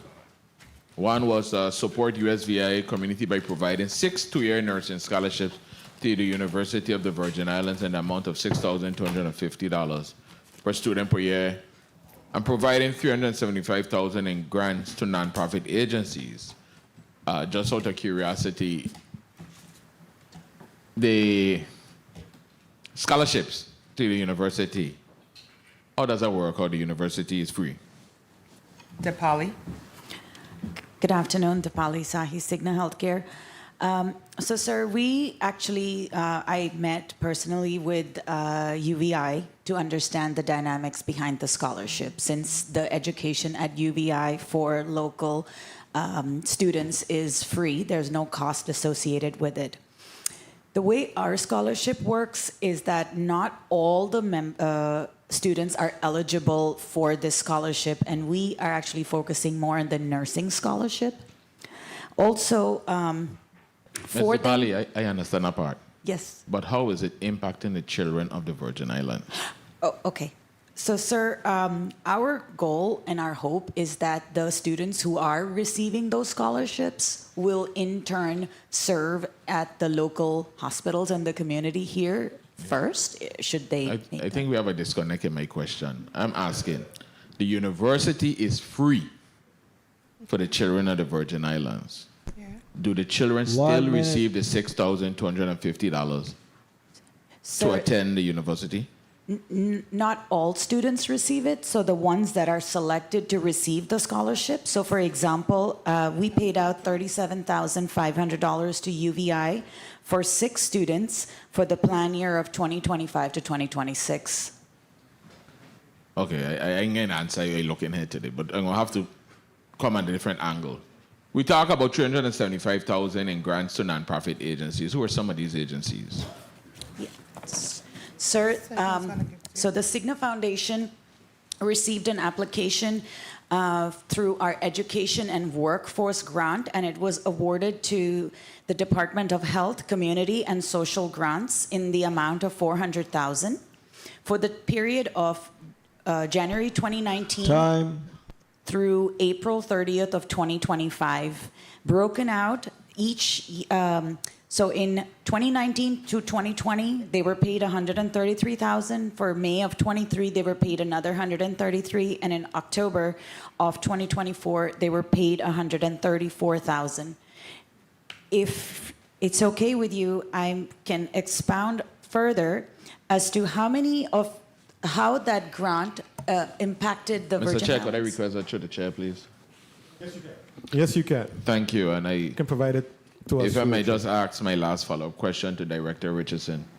At this time, Director Richardson, what could the employees look for in this upcoming year as it pertains to all your wellness programs and everything? I do think I should let the chairman talk about that with the transition. So as of October 1... You speak into the mic, please. Beverly Joseph, GESC Health Insurance Board Chair. As of October 1, Division of Personnel is now going to be the one administering the wellness program. So we had a meeting with the governor where Director Richardson feels that as the administrator of the plan, that direction should be held by the administrator, not having the board oversee. Okay, but So what are we going to look forward to see? Like, you have to ask the director. Okay, They so- will need oversight. Okay, and that's fine. I just wanted that to be stated. So the Division of Personnel will now be accepting all of the wellness proposals that we will be working closely with Cigna in the management of the $1 million that's mentioned here for the wellness fund. Yes. And we'll be administering all of the wellness programs through the Division of Personnel. thank you. Thank you very much, Mr. President, for the Thank you very flexibility. much, Senator Avery Lewis. Director Richardson, what process will be used to evaluate the effectiveness of the new wellness initiatives? We are sitting down and we are going to be reviewing all of the proposals that come in and take a look at what's being offered and ensuring that there's diversity, not only for the active employees, but for the retirees as well. So it's really based on the proposals. We've already had the proposal request period was opened. It's already closed, and we're actually sitting down next week to review those proposals that have come in.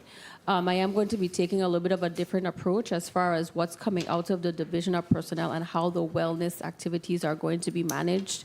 But it is something that we will be working closely with Cigna and ensuring that we utilize the funding that's available per this contract. Okay, I got you. Do you guys have, I know that you used to have a wellness person, a wellness coordinator. Is that position still there at the Division of Personnel? The position is still there. We've changed it a little bit, and it is vacant, and we are actually interviewing this week for the position. Okay. Now, as far as determining the effectiveness of the program. And I know it's kind of just placed in your shoulders. You're going through the process of selecting entities.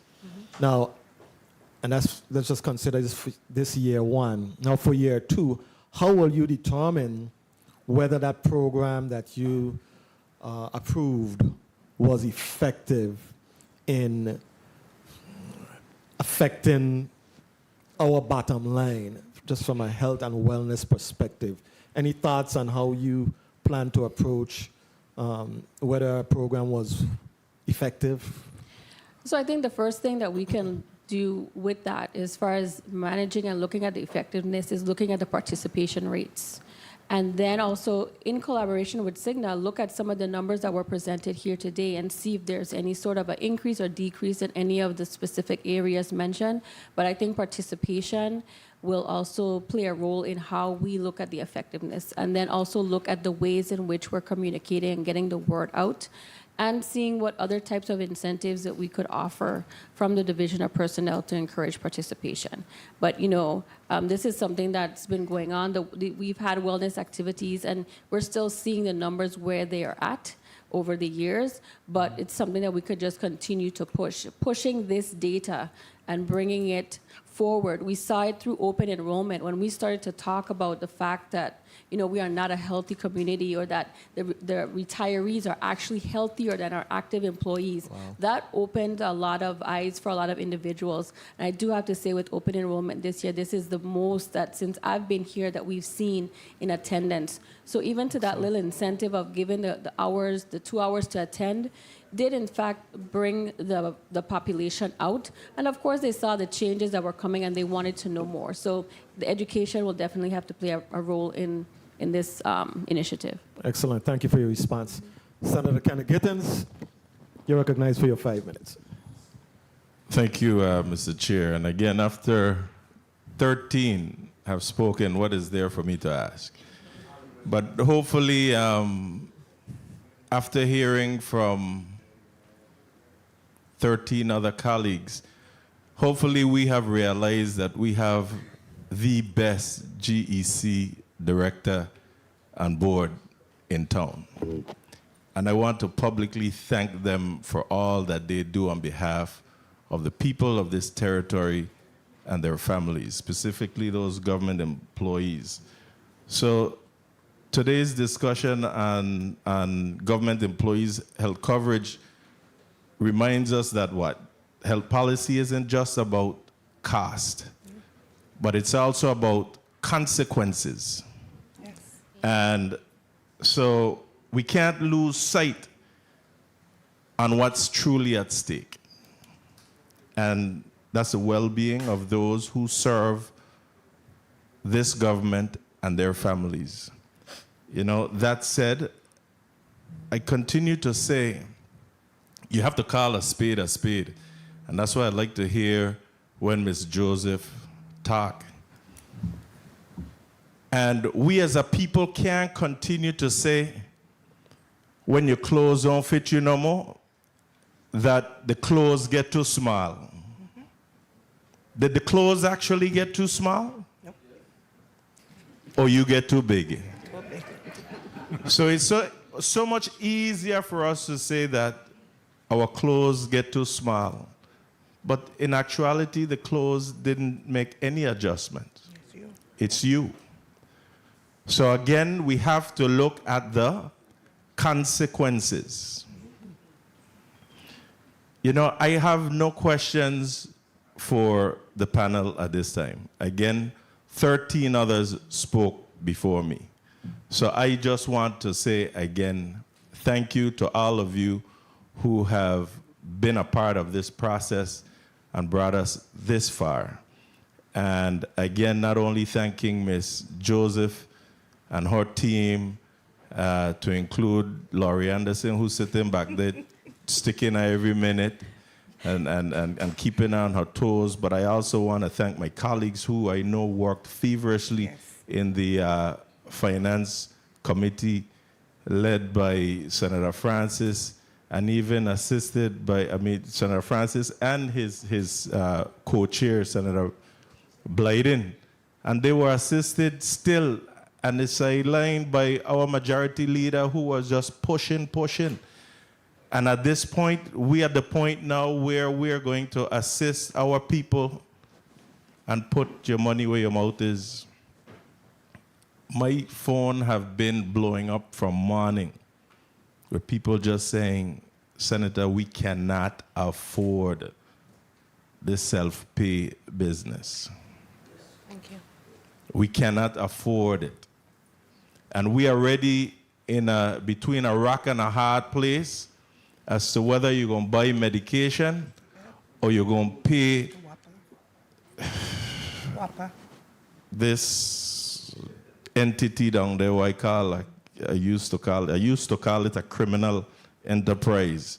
But I think they're trying to do better, but I don't understand what's going on now again with this WAPA situation. But people are between a rock and a hard place in making decisions.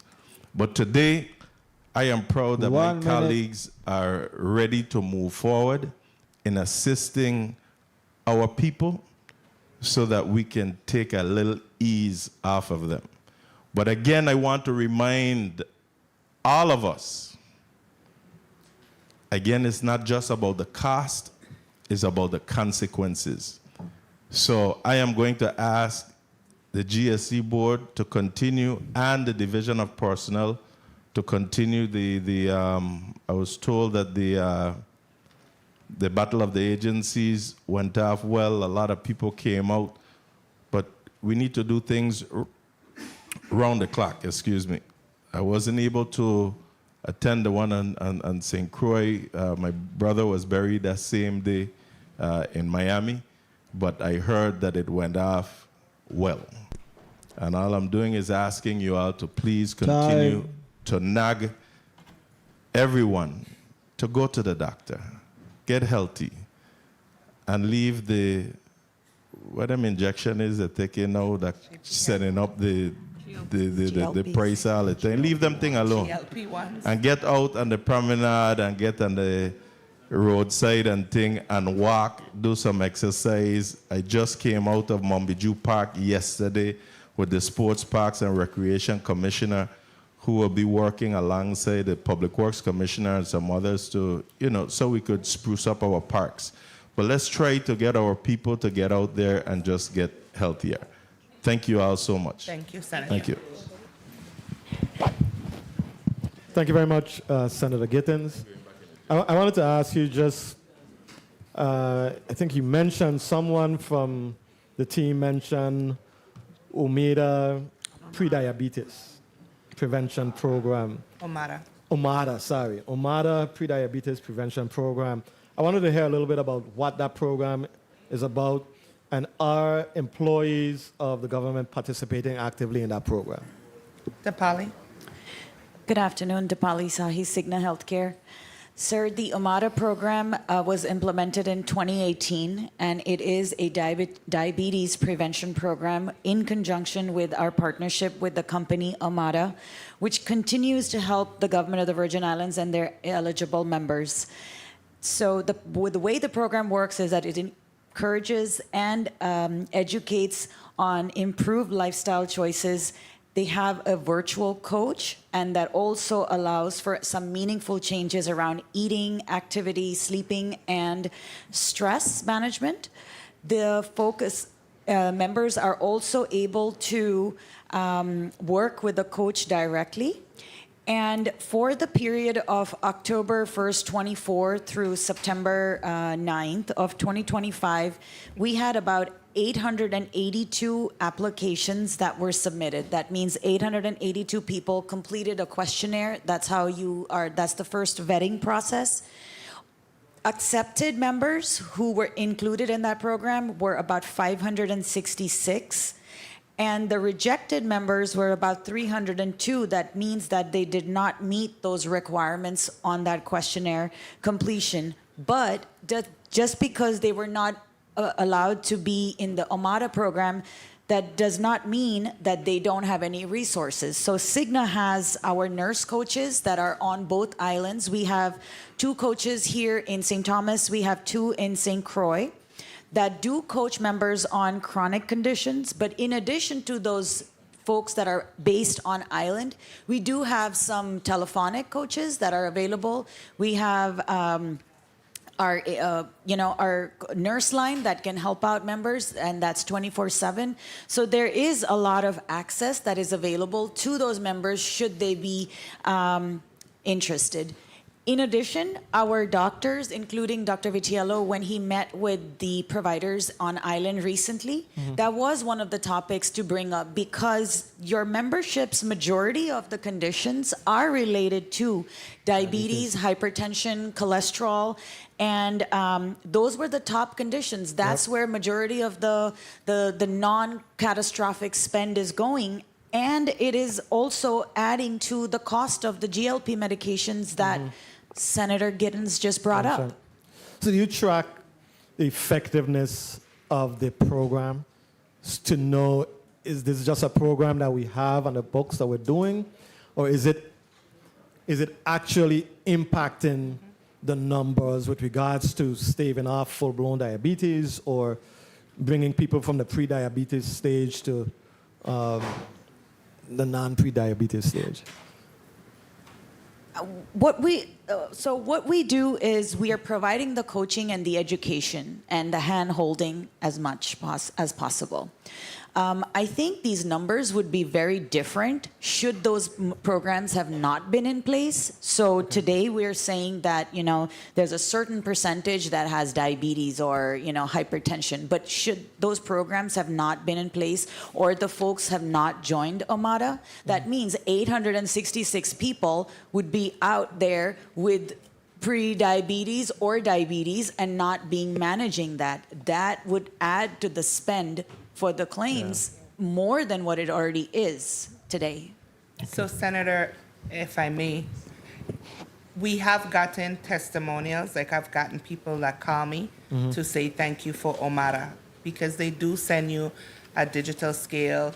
I have coworkers that the coach have called in because they have to record what they're eating, and the coach will tell them that's not to eat. So they are thankful for the program. So yes, it is working for those that do take advantage of that. We don't have any hardcore statistics, but we know just based on the feedback that you've been receiving that, you're much better off with it than without it for sure. Colleagues, I think we have Senator Fonseca. Point of information, you're recognized. Thank you, Mr. Chair. Real quickly, a burning question. How does Cigna treat alternative things like acupuncture and also the prosthetics for the cancer patient? Sir, I would have to go back to check on the acupuncture portion of your question, because on the current benefits, I don't believe that is covered. No, it's not. As a service? Ain't covered. It's not covered. It's not. How about prosthetics? If it's medically necessary and if a member is undergoing treatment, then the prosthetics would automatically be, because, if they are going under treatment and they need something, I don't think the treatment would be effective if they weren't allowed to have the prosthetics to come along. So I think it would be on a case-by-case basis. If you have an example, I can definitely explore that. Cancer patient getting the chemo and they're losing the hair. Can they get that covered? Sir, we would not have any coverage for if you're referring to like a wig. No, but it would be, we would cover the treatment of the cancer. Okay, thank you, Mr. Chair. Thank you. Thank you very much, Senator Fonseca. Senator Gittens, you're recognized for your point of information. Medicare does? I don't think so. No, that would be Okay, custom to that. we'll pass. Colleagues, I think we have Coverage for that? Because I have customers. Senator Joseph. It is a custom business benefit. Point of information, you're recognized. Yes, thank you. I know we focused mostly on the medical component. Let's switch to the dental. Is our coverage, tell me how many persons are using the dental component?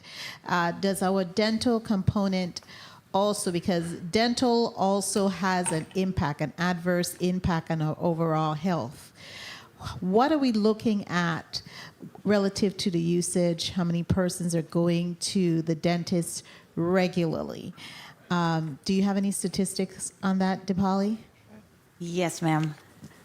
Good afternoon. Dipali Sahi, Cigna Healthcare. So for the dentists, I have percentages, if that's okay with you. I love percentages. Okay. I do. Okay. So 39% of your membership went for a cleaning. 39 Yes. out of 100? Yes, ma'am. For cleaning. Correct. Mhm. Our norm, which is free. correct. Okay. And the norm, which would be normally what we would see in a group your size, would be about 60%. In terms of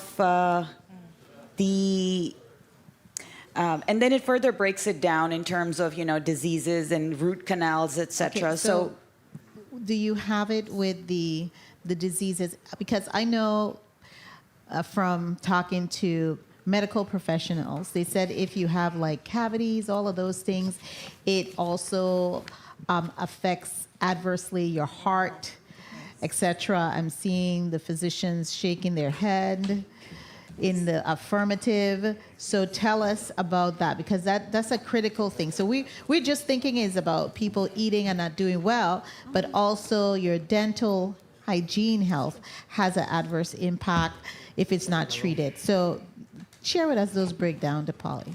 Sure.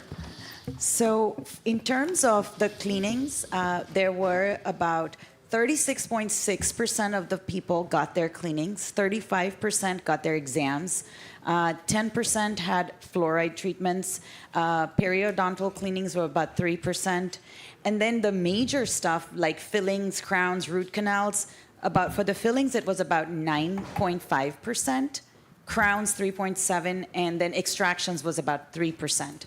So in total, your membership is doing what they're supposed to do in terms of their dental work, but they could do more if they chose to. Also, we have a great program which is called the Dental Oral Health Integration Program. So this was implemented a couple of years ago, where if, let's say, a member went for their cleaning, and the benefit for the dental benefit is $1,550. That means they have $1,550 to spend towards their dental care in the plan year. If they, let's say, got the cleaning in the first plan year, the next plan year, we have a tracker in our claim system that shows that, okay, a person went to get those cleanings. The following year, that maximum, the $1,550, goes up. Oh, it rolls over? So it does not roll over. It goes up to what? It goes up to about $100. So instead of $1,550, it's $1,650, and it continues to go up. So what members could do is not only are they getting their teeth cleaned, but they're also making sure that there's nothing wrong with their oral health as well as medical. And should they down the road in a couple of years need more extensive dental work, their maximum is much higher than what it would be if they would have stayed at the $1,550. This is very valuable information. Thank you. Mr. Chairman, I thank you so much for allowing Dipali to place this on the record, because you know that we're listening, we have a listening audience, and this helps educate them as well. Thank you so kindly, Mr. Chairman. Thank you, Senator Carla J. Joseph. I'm going to ask the spokesperson of the team, maybe for Cigna, the GSC Health Insurance Board, to provide us with your 30 seconds wrap-up as we bring this committee of the whole meeting to a close. Ms. Joseph? Beverly Joseph, GSC Health Insurance Board. Thank you so much. I want to thank my team first for the vote of confidence for me to come before the board and for us to advocate for you, the members and the plan. and our administrator, DOP, our advisory members that helps make us formulate, and our awesome consultant, the Gearing Group, Cigna, our partners, Standard, United Healthcare. Thank you for servicing the people. We strive to do better. We hear the cry of our members, from the costs going up to the government of the Virgin Islands looking at the cost and the rising cost of health insurance. But I'm glad for the dialogue today that you can get a clear understanding of what is driving. It's not that the insurance plan is just saying more money and the VI is so rich. It's that our population is sick and getting sicker, and we need to identify ways to help them address it. Some of the concerns is that, yes, they have the insurance, but after paying their bills, they don't have the 20 to go to the doctor. They can't maintain picking up the medications. So are we looking at different ways? Yes, we are. We look at our stakeholders, the 340B program that was implemented by the FQHC and over here at East End. But we have work to do. We're not opposed to doing the work. We're going to do the deep dive of the study and present it to the board, to the governor and the legislature. But I want to thank you all always to come into the call at the GASC and listening to the members. And I thank everyone for your continued support. And I also am going to say Director Richardson, the legislature, also put in a proposal, so they're going to look for it. Thank you all. Thank you very much, Madam Chair. Any final statements from any members of the team? Just want to, Jesse Sanchez, Cigna Healthcare, just want to once again thank you for the opportunity to come in front of all the senators and the board and answer all your questions, as well as we appreciate the opportunity to continue to serve the island of the VI in any way possible. And we're here committed to help, continue the efforts to improve the health of the population as a whole. Appreciate the dental piece, as it's holistically we want to help out. Health, dental, and mental health, because it's all the body as a whole that needs to be taken care of. We want a healthy and longevity for the island. So appreciate the time. Thank you very much, Ms. Sanchez. That's it. Thank you, DOP. Final thoughts? You good? Thank you very much, ladies and gentlemen, for being here. And colleagues, clearly healthcare is not a privilege reserved for those who can afford it. It's a fundamental human right that belongs to every single person, regardless of their circumstances. As leaders entrusted with the privilege of securing health insurance for thousands of Virgin Islanders, we have been prudent. We have been thoughtful in our deliberations. We've done our due diligence in balancing affordability with reliability. We've spoken to the members of the GSE Health Insurance Board, the subject matter experts and consultants. And based upon where we are as a territory at this moment in time, given the vulnerabilities of our people, given the government's cash flow challenges, the contract we are considering today, in the opinion of this senator, represents the best we can offer the people that we serve. So I want to thank each and every one of you for your participation. Once we conclude this committee of the whole, we will resume our session and vote on this matter, as well as the financial budget bills. So thank you, and for nominees. So thank you all for being here. Thank you, colleagues, for your participation. The committee of the whole is adjourned, and we will resume back into our session. Thank you very much, all.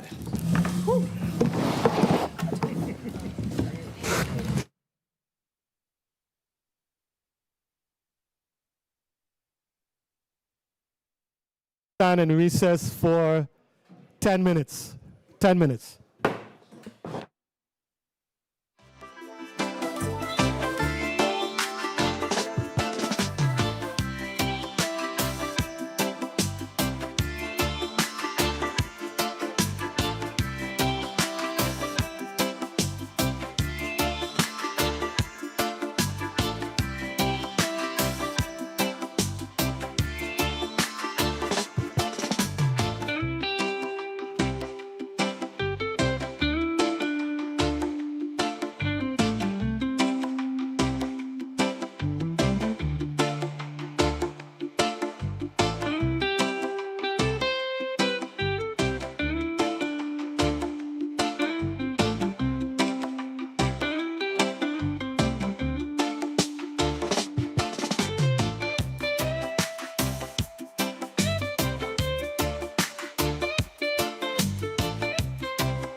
Good afternoon, ladies and gentlemen. Session is back on the record. Do I hear a motion? Senator Viola, you're recognized for your motion. Thank you, Mr. President. Mr. President, I move to waive all committee reports and special orders and reorder the agenda into 3 blocks. Block number 1, consideration of nominees, consideration of major coastal zone permits, and bill number 36-0101 and 36-0112 with a 2-minute debate time. Block number 2 will run from bill number 36-0120 to bill number 36-0168. That's block number 2. Block number 3 will begin from 36-0169 to 36-0189. Both of those blocks will have a combined debate time of 2 minutes. So 2 minutes debate time for block 2 and 3, just 1 debate time. I so move. Properly moved by Senator Kurt Viola, seconded by Senator Marvin Blyden, Senator Ray Fonseca, and Senator Avery Lewis. Objected to by Senator Dwayne DeGraff. Oh, yeah, that's true.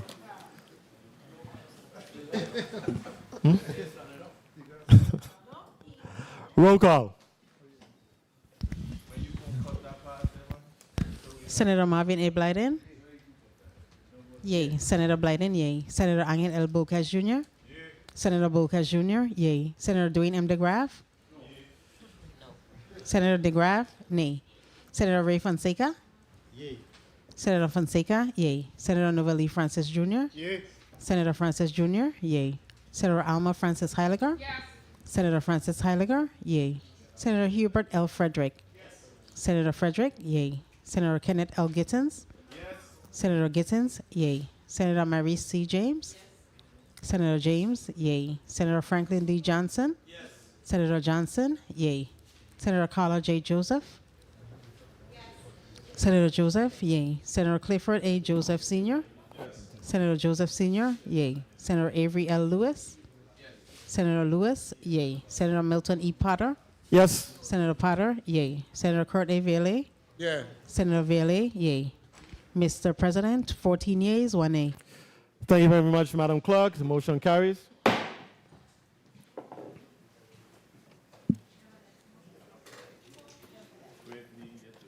Madam Clerk, can you please read the items in block 1? Senator Kenneth Gittens, you're recognized for your motion.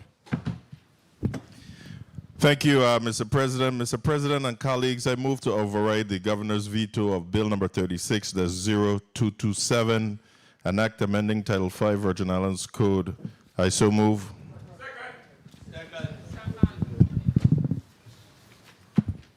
Properly moved by Senator Kenneth Gittens, seconded by Senator Alma Francis Heiliger. Hearing no objections, so ordered. No. You got to vote on the bill to override now. You need 10 now for the override. Yeah. Roll call on the override. Right. No, we need 10. At least 10. Senator Marvin A. Blyden? Senator Blyden, yay. Senator Angel L. Bocas Jr.? Senator Bocas Jr., yay. Senator Dwayne M. DeGraff? Senator DeGraff, yay. Senator Ray Fonseca? Senator Fonseca, yay. Senator Novelli Francis Jr.? Senator Francis Jr., yay. Senator Alma Francis Heiliger? Senator Francis Heiliger, yay. Senator Hubert L. Frederick? Senator Frederick, yay. Senator Kenneth L. Gittens? Yes. Senator Gittens, yay. Senator Maurice C. James? Senator James, yay. Senator Franklin D. Johnson? Skip him. Yes. Senator Johnson, yay. Senator Carla J. Joseph? Senator Joseph, yay. Senator Clifford A. Joseph Sr.? Senator Joseph Sr., yay. Senator Avery L. Lewis? Senator Lewis, yay. Senator Milton E. Potter? Yes. Senator Potter, yay. Senator Kurt A. Vealie. Senator Vealie, yay. Mr. President, 15 yeas. Thank you very much, Madam Clerk.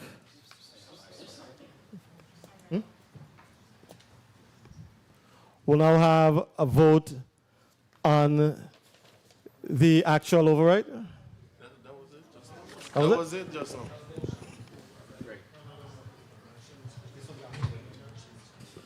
Thank you very much, ladies and gentlemen. Bill number 36-0027.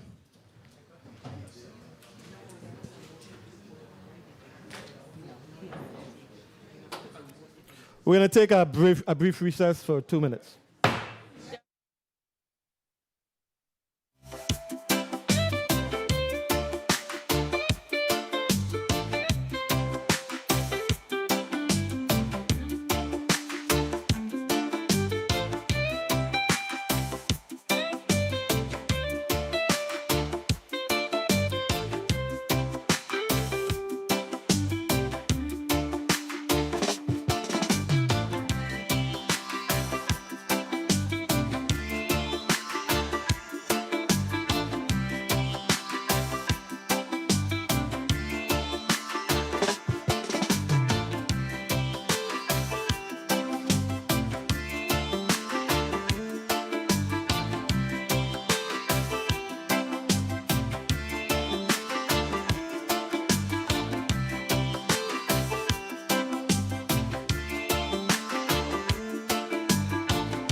Colleagues, we're back on the record.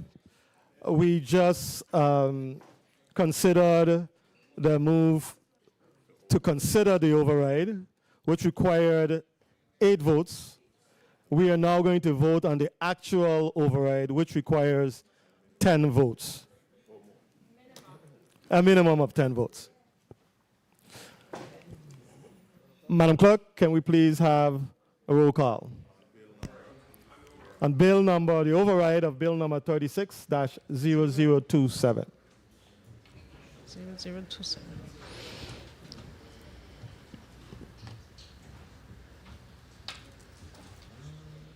Senator Marvin A. Blyden. Senator Blyden, yay. Senator Angel L. Bocas Jr. Senator Bocas Jr., yay. Senator Dwayne M. DeGraff. Senator DeGraff, yay. Senator Ray Fonseca. Senator Fonseca, yay. Senator Novelli Francis Jr. Senator Francis Jr., yay. Senator Alma Francis Heiliger. Senator Francis Heiliger, yay. Senator Hubert L. Frederick. Gittins. Senator Gittins, yay. Senator Maurice C. James. Senator James, yay. Senator Franklin D. Johnson. Senator Johnson, yay. Senator Carla J. Joseph. Senator Joseph, yay. Senator Clifford A. Joseph Sr. Senator Joseph Sr., yay. Senator Avery L. Lewis. Senator Lewis, yay. Senator Milton E. Potter. Senator Potter, yay. Senator Kurt A. Vealie. Senator Vealie, yay. Mr. President, 15 yeas. Thank you very much, Madam Clerk. Colleagues, notwithstanding bill number 36-0027 has been overridden by this body and is now law. Senator Francis, you're recognized for your motion. So when she said this is straight this, I didn't count that out. No. When she said we gotta take this I move for an override of the governor's veto of Bill number 36-0057, an act amending Title 5 Virgin Islands Code, Chapter 314, Section 3733, subsection A, to require automatic expungement of the arrest record and complaint or information when the accused has been acquitted. I so move.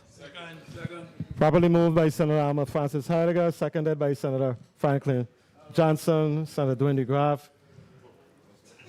Colleagues, roll call on the motion to override. Senator Marvin A. Blyden? Senator Blyden, yea. Senator Angel L. Bocas Jr.? Senator Bocas Jr., nay.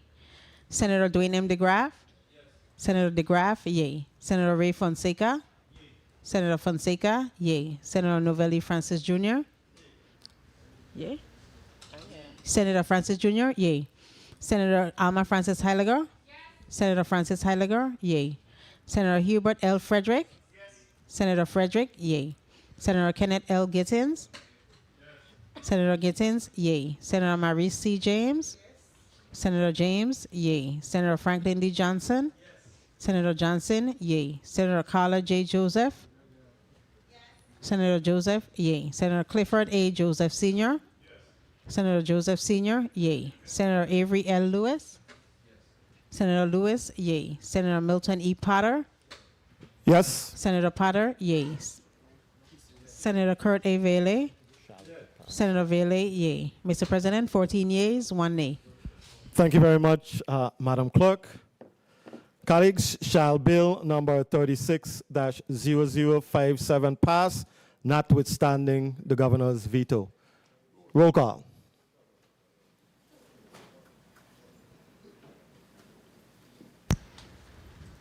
Senator Marvin A. Blyden? Senator Blyden, yea. Senator Angel L. Bocas Jr.? Senator Bocas Jr., nay.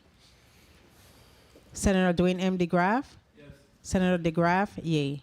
Senator Ray Fonseca? Yes.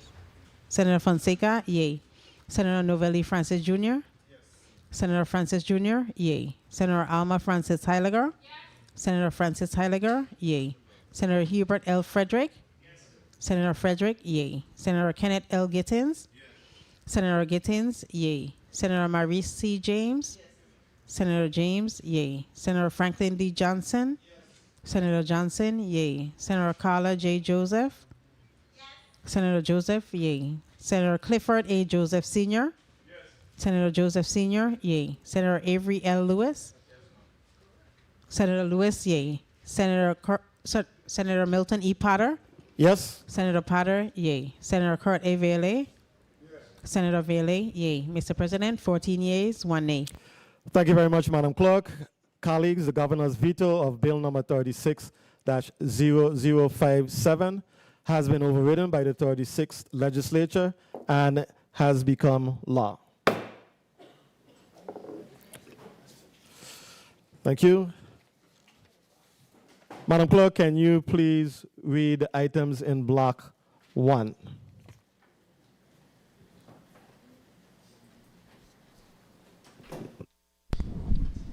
Block 1, consideration of nominations. Mr. Roy Moorhead, Board of Parole. Mr. Damian M. Cartwright, Virgin Islands Board of Land Use Appeals. Mr. Xavier A. Acevedo, Virgin Islands Water and Power Authority Governing Board. Mrs. Sophia George, PhD, Virgin Islands Government Hospitals and Health Facilities Corporation Board of Trustees, Board of Directors. Consideration of major coastal zone permit. Bill number 36-0185, an act ratifying the Governor of the Virgin Islands' approval of major coastal zone permit number CZT-01-2 1W granted to Lime Out 2 LLC. Consideration of bills. Bill number 36-0101, an act to provide for continuity of operations in the Superior Court of the Virgin Islands in the event of prolonged judicial vacancies. Bill number 36-0112, an act amending Title IV, Virgin Islands Code, Chapter 31, Section 516, increasing the filing fee for general civil complaints in the Superior Court of the Virgin Islands, and Title V, Virgin Islands Code, Chapter 41, Section 426, allowing for the collection of 9% interest when an offer of judgment is filed with the court. This concludes the reading of block number 1, Mr. President. Thank you very much, Madam Clerk. Colleagues, we will proceed with a 2-minute debate time, beginning with Senator Alma Francis Heiliger. You're recognized for your 2 minutes, Senator. Thank you. Good day to my colleagues. Good day to the people of this territory. Good day to staff.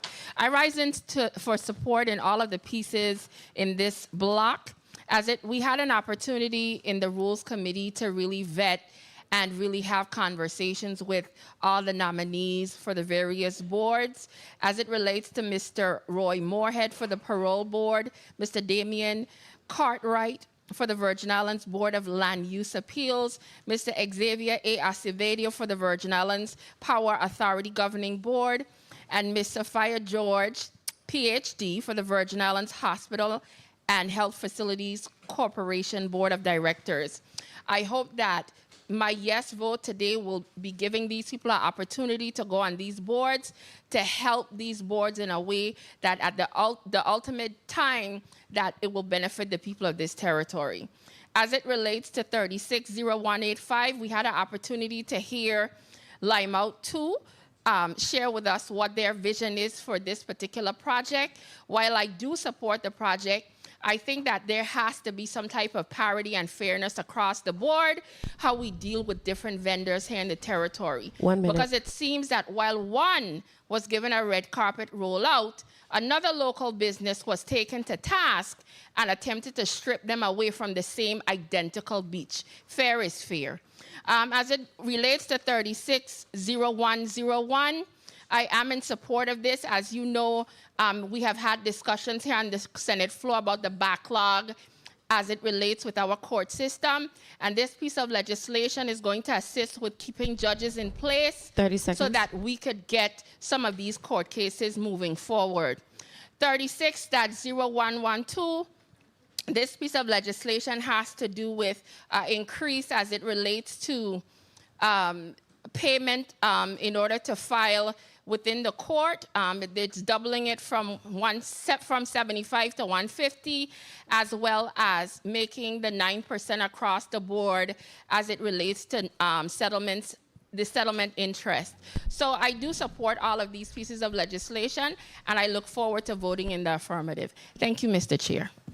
Thank you very much, Senator Alma Francis Heiliger. Senator Franklin D. Johnson, you're recognized for your 2 minutes. Good afternoon. Thank you very much, Mr. Chair. I do rise in support of all of these measures in this block. I definitely want to say thank you, Governor. Thank you for finally appointing someone to the parole board. Under this administration, they have never had a full complement. Never had. I think this is the second person. The other young lady served for probably a year, and then she removed herself from being a part of this. We just had a recent court case where the government was challenging pretty much a measure that I had with the parole board. And they challenged that there wasn't sufficient parole board members on the board. Why these folks should not have been coming to the board. Since then, they haven't had a parole board. So we went from probably the last 4 months up to today. So I'm thankful for that, because people are just being held in prison because of not having the requisite amount of members on this board. Now, putting this one person only bring it to 4. Should be a 7-member and 1 ex officio. So it still needs more people on this board to make sure if someone get ill, sick, that they will have a quorum in order to have parole hearing. So we're still on the line. This one person brings it to a quorum, but we're still on the borderline, making sure that people have their due date. People have been sentenced, they have a time. And in their sentence guideline, it says that by such a time, they should be eligible to go to a parole board. If you don't have the requisite members on the board, then it's in violation. I do support Damon Cartwright, know of his work. I know Mr. Azevedo, young fellow that really striving to do better. Ms. Safia George, I do support them too. And bill number 360185, you always have to try to support any new business that gonna bring money to the caucus. Every time a new business entrepreneur come out here and put their dollar on the table, it's always good to support them to make sure we bring some new funding to this caucus. And I do support what my colleagues are saying here. We've been continually having problem down in Lindbergh Bay when other vendors have license, try to do business. So I hope sure that this one do go through without any kind of hiccups. At the appropriate time, I'll be voting for all these measures in this block. Thank you very much, Mr. Chair. Thank you very much, Senator Franklin Johnson. Senator Dwayne DeGraff, you're recognized for your 2 minutes. Thank you, Mr. President. Good evening, colleagues. You know, I wanted to start talking straight directly about the bill. I stand in support of the bills in the first block. You know, we just got through the budget and the great work that the budget committee did. You know, it'll be echoed throughout the meeting. But I just wanted to say some things that were near and dear to my heart this year was increases for everyone in the territory, not to shortchange the legislature of the Virgin Islands, where we were able to bump up their budget, our budget, to accommodate some of the things we needed to accommodate for it. The Office of the Adjutant General, where we were able to line item a TAD fund, Territorial Active Duty Fund, where the soldiers, when they have to come out to perform local tasks and work at local events to make sure our people are safe, that they themselves can be compensated. Far too long it has gone where they've come out to work and won't get paid. And it's not fair to know that we go around the world to support our country and we don't miss a paycheck every day or every time we're supposed to be paid, and then to be home here coming out to work and then they're not supported. So I want to make sure that that was done. And in closing, the Finance Committee under new leadership, new chair, and again, he could take the helm, he could glorify or big up all the spots, the different tasks that we've done for this term, this year, in regards to the budget moving forward, to make that 35,000 a reality and to make where the government of the Virgin Islands still has funds to function appropriately. And whatever changes had to be made was done diligently. We showed up to work and we did it. So I stand ready to vote. Thank you for the time, Mr. President. Thank you very much, Senator DeGraff. Senator Angel Bolquez Jr., you're recognized for your 2 minutes. Thank you, Mr. President. Good afternoon, Mr. President. Good afternoon, colleagues. Good afternoon to the listening and viewing audience, central staff. I rise in support of all the nominees in this block and all of the bills in this block, and I look forward to voting at the appropriate time. Thank you, Mr. President. Thank you very much, Senator Bolquez. Senator Hubert L. Fredericks, you're recognized for your 2 minutes. Thank you very much, Mr. Chair.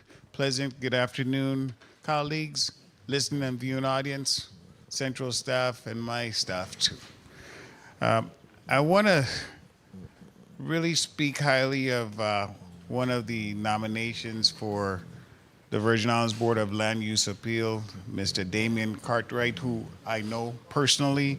I've known his work, and he is a very diligent professional who provides great quality work in everything he do. He's very detailed in his approach, and I think we'll have a very competent professional in that role. I also speak on behalf of Mr. Roy Moorhead, who is also another wonderful professional that I find will add value to the Board of Parole. These are the type of individual, professional individuals that I think will enhance the boards that we currently have and fill vacancies with people who are highly competent and capable of doing a good job. I also speak on behalf of Mr. Severo, who is also up for the board for the WAPA board, governing board, and he as well is a young man who I feel will bring value being on the board.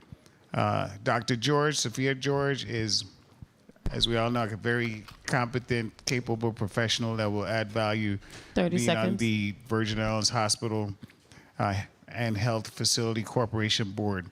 I strongly endorse each and every one of these individuals. As it relates to Bill number 36-0185, Lime Out 2 LLC.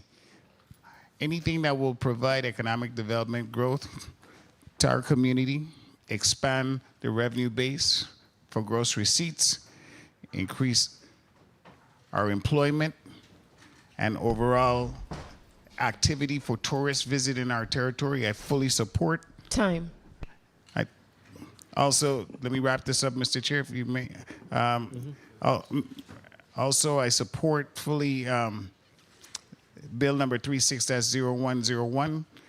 I think this measure is going to assist with the issue we have with the prolonged court cases that we need to really start moving. And finally, Bill number 36-0112. I look forward to casting my vote on that bill as well. Thank you very much. Appreciate the time. Thank you very much, Senator Frederick.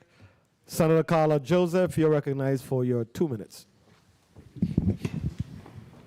Thank you so kindly, Mr. President. Mr. President, I rise in support of all of the items listed in this block.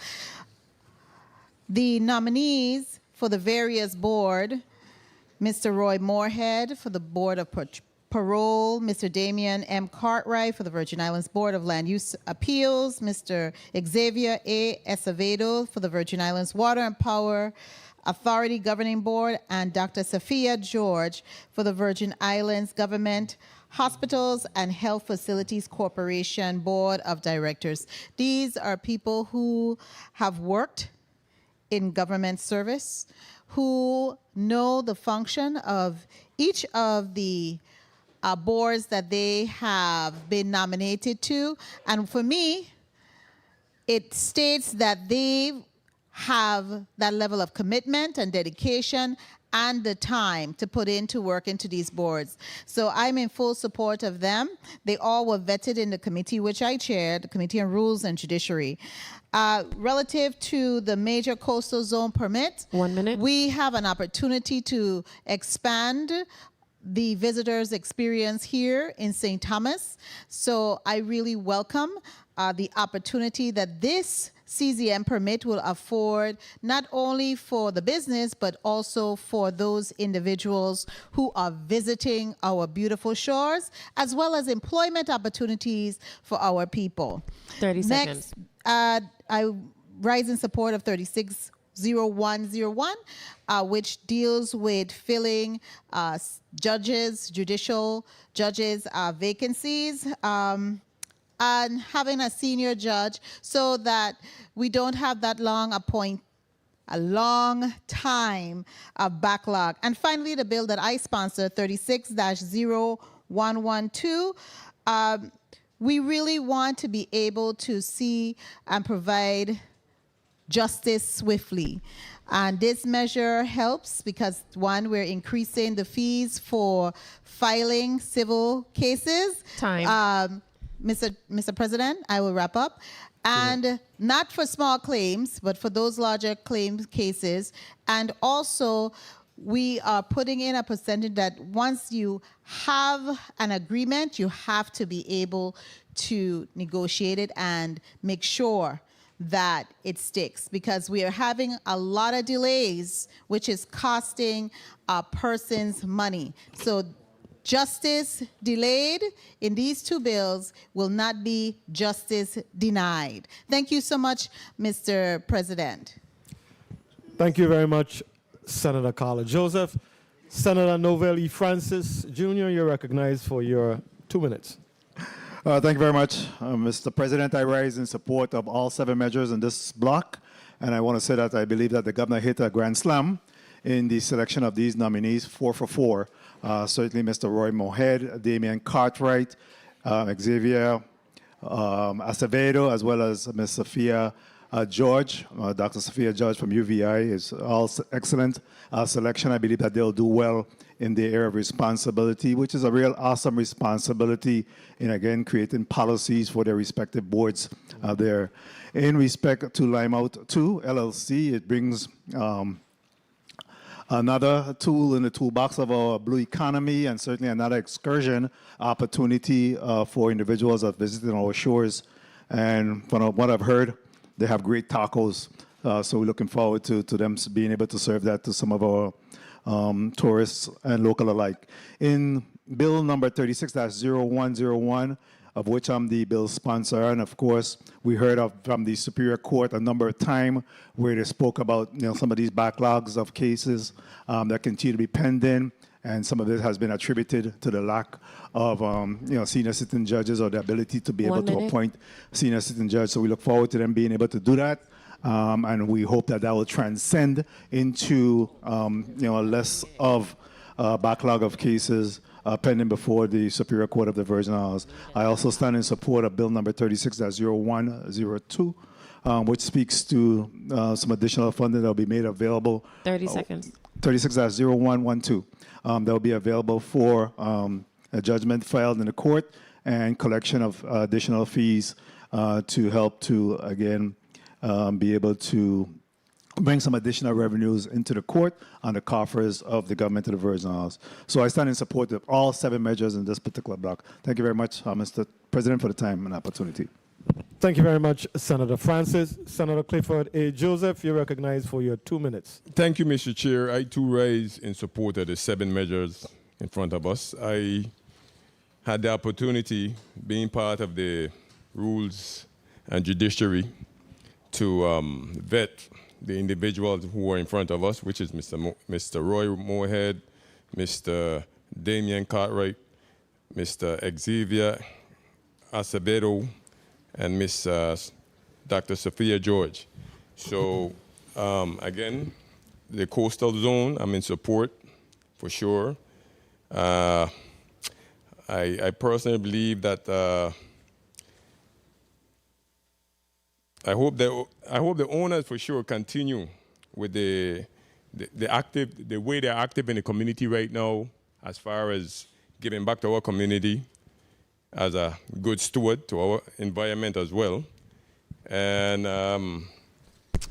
Bill 36. 1 minute. 01101. I'm in support. I myself have a civil case waiting, still waiting from 2010, and now we're in 2025. So when I listen to the judge, I don't even know, like sometime I was in support of Judge Gallivan coming through, and she's doing a wonderful job. I ain't hitting at nobody else, but I'm just saying, when you hit the ceiling, 30 seconds. I just encourage the rest of them to try and get to the ceiling and take care of us. The cases come and hear them. I also in support of the Bill 36-0112 for the charges to be increased at the court. And thank you again for the time, Mr. Chair. Thank you very much, Senator Clifford A. Joseph. Senator Marie C. James, you're recognized for your 2 minutes. Thank you, Mr. President. I rise in support of all the measures in this block. I, of course, was impressed with Limeout 2's presentation today, and especially the fact that they are very conscious of the environmental impact of their project and are doing all they can to make sure that the impact on the environment is minimized. I also want to encourage them to play a larger role with the Julia Sprouse School on St. John. Sometimes we just have to give more to those who need more. And sometimes when we give scholarships to people who already have. Let's just put it that way. When it comes to boards, I want to definitely say that I too believe that these nominations are stellar. And I do want to say that in our community, we minimize boards, and we should not. Because if we nominate people to boards, we have to understand how significant the boards are. So I'll just go over them. The ultimate goal of the Board of Parole is to balance public safety, but to give offenders the opportunity to reintegrate back into society. And that's very important. The land use appeals, I'm hoping that eventually the land use appeals will 30 seconds. be totally in control of zoning and play a larger role in balancing property rights with the community's overall welfare. Of course, WAPA, Virgin Islands Water and Power Authority. On that board, the essential services that are provided to our community, electricity and water. That's the reason for that board, to make sure that those services, water and electricity, are provided in a safe, reliable, and affordable way for our residents. And the Virgin Islands Government Hospitals and Health Facilities Corporation Board, I think the nomination of Dr. George is great. Time. But it's a very intense board in terms of time. I was on that board, so I know I speak from experience. And, you know, right now, the strategic direction for the hospitals, overseeing the financing and operations of the hospital, and ensuring quality patient care, I truly hope that she has the time to do so, because she definitely has the credentials. And I will just say I support the two remaining ones that have to do with my profession. Thank you. Thank you very much, Senator Maurice James. Senator Ray Fonseca, you are recognized for your 2 minutes. Thank you, Mr. President. I rise. I'm not in support of all of the bills. Bill number 36-0112, allowing for the collection of a 9% interest when an offer of judgment is filed with the court. You know, if you use the rule of 72, you divide that by 9, you get 8. So in 8 years, that judgment will double. Not even the GERS has a goal of 9% interest. So this one beat the GERS, so that one is a no. Bill number 36-0135, that's an interesting proposal, and it supports growing the marine industry. And it's very good in that we continue along this line, because you can see it's a new adventure. I want to, I'm so very proud of the other nominees, particularly Dr. George. She's now going to be on both boards. As you know her as the president of the Virgin Islands, University of the Virgin Islands. Roy Moorhead, that's a check. He has impeccable qualifications. His leadership in public safety, FBI, DEA, Homeland Security. 1 minute. That's awesome. Also, we wanted to congratulate the WAPA, Mr. Xavier. He has over 25 years of experience on the WAPA board. And that's a big, big task, because as you know, WAPA is continuing to underperform, and they do it consistently. They underperform consistently, and the community is very frustrated 30 with seconds. the agony that WAPA continues to put this community through. It seems like there's no end in sight to the pain and suffering that WAPA can cause this community. As a matter of fact, there's nothing that WAPA can't mess up. You know, no matter how much money this legislature, I've been in the 35th legislature and I'm privileged to get in 36, we have spent hundreds of millions of dollars in WAPA in different ways, and they still continue to find ways to mess everything up. Time. So this is a good selection on the board, and I thank you very much, Mr. President, for the time. Thank you very much, Senator Ray Fonseca. Senator Marvin A. Blyden, you are recognized for your 2 minutes. Thank you so much, Mr. President. I rise in support of all the bills and coastal zone requests in this block. Also for the different board members. In respect to Mr. Roy Moorhead, Board of Parole, Mr. Damian Cartwright, Board of Land Use Appeals, Mr. Xavier Acevedo, the Virgin Islands Water and Power Authority Governing Board, and Ms. Sophia George, PhD, the Virgin Islands Government Hospital and Health Facilities Corporation Board of Directors. These individuals play a very critical and important role in terms of assuring that those agencies are run correctly, and I want to thank them in advance for the service. In respect to Bill number 36.0185, which is Lime Out 2 LLC, which we discussed today, I too do support this initiative. It's very important in terms of 1 minute expanding our tourism product, but at the same time, I want to assure that I see parity when it comes to other businesses down in that area.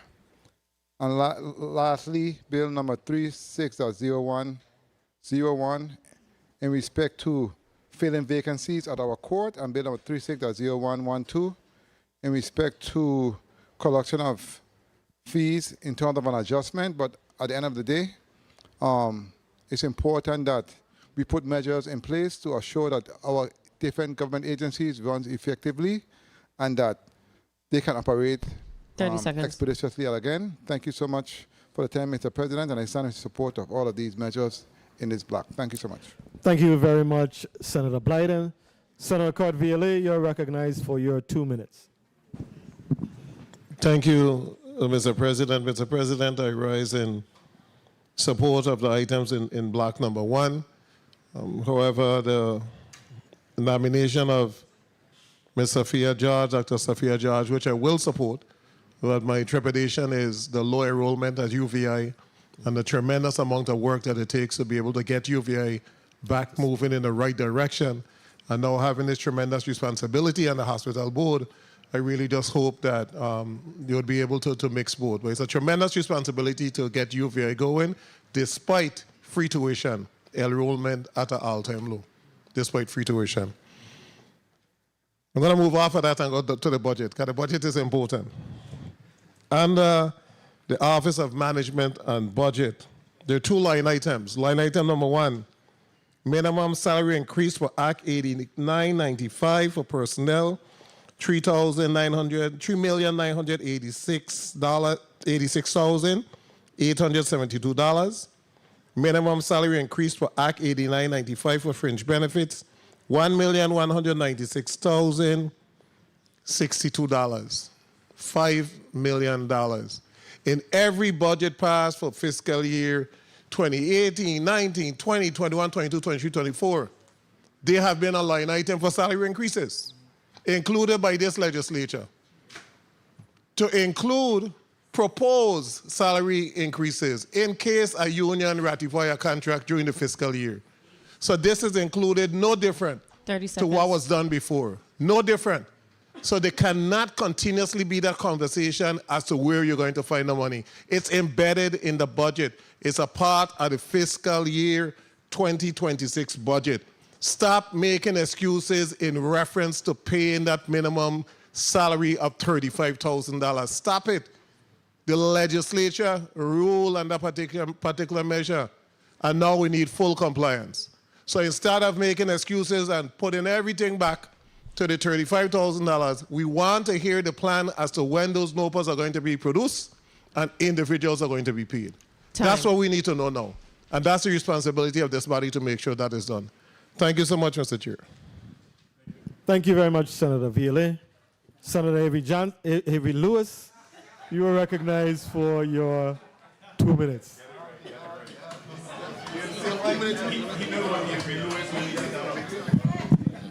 Ignore it. Well. Again, good afternoon, everybody. Good evening. I had opportunity in rules to vet all the nominees. I know Mr. Roy Moorhead, Mr. Cartwright. The only one I really didn't know was Mr. Acevedo, but he did a good job with defending himself and bringing forward the information.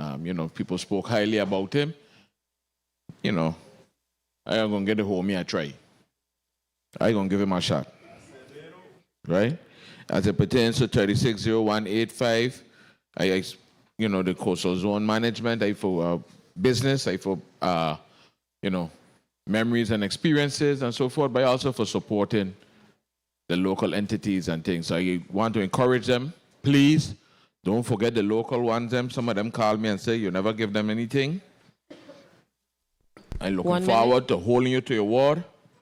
As it pertains to Bill 360101, I do support that.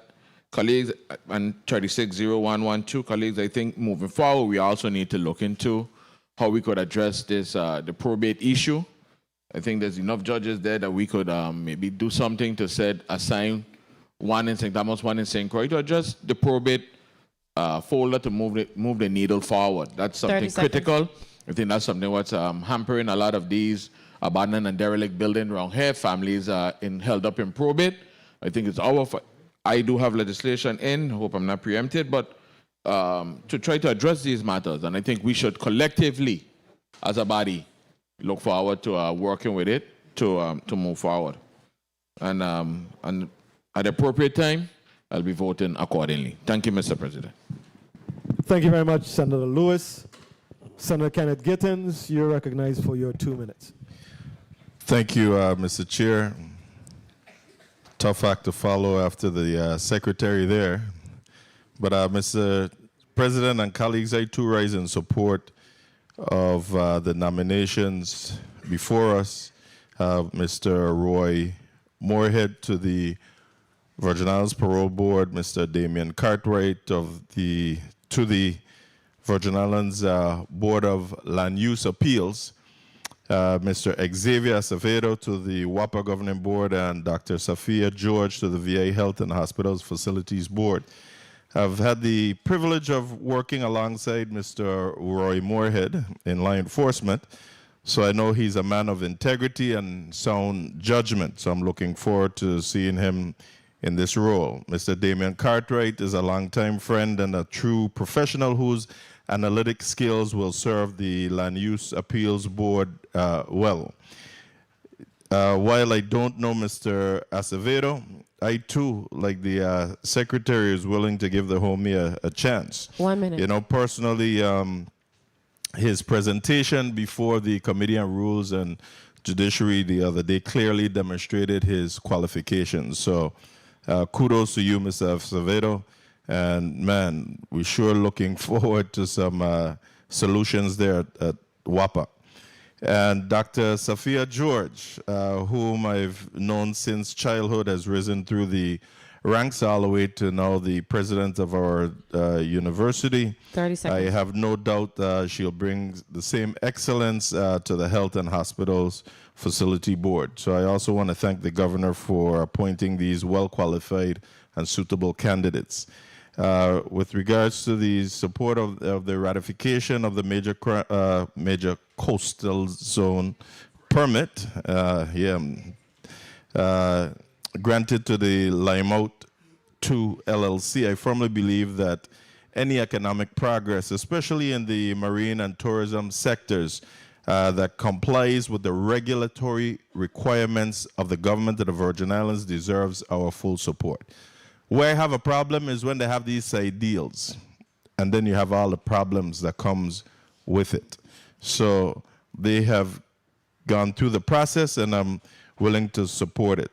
And I also will be remiss if I didn't thank you all colleagues for the overwhelming unanimous support of the Janiqua Law, which is an act amending Title V of the Virgin Islands Code, requiring the defendant to pay restitution in the form of child maintenance if the victim of the offense was the parent or guardian of a minor child or dependent, and if the defendant was convicted of negligent homicide by means of a motor vehicle. Thank you all so much. I'll be voting in the affirmative at the appropriate time, Mr. President. Thank you very much, Senator Gittins. Colleagues, I too rise in support of all of the items in block number 1. As a member of the Committee on Rules and Judiciary, I had the opportunity to thoroughly vet the qualifications of all 4 nominees to various boards and commissions. My colleague is correct. Boards and commissions, we cannot underestimate the important role that a member of these boards play just in the functioning of our government. Mr. Roy Moorhead brought a level of competence, commitment, and dedication to this position. It is something that he was definitely motivated to be a part of. He answered all of the questions very thoughtfully. I felt very good, very comfortable with him in that position. Similarly, Mr. Damian Cartwright, I had the opportunity many years ago to be a part of selecting him, hiring him when I was HR director at the Virgin Islands Port Authority. He has always brought a level of competence, a level of energy, a level of excellence that we really need on the Virgin Islands Board of Land Use Appeals. Mr. Acevedo, likewise, I think in basketball, they say when you're a young person, you bring some fresh legs. He brought some fresh legs, fresh ideas, and he also has a level of know-how and commitment to the Water and Power Authority and our territory. Sophia George, of course, we know her as the president of the University of the Virgin Islands. Her background in health make her skill set for this particular board very much indispensable. So, Lime Out, when we travel to these conferences, any tourism-related conference, the one complaint about St. Thomas is that we need to refresh our excursions. We need to have a better, updated, exciting excursions for people to engage when they come here. And this represents something new, something different, something fresh.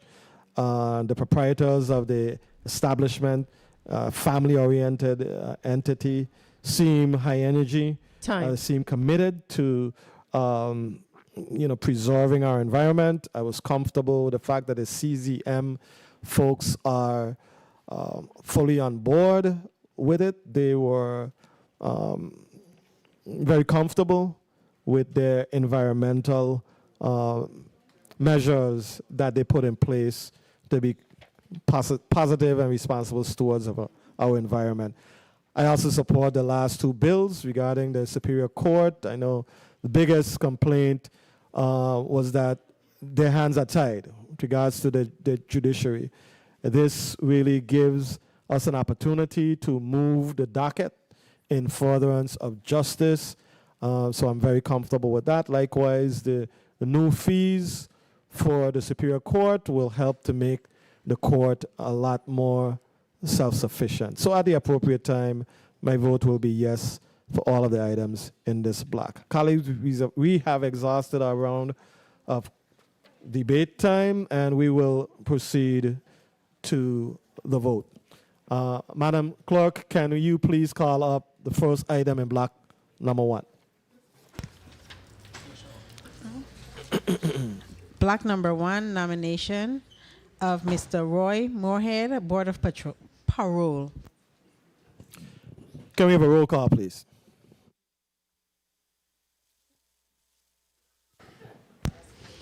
Senator Marvin A. Blyden. Senator Blyden, yay. Senator Angel L. Bulkes Jr. Senator Bulkes Jr., yay. Senator Dwayne M. DeGraff. Senator DeGraff, yay. Senator Ray Fonseca. Senator Fonseca, yay. Senator Novelli Francis Jr. Senator Francis Jr., yay. Senator Alma Francis Heiliger. Senator Francis Heiliger, yay. Senator Hubert L. Frederick.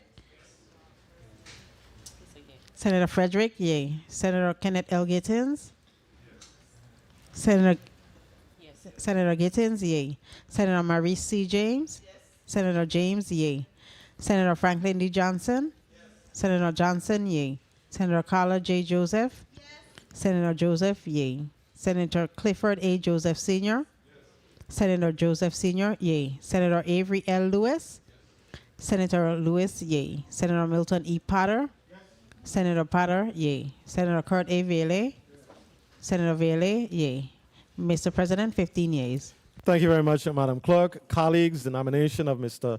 Roy Moorhead to serve on the Virgin Islands Parole Board has been favorably voted upon by this body and will be forwarded to the governor for further consideration and action. Next item, please, Madam Clerk. Mr. Damian M. Cartwright, Virgin Islands Board of Land Use Appeals. Roll call, please. Senator Marvin A. Blyden. Senator Blyden, yay. Senator Angel L. Bulkes Jr., Senator Bulkes Jr., yay. Senator Dwayne M. DeGraff, Senator DeGraff, yay. Senator Ray Fonseca, Senator Fonseca, yay. Senator Novelli Francis Jr., Senator Francis Jr., yay. Senator Alma Francis Heiliger, Senator Francis Heiliger, yay. Senator Hubert L. Frederick, Senator Frederick, yay. Senator Kenneth L. Gittins, Senator Gittins, yay. Senator Maurice C. James, Senator James, yay. Senator Franklin D. Johnson, Senator Johnson, yay. Senator Carla J. Joseph, Senator Joseph, yay. Senator Clifford A. Joseph Sr., Senator Joseph Sr., yay. Senator Avery L. Lewis, Senator Lewis, yay. Senator Milton E. Potter, Yes. Senator Potter, yay. Senator Kurt A. Vele, Senator Vele, yay. Mr. President, 15 yeas. Thank you very much, Madam Clerk. Colleagues, the nomination of Mr. Damian M. Cartwright to serve on the Virgin Islands Board of Land Use Appeals has been favorably voted upon by this body and will be forwarded to the governor for further consideration and action. Madam Clerk, can you please call up the next item? Mr. Xavier A. Acevedo, Virgin Islands Water and Power Authority Governing Board. Roll call, please. Senator Marvin A. Blyden, Senator Blyden, yay. Senator Angel L. Bulkes Jr., Senator Bulkes Jr., yay. Senator Dwayne M. DeGraff, Senator DeGraff, yay. Senator Ray Fonseca, Senator Fonseca, yay. Senator Novelli Francis Jr., Senator Francis Jr., yay. Senator Alma Francis Heiliger, Senator Francis Heiliger, yay. Senator Hubert L. Frederick, Senator Frederick, yay. Senator Kenneth L. Gittins, Senator Gittins, yay. Senator Maurice C. James, Senator James, yay. Senator Franklin D. Johnson, Senator Johnson, yay. Senator Carla J. Joseph, Senator Joseph, yay. Senator Clifford A. Joseph Sr., Senator Joseph Sr., yay. Senator Avery L. Lewis, Senator Lewis, yay. Senator Milton E. Potter, Yes. Senator Potter, yay. Senator Kurt A. Vele, Senator Vele, yay. Mr. President, 15 yeas. Thank you very much, Madam Clerk. Colleagues, the governor's nomination of Mr. Damian M. Cartwright to serve on the Virgin Islands Board of Land Use Appeals has been favorably voted upon by this body and will be forwarded to the governor for further consideration and action. Madam Clerk, can you please call up the next item? Ms. Sophia George, PhD, Virgin Islands Government Hospitals and Health Facilities Corporation Board of Directors. Roll call, please. Senator Marvin A. Blyden, Senator Blyden, yay. Senator Angel L. Bulkes Jr., Senator Bulkes Jr., yay. Senator Dwayne M. DeGraff, Senator DeGraff, yay. Senator Ray Fonseca, Senator Fonseca, yay. Senator Novel E. Francis Jr., Senator Francis Jr., yay. Senator Alma Francis Heiliger, Senator Francis Heiliger, yay. Senator Hubert L. Frederick, Senator Frederick, yay. Senator Kenneth L. Gittins, Senator Gittins, yay. Senator Maurice C. James, Senator James, yay. Senator Franklin D. Johnson, Senator Johnson, yay.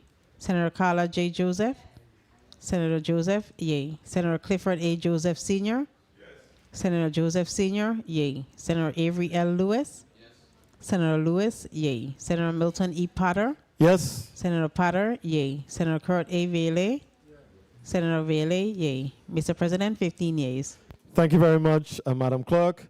Colleagues, the governor's nomination of Ms. Sophia George, PhD, to serve on the Virgin Islands Government Hospitals and Health Facilities Board of Directors has been favorably voted upon by this body and will be forwarded to the governor for further consideration and action. Next item, please. Bill number 36-0185, an act ratifying the Governor of the Virgin Islands approval of major coastal zone permit number CZT-08-21W granted to Lime Out 2 LLC. Roll call, please. Senator Marvin A. Blyden. Senator Blyden, yay. Senator Angel L. Bulkes Jr. Senator Bulkes Jr., yay. Senator Dwayne M. DeGraff. Senator DeGraff, yay. Senator Ray Fonseca. Senator Fonseca, yay. Senator Novelli Francis Jr. Senator Francis Jr., yay. Senator Alma Francis Heiliger. Senator Francis Heiliger, yay. Senator Hubert L. Frederick. Senator Frederick, yay. Senator Kenneth L. Gittins. Senator Gittins, yay. Senator Maurice C. James. Senator James, yay. Senator Franklin D. Johnson. Senator Johnson, yay. Senator Carla J. Joseph. Senator Joseph, yay. Senator Clifford A. Joseph Sr. Senator Joseph Sr., yay. Senator Avery L. Lewis. Senator Lewis, yay. Senator Milton E. Potter. Yes. Senator Potter, yay. Senator Kurt A. Vele.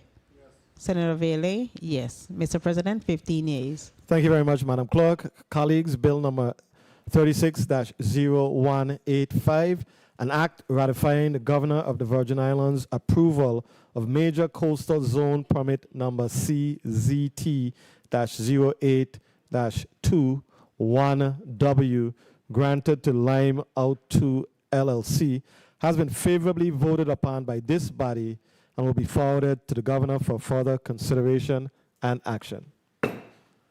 Next item, please. Bill number 36-0101, an act to provide for continuity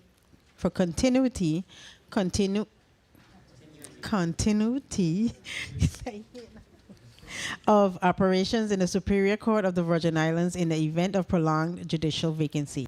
Roll call, please.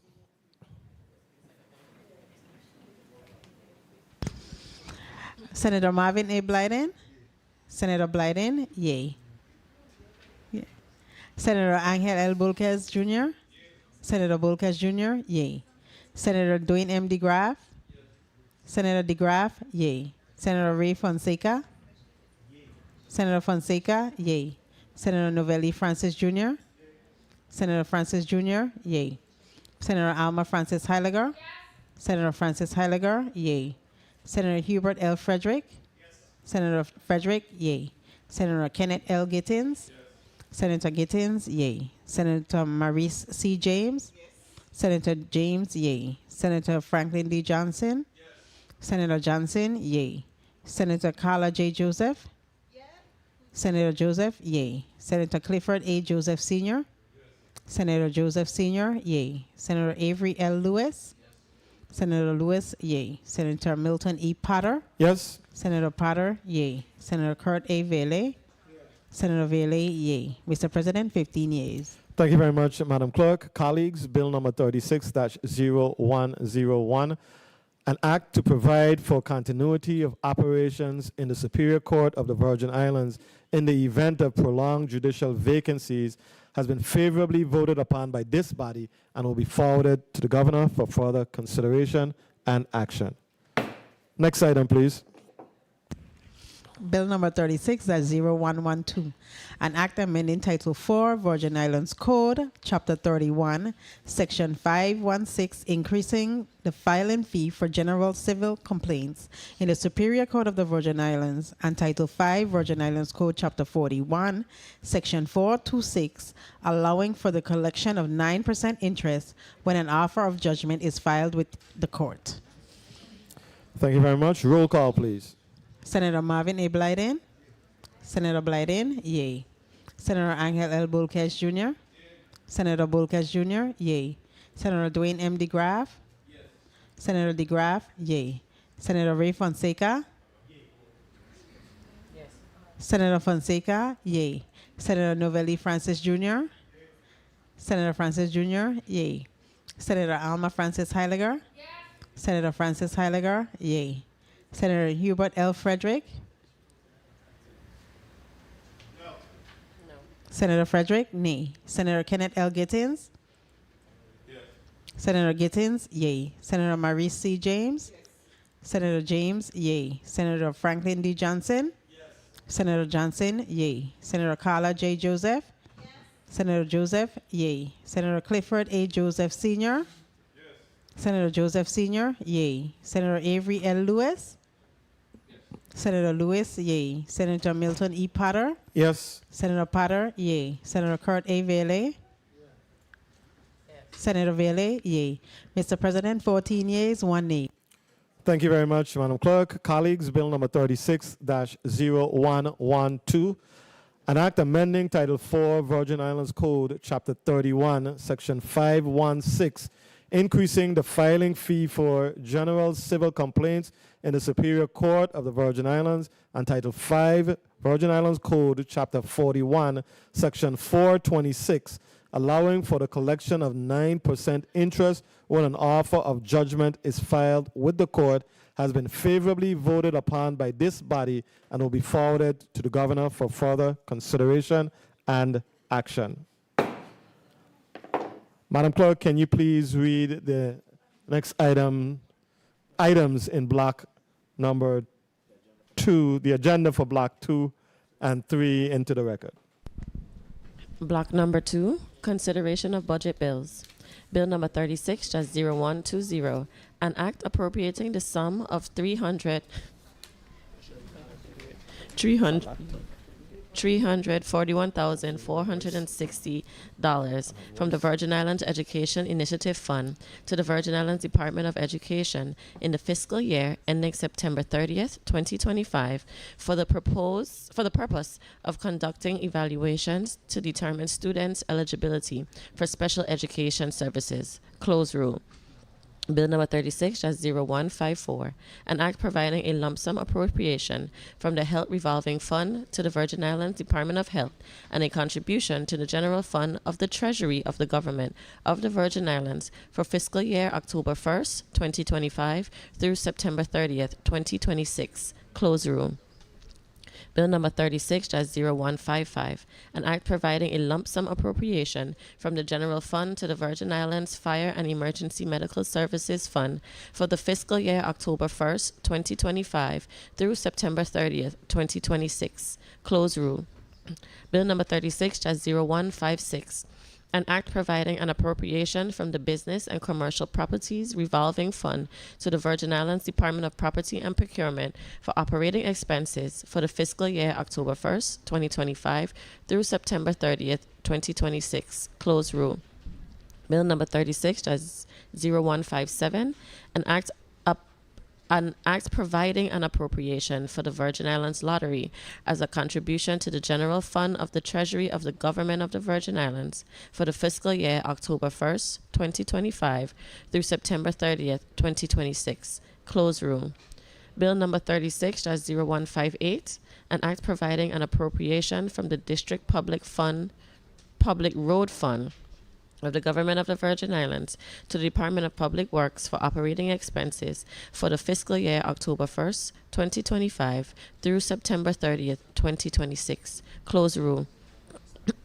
Bill number 36-0159, an act providing an appropriation from the Indirect Cost Fund for the operating expenses of the Office of Management and Budget, the Virgin Islands Division of Personnel, the Virgin Islands Department of Property and Procurement, and the Virgin Islands Department of Finance for the fiscal year October 1st, 2025 through September 30th, 2026. Close rule.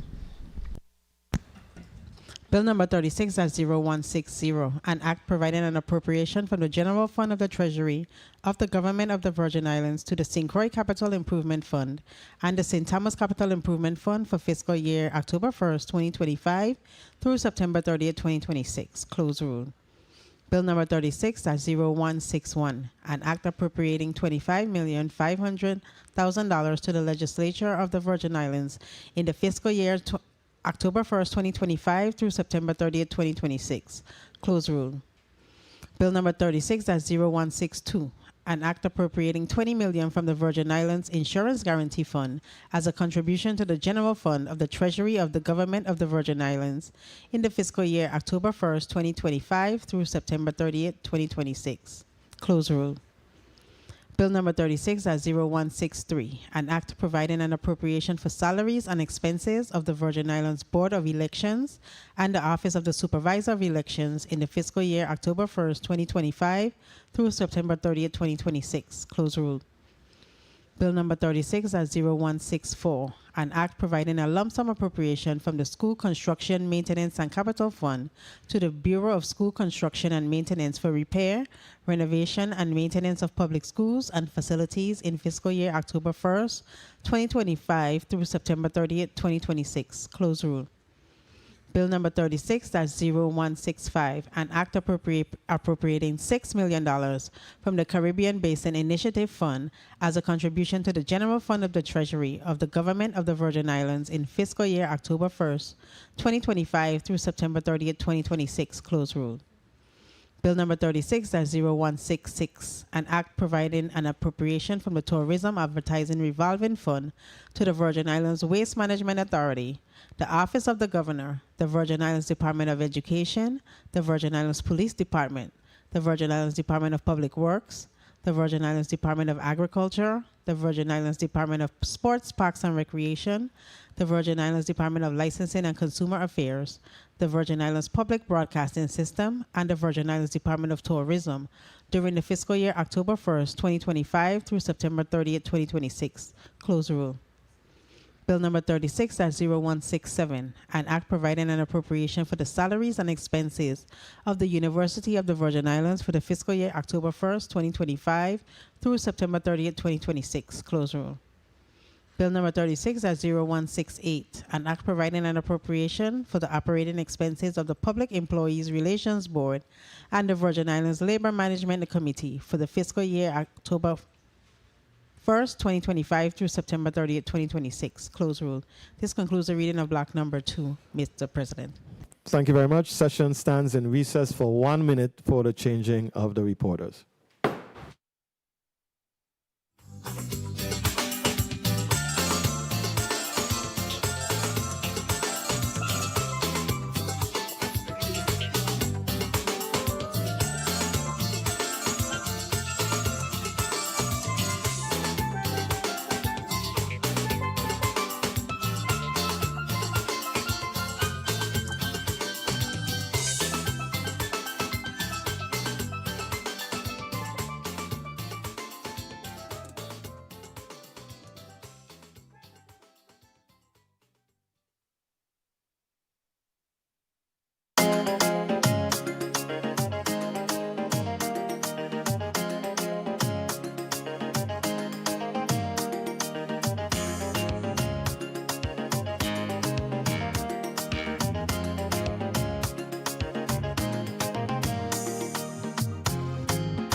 Colleague, session is back on the record.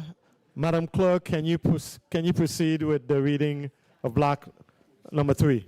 Block number 3, consideration of budget bills. Bill number 36-0169, an act appropriating a sum of $1 million from the Virgin Islands Education Initiative Fund to the School Construction, Maintenance, and Capital Fund for the fiscal year October 1st, 2025 through September 30th, 2026. Close rule.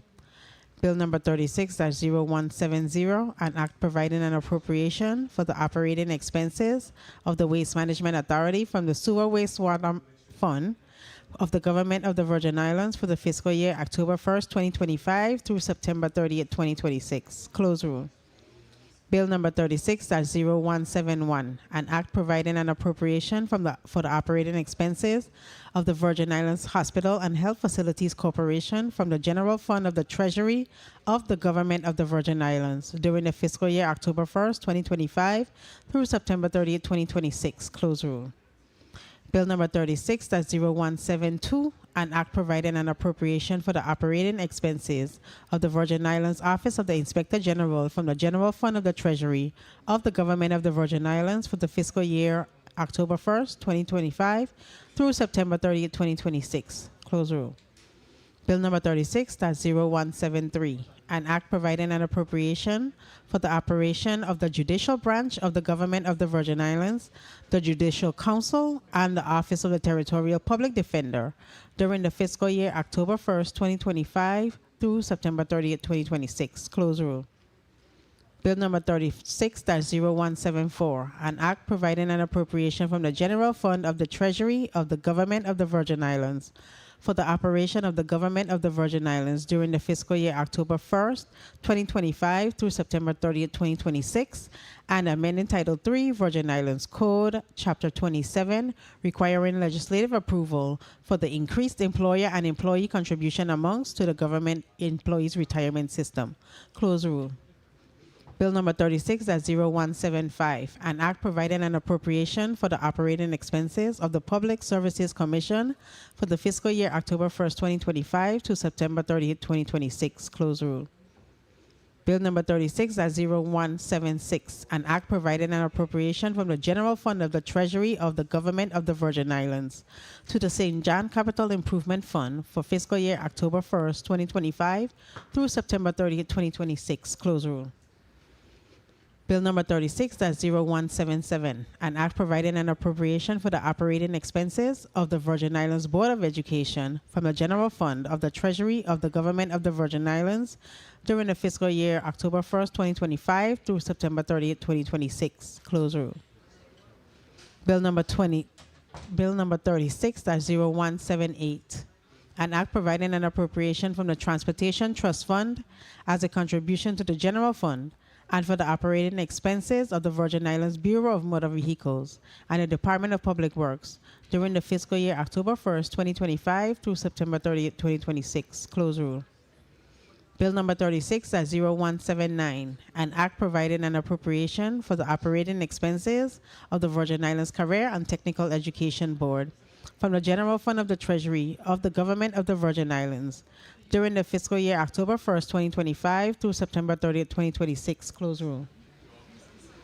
Bill number 36-0180, an act providing an appropriation to the Virgin Islands Taxicab Commission for the fiscal year October 1st, 2025 through September 30th, 2026. Close rule.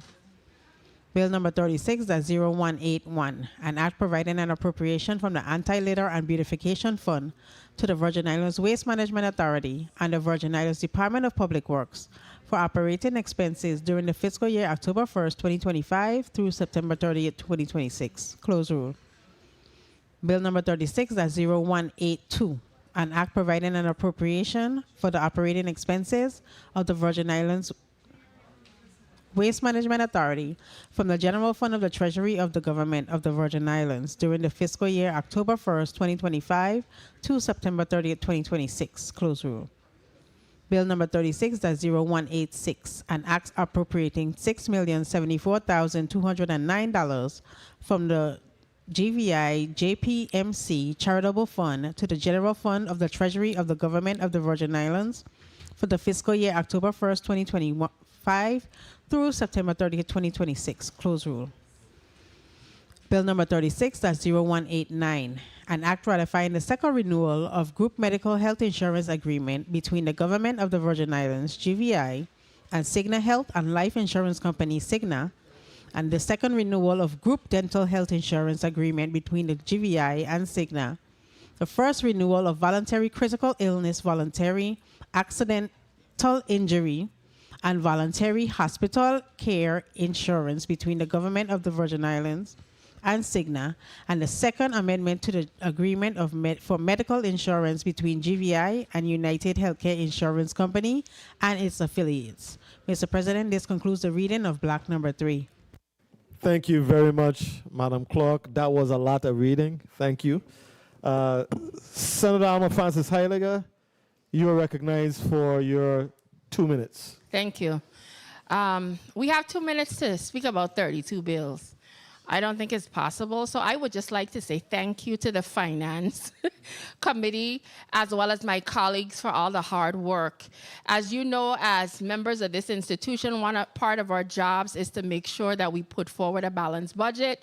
So all the hard work that has been put forward, we look forward to voting on several pieces here before us. I want to say that all the hard work and due diligence that's taking place here in this institution to find money specifically for things to pay our people in this territory to get their raises, to make sure we cover the additional funding necessary for the increase in the insurance. You know, we had especially a piece of legislation 36-0174, an act providing for an appropriation of the General Fund Treasury of the Government of the Virgin Islands, rating this one specifically amending Title III Virgin Islands Code, requiring legislative approval for the employee retirement system. That one is a very important one as it relates to making sure that a lot of things are covered. I want to speak on 36-0189. That has to do, we had several testifiers here in regards to our health insurance. As you know, this is a very vital part as it relates to us here in the territory, the employees. I know at times we are very supportive of the help that we do get because we do have insurance, because no one knows when something is going to happen to us. But the security of having that insurance, I definitely have to say it's a blessing. And as a member of this institution, I will continue to make sure that that is offered to our territory and make sure that we find our part of the money to make sure it's funded. Last and not least, I would like to say thank you to my colleagues for the override of the piece of legislation as it relates to the expungement of records if you're acquitted.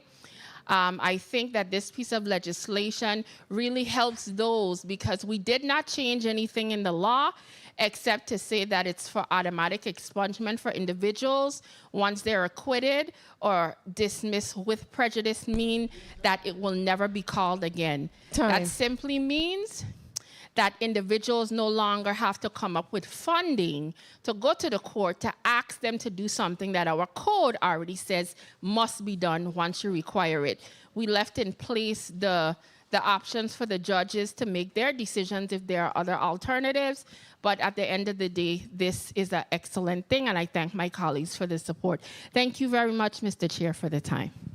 Thank you very much, Senator Francis Heiliger.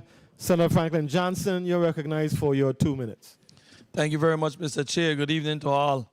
It's been a long day, and 2 minutes ain't gonna get us by here. But I just definitely want to say thanks to the finance chair and the finance team for all the work and effort they put into this big, beautiful bill, they call it. And you know, I'm grateful that I was given the opportunity to come to the markup. I was thankful for that, to have a voice and see what's going on with our budget. If there's any job that we have to do, this is the number one job here. Making sure that we pass a balanced budget. There's so many things to discuss in this budget, but one of the things I might want to hop on is in this budget, there's some 60 nonprofit organization that is going to get some kind of funding from this government. Many times you hear people say they do nothing. It's not true. We can't give everybody, but when you could give 60 nonprofit to make sure that they function, do a lot of after-school program for our children, it's important. It's important to make sure that we fund these nonprofit. These are one that most of the times are dealing with the children of this territory. So I'm grateful that we found a way to make sure that they was included. It's also important that we look at our employees and make sure that we raise that salary to $35,000. This is not the first time that it's happening. It's not the second time, approximately the third time. And you hear all the naysaying, but they're going to put the 35 with 35. That's okay. It's now time to go and negotiate again. And that's a 30 process seconds. that must be followed. It's only a matter of time for the government to sit down and negotiate with all of those agencies that are now with the 35, catch up with those that are making 35. It's a process. But we can't continue ignoring the cost of living in this territory. Everything is going up except our people's salary. We must do this. And then last but not least, definitely the insurance. We can't risk it, Governor. We cannot risk to be looking and wondering what are we going to have to cover our people. We have to stick with what we have that is good for us to make sure that when somebody gets on a plane, they know that they are covered. You don't want to guess. If you don't have the money to match and put it, let's stop trying to do this self-insurance and create any more hardship for people in this territory. Thank you very much, Mr. Chair. Thank you very much, Senator Franklin D. Johnson. Senator Dwayne M. DeGraff, you're recognized for your 2 minutes. Thank you, Mr. President. See, that's why I object. 2 minutes too short.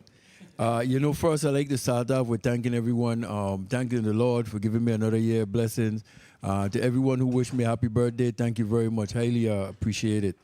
We sat here for a long time and we talk about health insurance. And I'm happy to know that now I'm in my 60s, from when I started working in the 70s, to have one thing, health insurance. We all wanted to be rich at one point. Yeah, I wanted to be that millionaire and have all the fancy everything, but healthcare is where the millionaire comes from. You have good health, going into your latter age, you're blessed for life. So, look out for your health, and we're going to move forward on that. It's also an honor to get the... I've talked about wage increases for 9 years here as a senator, and to see that, I can remember the days my colleagues said, where are we going to get the money from? Will we get it now? I've been sticking to my guns. They seen what I've been seeing for 9 years. But again, it's a pride. Senators, my colleagues, hold your chest up high. We gonna pass this here, and if the governor veto it, we're going to slide it over with an override, because I'm saying, hey, if you're committed, don't falter. You got a lot of people to put your money where your mouth is. I vote yes for today, and I vote yes for override from now if we got to get to that point. So, hey, I know I stand, ain't going to have no override. We're going to make this happen. We're going to continue going forward. And to my colleagues, again, thank you for a job well done. Continue doing the great work that's being done. Thank you for the time, Mr. President. Thank you very much, Senator DeGraff. Senator Angel L. Bolquez Jr., you are recognized for your 2 minutes. Thank you, Mr. President. Good evening, Mr. President. Good evening, colleagues, and to the listening and viewing audience.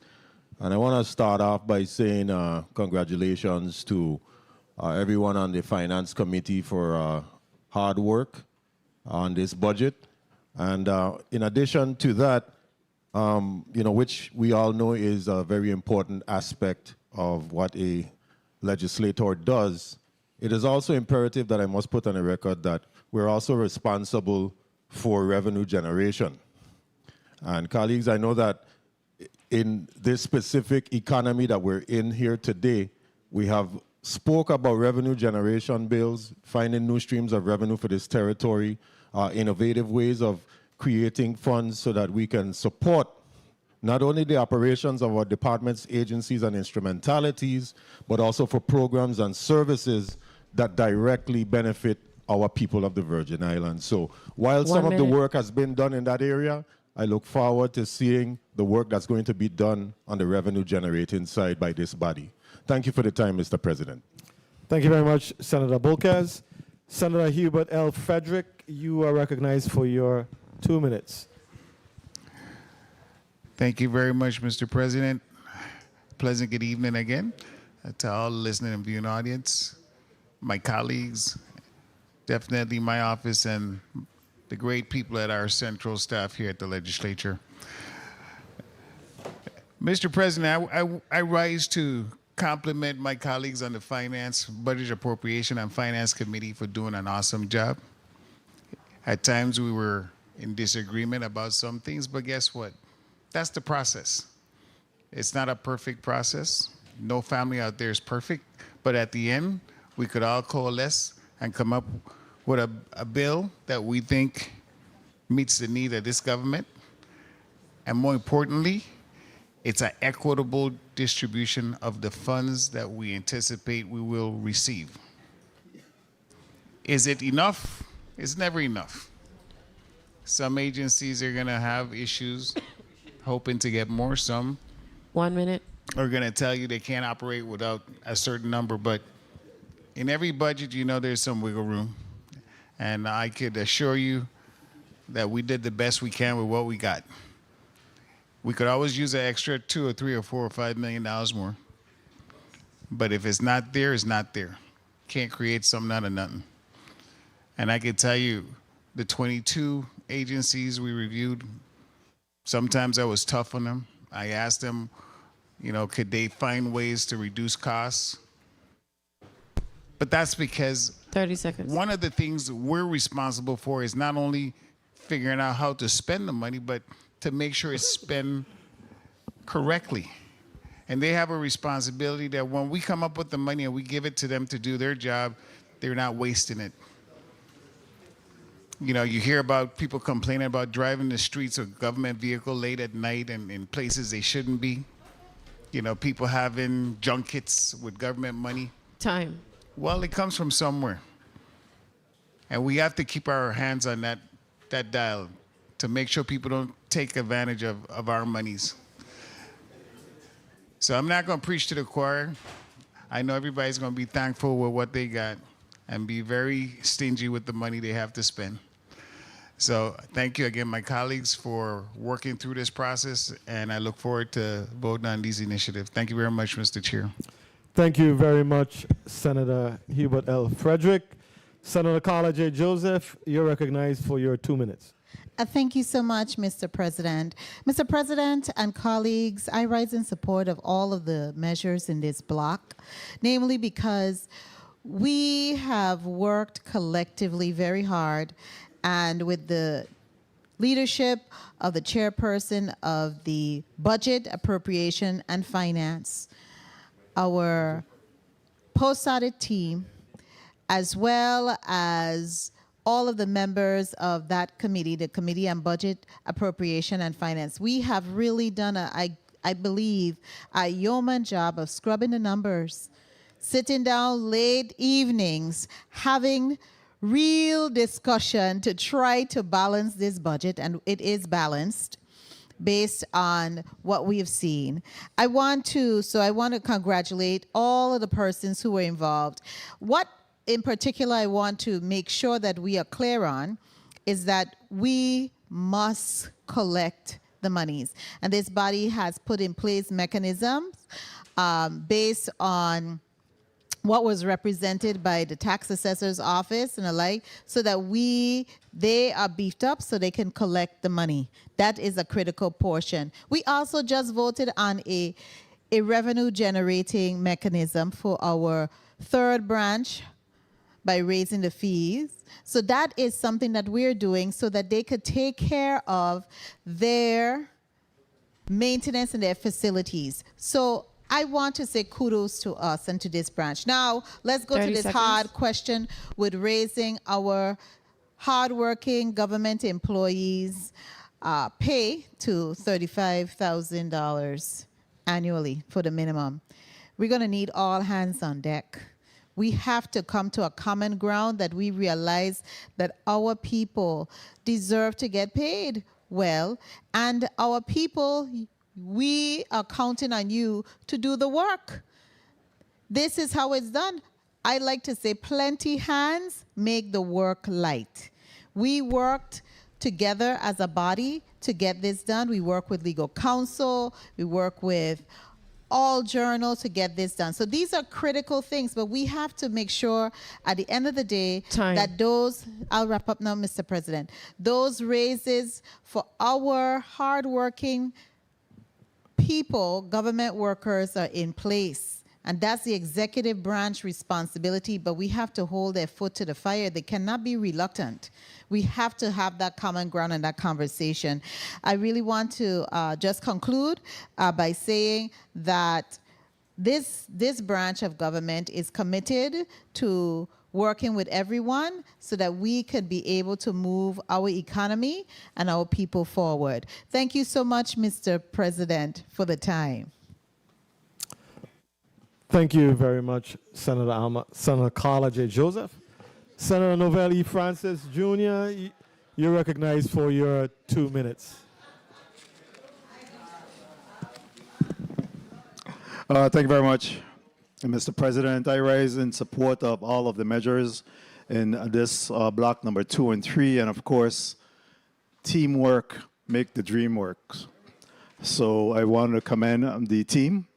Certainly the Committee of Budget, Appropriations, and Finance members, as well as the non-committee members that have worked hard to put this budget together. Again, I want to say thank you for your commitment, and thank you for your hard work and contribution. I also like to recognize the contributions that have been made by our post-audit division, who worked late into the nights, wee hours of the morning, to make sure that we had some accuracies in the numbers, legal counsel, and all those others that was instrumental in moving this budget forward. Of course, we've seen the increase in the insurance that has been covered.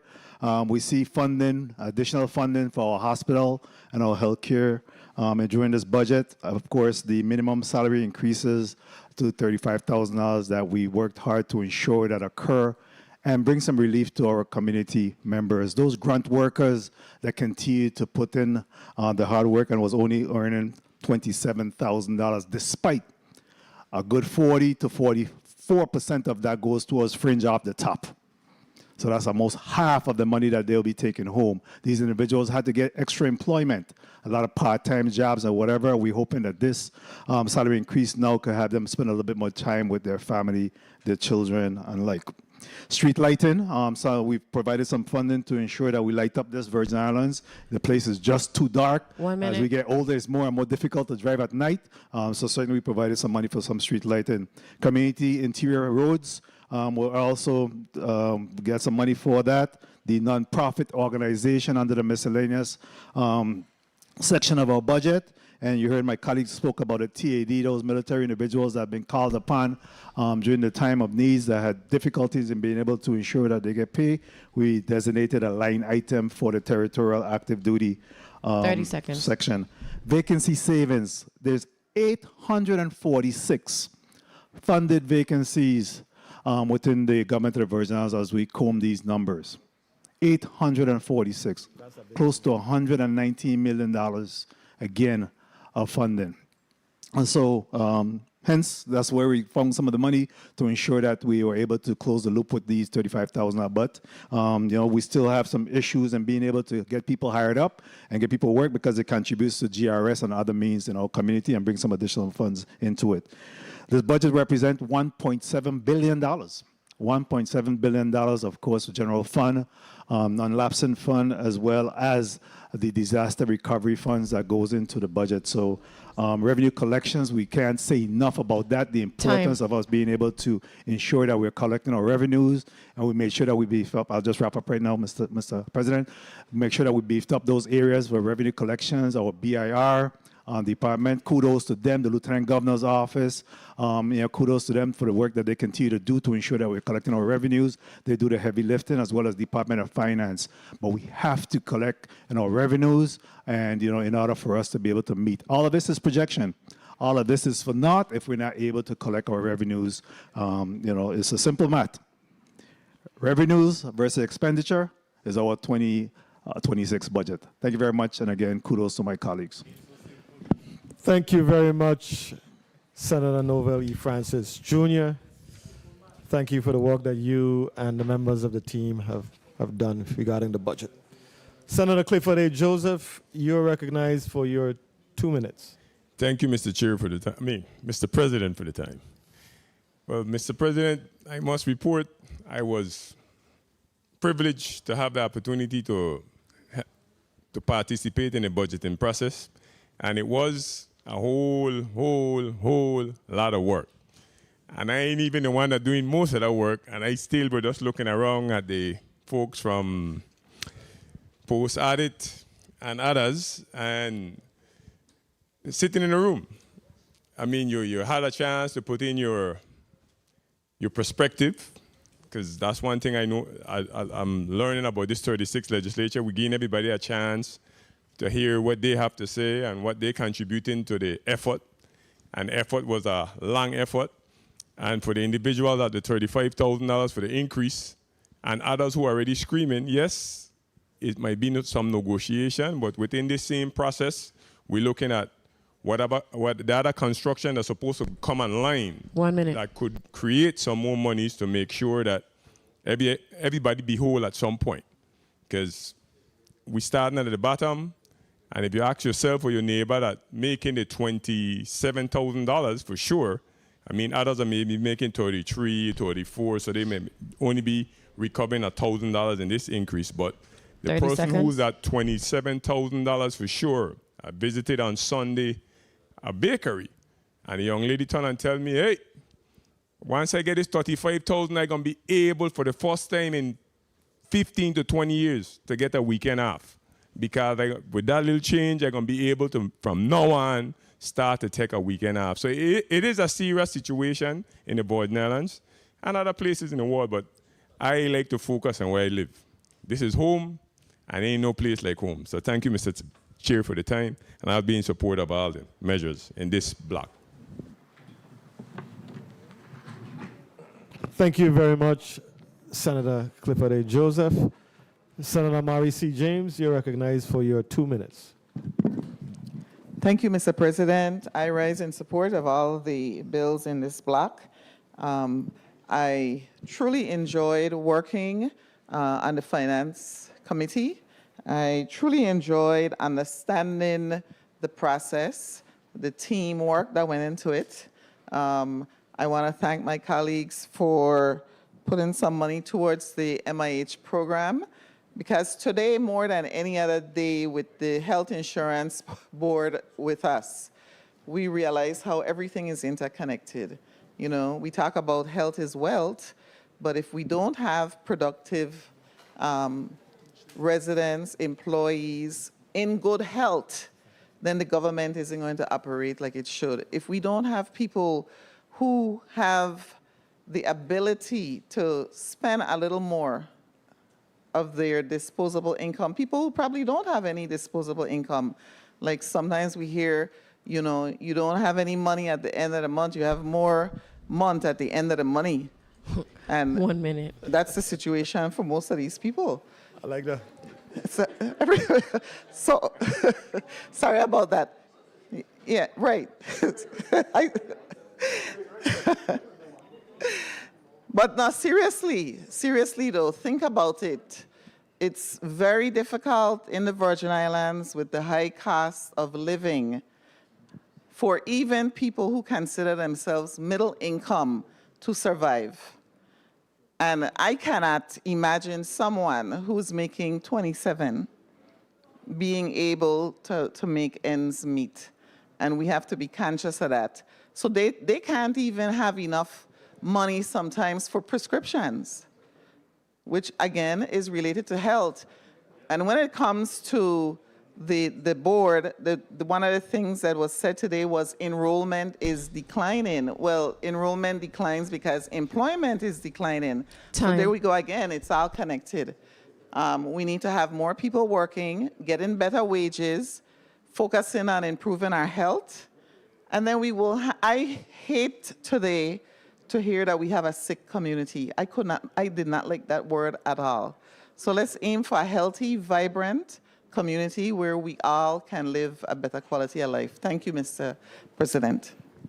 Thank you, Senator James. I agree. Everything is interconnected, for sure. Senator Ray Fonseca, you're recognized for your 2 minutes. Yes, thank you, Mr. President. And I too rise. I'm in support of all of these budget bills. We have to congratulate the chairman of the Budget and Finance Committee, Novell Francis, for doing an excellent job, and also the vice chair, the senator from NADA, and also the majority leader, and all of the members of the committee, and those other adopted members such as Madam Rules Chair, et cetera, and all of the members. You know, what we've learned in the budget process is that we've been able to provide a balanced budget, but there are still some concerns. You found out that the fund balances is very interesting because the fund balances aren't really the real cash balance. Getting detailed information from the testifiers is sometimes it's very difficult. But you know, there's some agencies 1 minute. that are in this government that's not holding the weight, like WICO. WICO owes the government money in that pilot, and they're not paying that fair share. And we need to do something about WICO because it's about $10 million. There's a few others. I ain't going to mention their name. But, you know, we've also found out that the good news is we're going to finish the Charlotte Kinnaman Cancer Center in November. And so I'm going to be coming to my colleagues in the 36th legislature. November is a new year, because the cancer center right now is not going to be equipped with the positron emission tomography computed machine. And they're going to need that machine. Is about $2.5 million. 1 minute. Time. Yeah, it's about 2.5. We're a little short. So we're going to have to come for you because remember, we're building this cancer center. It must have this machine. It uses a trace of radioactive material to trace the cancer cells, radiation, etc. So we're going to need this. I hadn't known about it before. We're going to be on the radio tomorrow discussing it, trying to see if we can raise money in the community. But obviously, we're going to have to come back to my colleagues because this is November and we must have a state-of-the-art technology. My time was called, Mr. President? Yes, sir. It was. Thank you for the time, Mr. President. Thank you very much, Senator Ray Fonseca. Senator Marvin A. Blyden, you're recognized for your 2 minutes. Thank you, Mr. President, and good evening to my colleagues. I rise in support of all the bills in this block. This budget represents an investment in our most important asset, our people. Why I say that? We actually were able to give our employees a raise from 27 to 35 minimum. We also dealt with the health insurance today, and we did pass that. We, in this budget, basically made sure we funded programs for our seniors. I'm going to name a few, like the Energy Crisis Program, the Homemakers Program. We dealt with the Olympic Committee. We actually supported many non-for-profit. My colleagues said 60, and all of them play a critical role and fill the gap for many areas in government that we fall short. For instance, like Hearts and Service, Transitional Housing, Little League. I must say, though, my colleague also spoke to collecting of money from the street. We have over $500 million on the streets. But I must say also, at the same time, we need to assure that the bundles that's going out are streamlined to help circulate those funds, to rebuild our hospitals, our schools, our healthcare facilities, and assure that we spend all of the federal funds that's coming through this territory in a timely fashion. I must say, though, that when it comes to the budget also, we may assure that the revenue collecting agencies like IRB, Lieutenant Governor's Office, BMV, 30 seconds. are well, in terms of their staffing, well staffed up, and assure that they have the capacity to really collect the funds and provide the services. But I must give thanks and kudos to the chair, my chair, Novell Francis, and all of the senators on the Finance Committee, Senator Frederick, Senator VLA, the former chair, Senator Fonseca, Senator DeGraff, and myself. And also Senator, let me finish the one. And Time. also Senator Maurice James. And I must say that post-audit, legal, and all others that had anything to do with the budget, job well done. And thank you so much for the time we spent together in terms of dealing with this budget. And I believe that we have done a pretty good job. And I look forward to seeing the fruits of our labor. Thank you so much, Mr. President, for the time. Thank you very much, Senator Marvin A. Blyden. Senator Kurt A. Violet, you're recognized for your 2 minutes. Thank you, Mr. President. Hats off to the Finance Committee, Chair, post-audit, all the members, those non-committee members that came to meetings on a regular basis and attended the markup. The budget is a long process, a summer process that takes multiple meetings, countless hours. And it's a task that isn't easy to accomplish. So I just got to commend on the entire team because we're here in the middle of September getting ready to pass a budget that we hope is balanced. And it's only going to be balanced if we're able to collect those taxes that are owed to this government of the Virgin Islands. And if we get these bundles moving that were recently issued to include education, healthcare, Charles Howard. There's so many projects. We just got to get them moving so we can get individuals employed, collect income tax, gross receipts, etc. But there were certain areas that we're able to highlight on that, and we did add $2.5 million to each hospital, with $1.5 million going to the Charlotte Kimmelman Center, $1.5 million to the Cardiac Center in St. Croix. 1 minute. We were able to put in monies for special education for the summer evaluation that took place. That would allow students to be able to get the IEP for this upcoming school year. We were able to put in monies to the patching of road. And I'm happy that this body saw the importance of restoring the monies for youth athletics. Interscholastic was funded. IAA athletic program was funded to the tune of $100,000. STEM education that we think is very important was restored in the budget. These were all areas that were zero funded, and we made sure that we were able to restore the funds. And we were able, through collaboration and getting in contact with the Commissioner of Labor, to significantly increase the amount of monies available for summer youth employment, from $800,000 to some $1.2 million, which would be able to hire 1,200 summer students. And we looked at the number of summer students that were not able to get a job this year, and it was some 300. So we added on, and we said we want to make sure that we have enough money to employ all of these youths during the summer because it's so important to get the job done. Time. At the end of the day, and I'll conclude, Mr. Chair, at the end of the day, it's all based on projections. So we made the projections, and we're going to provide those projections to the Office of Management and Budget. And we're tasking all of those individual collection entities within government to increase their efforts to collect the monies that are owed to the government of the Virgin Islands. One thing every government employee does is pay income tax. Every single pay period. Now we need to make sure that everybody that is working throughout this government is doing the same thing, paying income tax, and not being paid by cash and circumventing paying this government of the Virgin Islands. Again, I end with saying congratulations on passing the budget. Let's hope that this time next year, we're going to be raising our hands up and saying, we produce a balanced budget. Thank you so much, Mr. Chair. Thank you, Mr. President. Thank you very much, Senator Kurt A. Violet.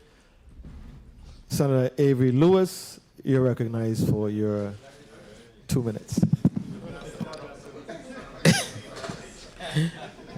Take it easy, take it easy. Mr. President, I thank you for getting my name correct today. But anyhow, colleagues and the people of the Virgin Islands, I know, like I always said, that this budgeting was a learning call for me. You know, learning the process, the ins and out, coming from the administrator role and into this role is, you know, a bit different. You see certain side of the coins and you understand it a lot better. Being in the actual meetings, hearing the numbers, finding out where the money is and so forth. So I thank the chairman, majority leader, and everybody else in the team, you know, for allowing me for being in an integral part of it, even giving suggestions and so forth. And, you know, some days was a little rougher than other days. And, you know, when we started out, we said we're going to raise the salaries from 27 to 32. Then I heard Barlow across the room, no, 35. 1 minute. You know, I even lose weight. Then I said, geez, brother, you know how we going to walk this one out. But, you know, we got in there, we crunched the numbers, we worked on it, and we put things together. We talked about health insurance. You know, one thing I like to say, I like to thank the GSC board for involving the people for hearing their voice and what really matters. Which plan they deserve. 30 seconds. You know, and not us in here making a decision for them, along with the GSC board. They were able to give their input. One thing I'll say to you, colleagues, you know, while we're working and making sure that our government employees are fully insured, at some point in time we have to take a look for this. There's a population out there that's uninsured. And we have to see what we could do to help those folks. And this will try to cut down on some of the uncompensated care at the hospitals and our health facilities. So that should be a priority moving forward. That and many other things. Time. Again, when it comes at appropriate time, Mr. President, I'll be informative of everything. Thank you very much. Thank you very much, Senator Avery Lewis. Senator Kenneth Gittins, you're recognized for your 2 minutes.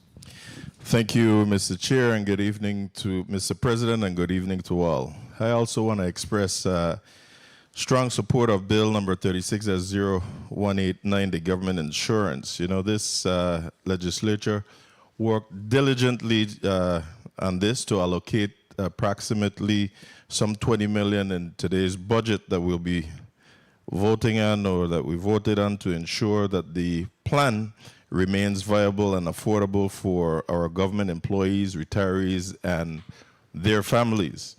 The government of the Virgin Islands and the people of the Virgin Islands simply cannot afford to shift to a self-funded insurance model at this time. The risks are too high, and the costs would be unsustainable, as we all know.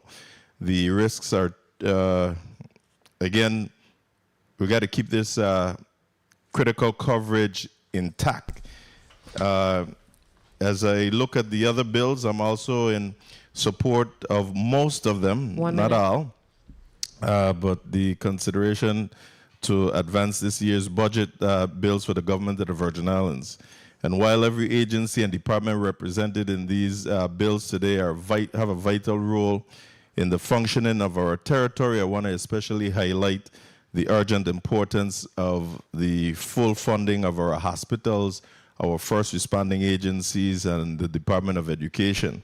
Our hospitals are on the front line of care of our people. 30 seconds. Our emergency responders are the backbone of our public safety, and our schools are shaping the future of these Virgin Islands.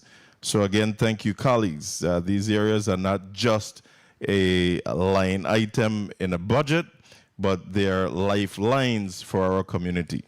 And you know, I was just looking there and discussing with the majority leader as well, why I will continue to thank the finance chair, Senator Francis, the vice chair, Senator Blyden, and even the majority leader who assisted the entire finance. And may I ask for your indulgence here a second, Mr. President? And all colleagues on the finance committee and all those who loan their expertise to this process. I will continue to say a heartfelt thank you on behalf of the people of this territory, because as I was saying, the majority leader and I was just over there looking at some of what's going on in the nation's capital. And right now what we're seeing is that Congress, after allowing a stopgap bill to move forward earlier this year, now Democrats find themselves with their backs up against the wall, being under intense pressure that they may have a government shutdown in the coming weeks. Here it is, we're here sitting today based on what I will call you guys now as our financial stewards. We are now moving in a direction where we will be passing a balanced budget. So again, I wanna say thank you to you all. And lastly, I wanna publicly urge the governor to work with the legislature collaboratively to implement the long overdue increases. It's troubling to hear the resistance to the implementation simply because this body took a principal stance in the implementation of executive salary raises. So colleagues, again, let's maintain that our priority here today and always is the working class men and women of this territory and the lower tier employees who have been waiting far too long for a wage increase. So again, thank you all. Let's take care of them first, and then we could look at the others thereafter. Thank you once again.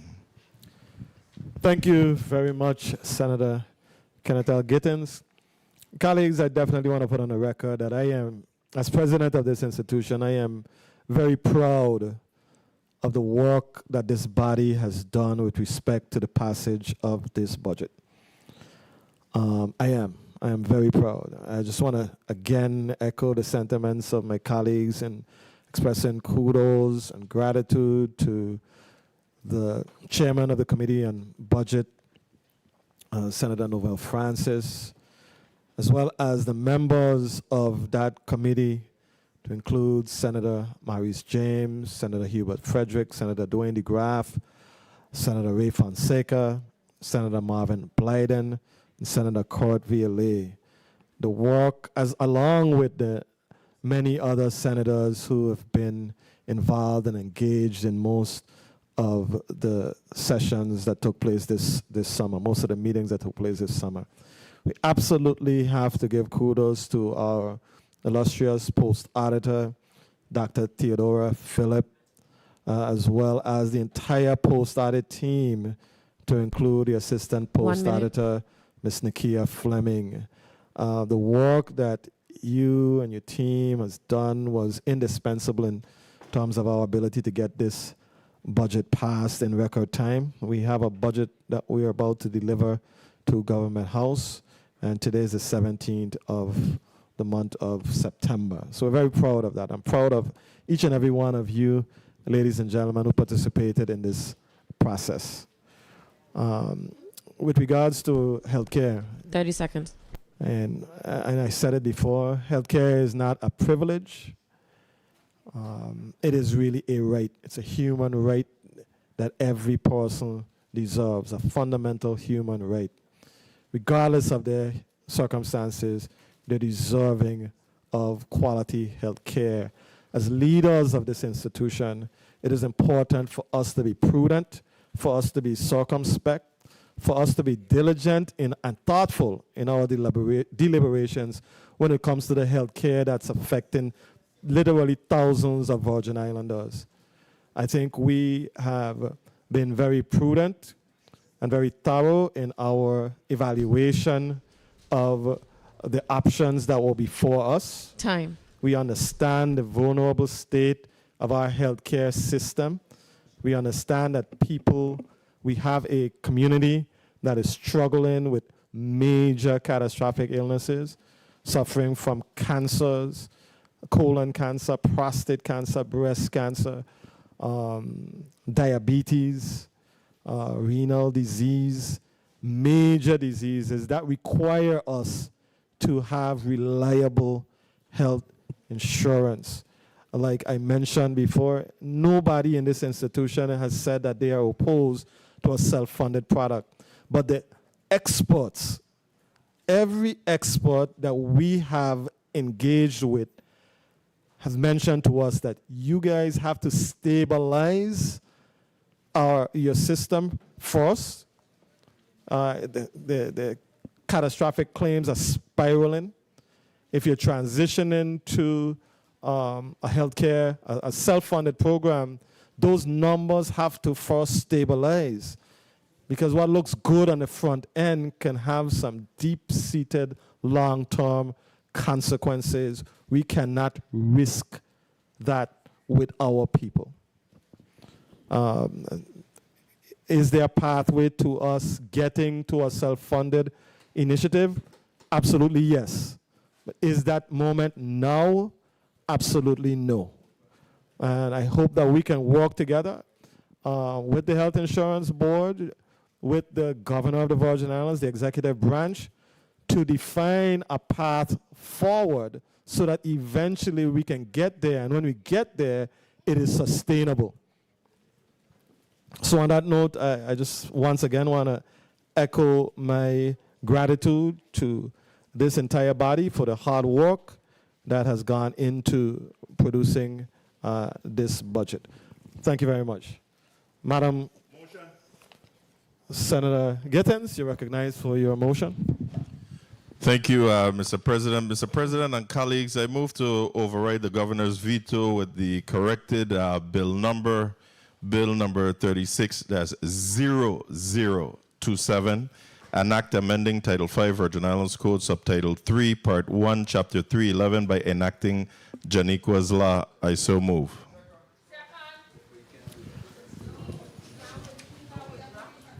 Properly moved. We're going to stand in recess, colleagues, for 2 minutes. I already tapped.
Colleagues, session is back on the record. Senator Gittens, you recognize. Senator Gittens, you recognize. Thank you, Mr. President. Once again, and I hope my colleagues are listening this time, I move to override the governor's veto with the corrected bill number 36-0027, an act amending Title 5, Virgin Islands Code, Subtitle 3, Part 1, Chapter 311 by enacting Janiqua's Law. I so move. Properly moved by Senator Kenneth Gittens, seconded by Senator Clifford Joseph, Marvin Blyden, Alma Francis Heiliger. Roll call. Roll call on the override. Senator Marvin A. Blyden. Senator Blyden, yay. Senator Angel L. Bolquez Jr.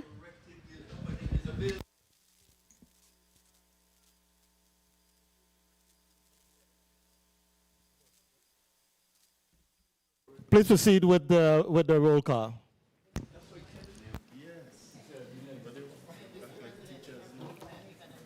Okay.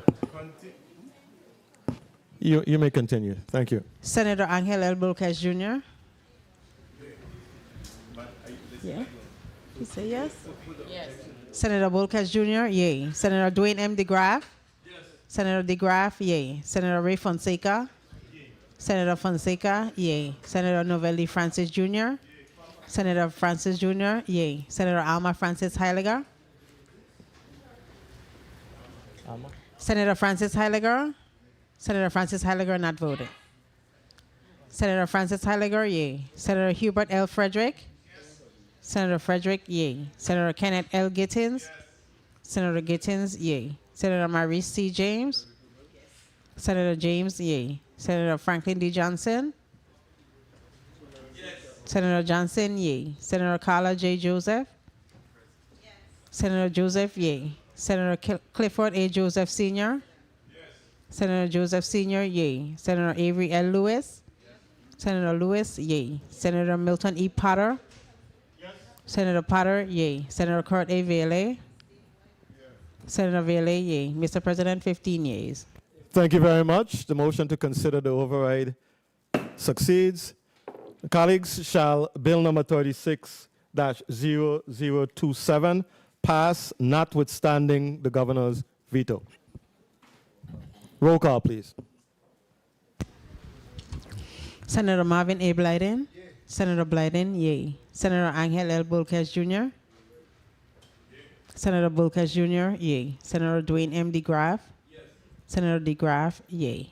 Senator Ray Fonseca? Yay. Senator Fonseca, yay. Senator Novelli Francis Jr.? Yes. Senator Francis Jr., yay. Senator Alma Francis Heiliger? Yes. Senator Francis Heiliger, yay. Senator Hubert L. Frederick? Yes. Senator Frederick, yay. Senator Kenneth L. Gittens? Yes. Senator Gittens, yay. Senator Maurice C. James? Yes. Senator James, yay. Senator Franklin D. Johnson? Yes. Senator Johnson, yay. Senator Carla J. Joseph? Yes. Senator Joseph, yay. Senator Clifford A. Joseph Sr.? Yes. Senator Joseph Sr., yay. Senator Avery L. Lewis? Yes. Senator Lewis, yay. Senator Milton E. Potter? Yes. Senator Potter, yay. Senator Kurt A. Vaile? Senator Vaile, yay. Mr. President, 15 yeas. Thank you very much, Madam Clerk. Colleagues, Bill number 36-0027 becomes law, notwithstanding the governor's veto. The governor will be so notified. Senator Gittens, you're recognized for your point of information. Thank you, Mr. President. Mr. President and colleagues, that motion was done again because I want legal counsel brought it to my attention that earlier in the day when I moved the override, I incorrectly stated the bill number as 0227. However, the correct bill number is 0027. And that's the reason for having to do the motion for the override again. Thank you all for your support. Thank you. Thank you very much, Senator Gittens, for clarifying that for the general public. Madam Clerk, can you please call up the first item in Block 2? I don't last. Oh, okay. Bill number 36-0120, an act appropriating the sum of $341,460 from the Virgin Islands Education Initiative Fund to the Virgin Islands Department of Education in the fiscal year ending September 30th, 2025, for the purpose of conducting evaluations to determine students' eligibility for special education services. Thank you. Can we please have a roll call? Senator Marvin A. Blyden. Senator Blyden, yay. Senator Angel L. Bulkes Jr. Senator Bulkes Jr., yay. Senator Dwayne M. DeGraff. Senator DeGraff, yay. Senator Ray Fonseca. Senator Fonseca, yay. Senator Novelli Francis Jr. Senator Francis Jr., yay. Senator Alma Francis Heiliger. Senator Francis Heiliger, yay. Senator Hubert L. Frederick. Senator Frederick, yay. Senator Kenneth L. Gittins. Senator Gittins, yay. Senator Maurice C. James. Senator James, yay. Senator Franklin D. Johnson. Senator Johnson, yay. Senator Carla J. Joseph. Yes. Senator Joseph, yay. Senator Clifford A. Joseph Sr. Senator Joseph Sr., yay. Senator Avery L. Lewis. Senator Lewis, yay. Senator Milton E. Potter. Senator Potter, yay. Senator Kurt A. Vele. Senator Vele, yay. Mr. President, 15 yeas. Thank you very much, Madam Clerk. Colleagues, bill number 36-0120, an act appropriating the sum of $341,460 from the Virgin Islands Education Initiative Fund to the Virgin Islands Department of Education in the fiscal year ending September 30th, 2025, for the purpose of conducting evaluations to determine students' eligibility for special education services, has been favorably voted upon by this body and will be forwarded to the governor for further consideration and action. Please call up the next item.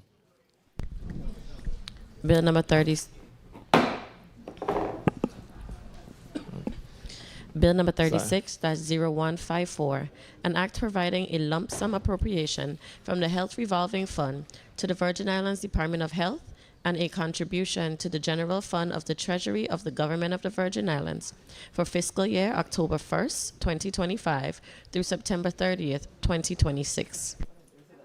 Thank you. Roll call, please. Senator Marvin A. Blyden. Senator Blyden, yay. Senator Angel L. Bulkes Jr. Senator Bulkes Jr., yay. Senator Dwayne M. DeGraff. Senator DeGraff, yay.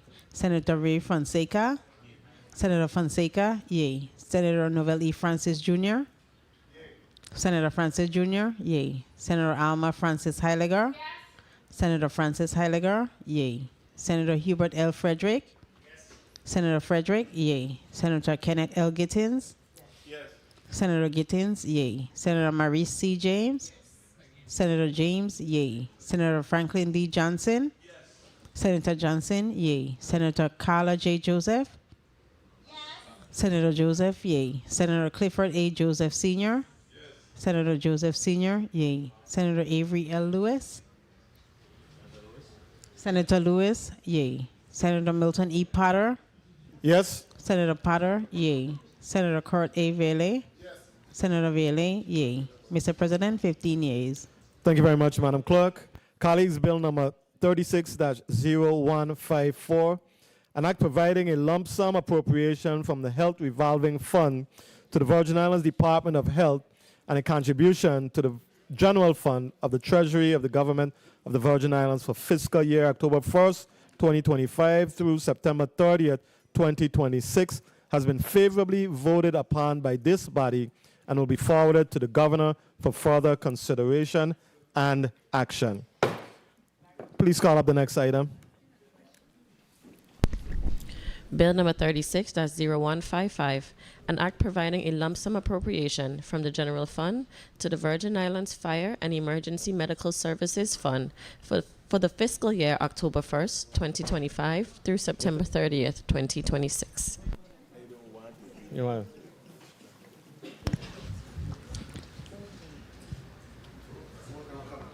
Sorry, roll call. Senator Marvin A. Blyden. Senator Blyden, yay. Senator Angel L. Bulkes Jr. Senator Bulkes Jr., yay. Senator Dwayne M. DeGraff. Senator DeGraff, yay. Senator Ray Fonseca. Senator Fonseca, yay. Senator Novel E. Francis Jr. Senator Francis Jr., yay. Senator Alma Francis Heiliger. Senator Francis Heiliger, yay. Senator Hubert L. Frederick. Senator Frederick, yay. Senator Kenneth L. Gittins. Senator Gittins, yay. Senator Maurice C. James. Senator James, yay. Senator Franklin D. Johnson. Senator Johnson, yay. Senator Carla J. Joseph. Senator Joseph, yay. Senator Clifford A. Joseph Sr. Senator Joseph Sr., yay. Senator Avery L. Lewis. Senator Lewis, yay. Senator Milton E. Potter. Yes. Senator Potter, yay. Senator Kurt A. Vele. Senator Vele, yay. Mr. President, 15 yeas. Thank you very much. Thank you very much, Madam Clerk. Colleagues, Bill number 36-0155, an act providing a lump sum appropriation from the General Fund of the Virgin Islands Fire and Emergency Medical Services Fund for the fiscal year October 1st, 2025 through September 30th, 2026, has been favorably voted upon by this body and will be forwarded to the Governor for further consideration and action. Please call up the next item.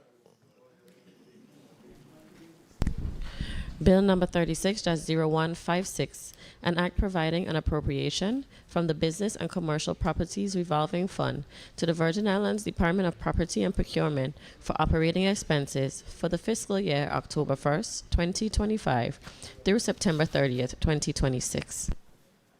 Can we please have a roll call? Senator Marvin A. Blyden. Senator Blyden, yay. Senator Angel L. Bulkes Jr. Senator Bulkes Jr., yay. Senator Dwayne M. DeGraff. Senator DeGraff, yay. Senator Ray Fonseca. Senator Fonseca, yay. Senator Novel E. Francis Jr. Senator Francis Jr., yay. Senator Alma Francis Heiliger. Senator Francis Heiliger, yay. Senator Hubert L. Frederick. Senator Frederick, yay. Senator Kenneth L. Gittins.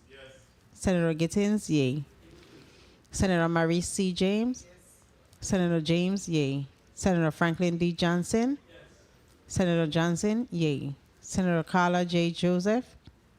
Senator Joseph, yay. Senator Clifford A. Joseph Sr. Senator Joseph Sr., yay. Senator Avery L. Lewis. Senator Lewis, yay. Senator Milton E. Potter.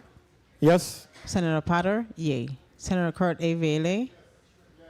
Senator Vele, yay. Mr. President, 15 yeas. Thank you very much, Madam Clerk. Colleagues, Bill number 36-0156, an act providing an appropriation from the Business and Commercial Properties Revolving Fund to the Virgin Islands Department of Property and Procurement for operating expenses for the fiscal year October 1st, 2025 through September 30th, 2026, has been favorably voted upon by this body and will be forwarded to the Governor for further consideration and action. Please call up the next item.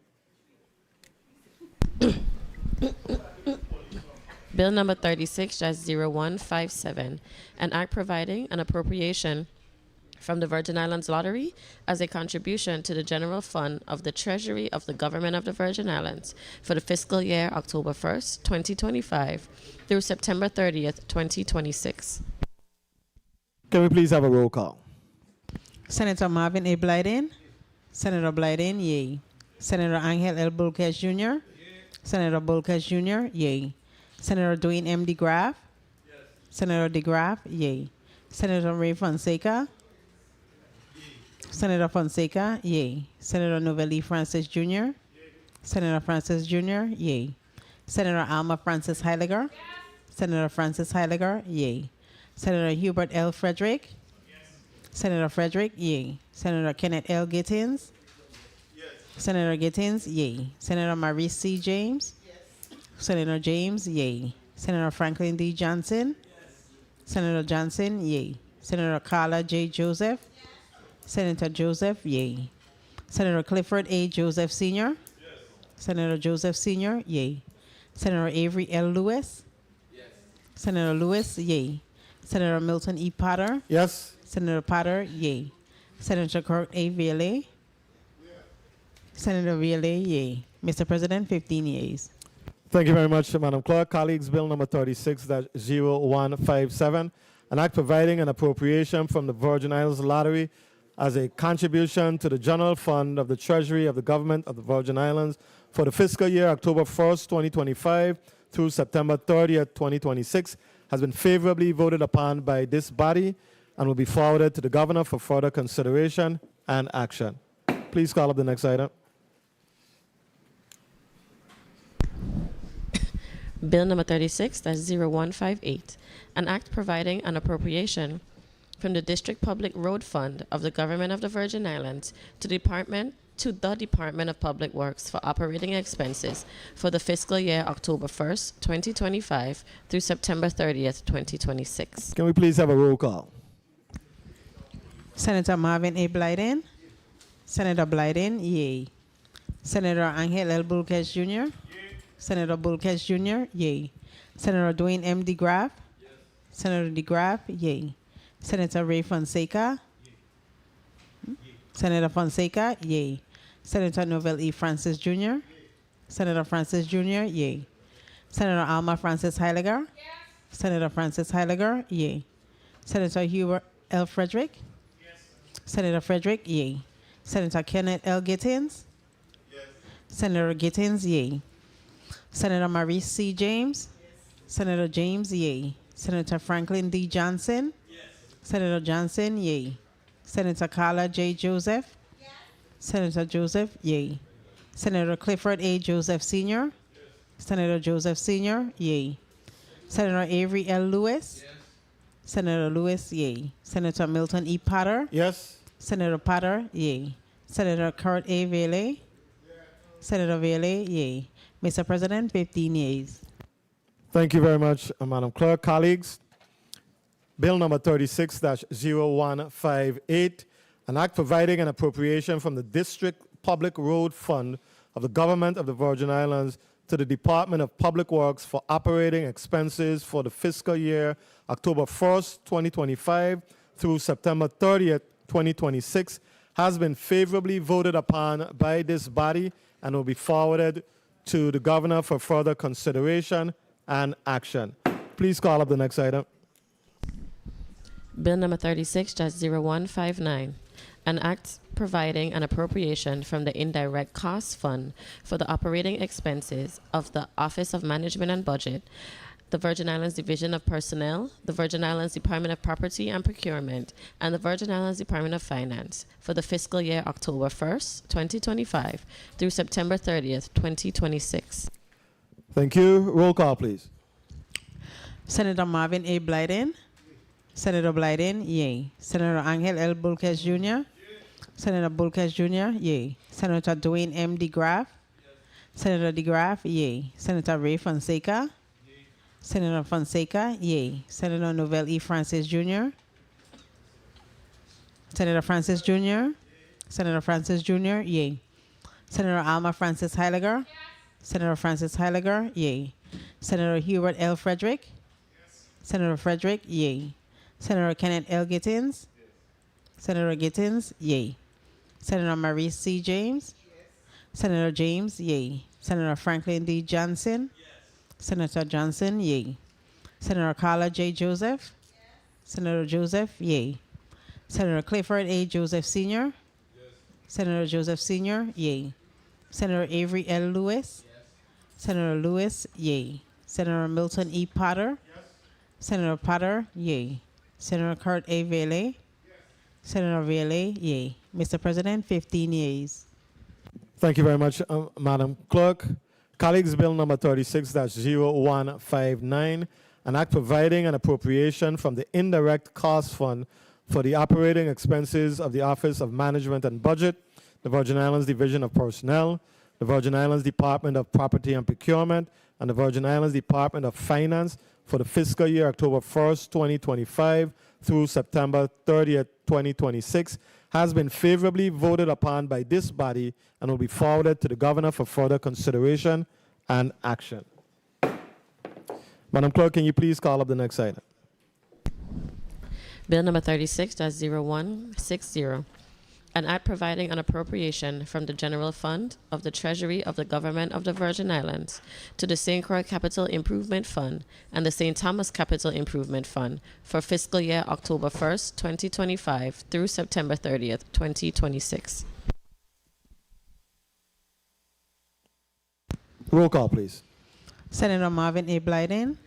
Senator Blyden, yay. Senator Angel L. Bulkes Jr. Senator Bulkes Jr., yay. Senator Dwayne M. DeGraff. Senator DeGraff, yay. Senator Ray Fonseca. Senator Fonseca, yay. Senator Novell E. Francis Jr. Senator Francis Jr., yay. Senator Alma Francis Heiliger. Senator Francis Heiliger, yay. Senator Hubert L. Frederick. Senator Frederick, yay. Senator Kenneth L. Gittins. Senator Gittins, yay. Senator Maurice C. James. Senator James, yay. Senator Franklin D. Johnson. Senator Johnson, yay. Senator Carla J. Joseph. Senator Joseph, yay. Senator Clifford A. Joseph Sr. Senator Joseph Sr., yay. Senator Avery L. Lewis. Senator Lewis, yay. Senator Milton E. Potter. Yes. Senator Potter, yay. Senator Kurt A. Vele. Senator Vele, yay. Mr. President, 15 yeas. Thank you very much, Madam Clerk. Colleagues, Bill number 36-0160, an act providing an appropriation from the General Fund of the Treasury of the Government of the Virgin Islands to the St. Croix Capital Improvement Fund and the St. Thomas Capital Improvement Fund for the fiscal year October 1st, 2025 through September 30th, 2026, has been favorably voted upon by this body and will be forwarded to the governor for further consideration and action. Please call up the next item.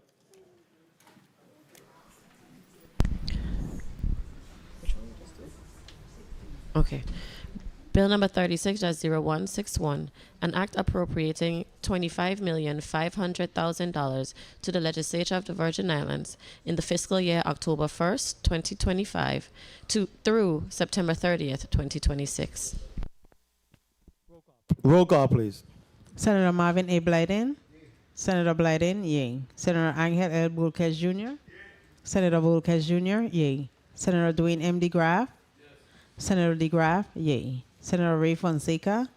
Senator Fonseca, yay. Senator Novelli Francis Jr. Senator Francis Jr., yay. Senator Alma Francis Heiliger. Senator Francis Heiliger, yay.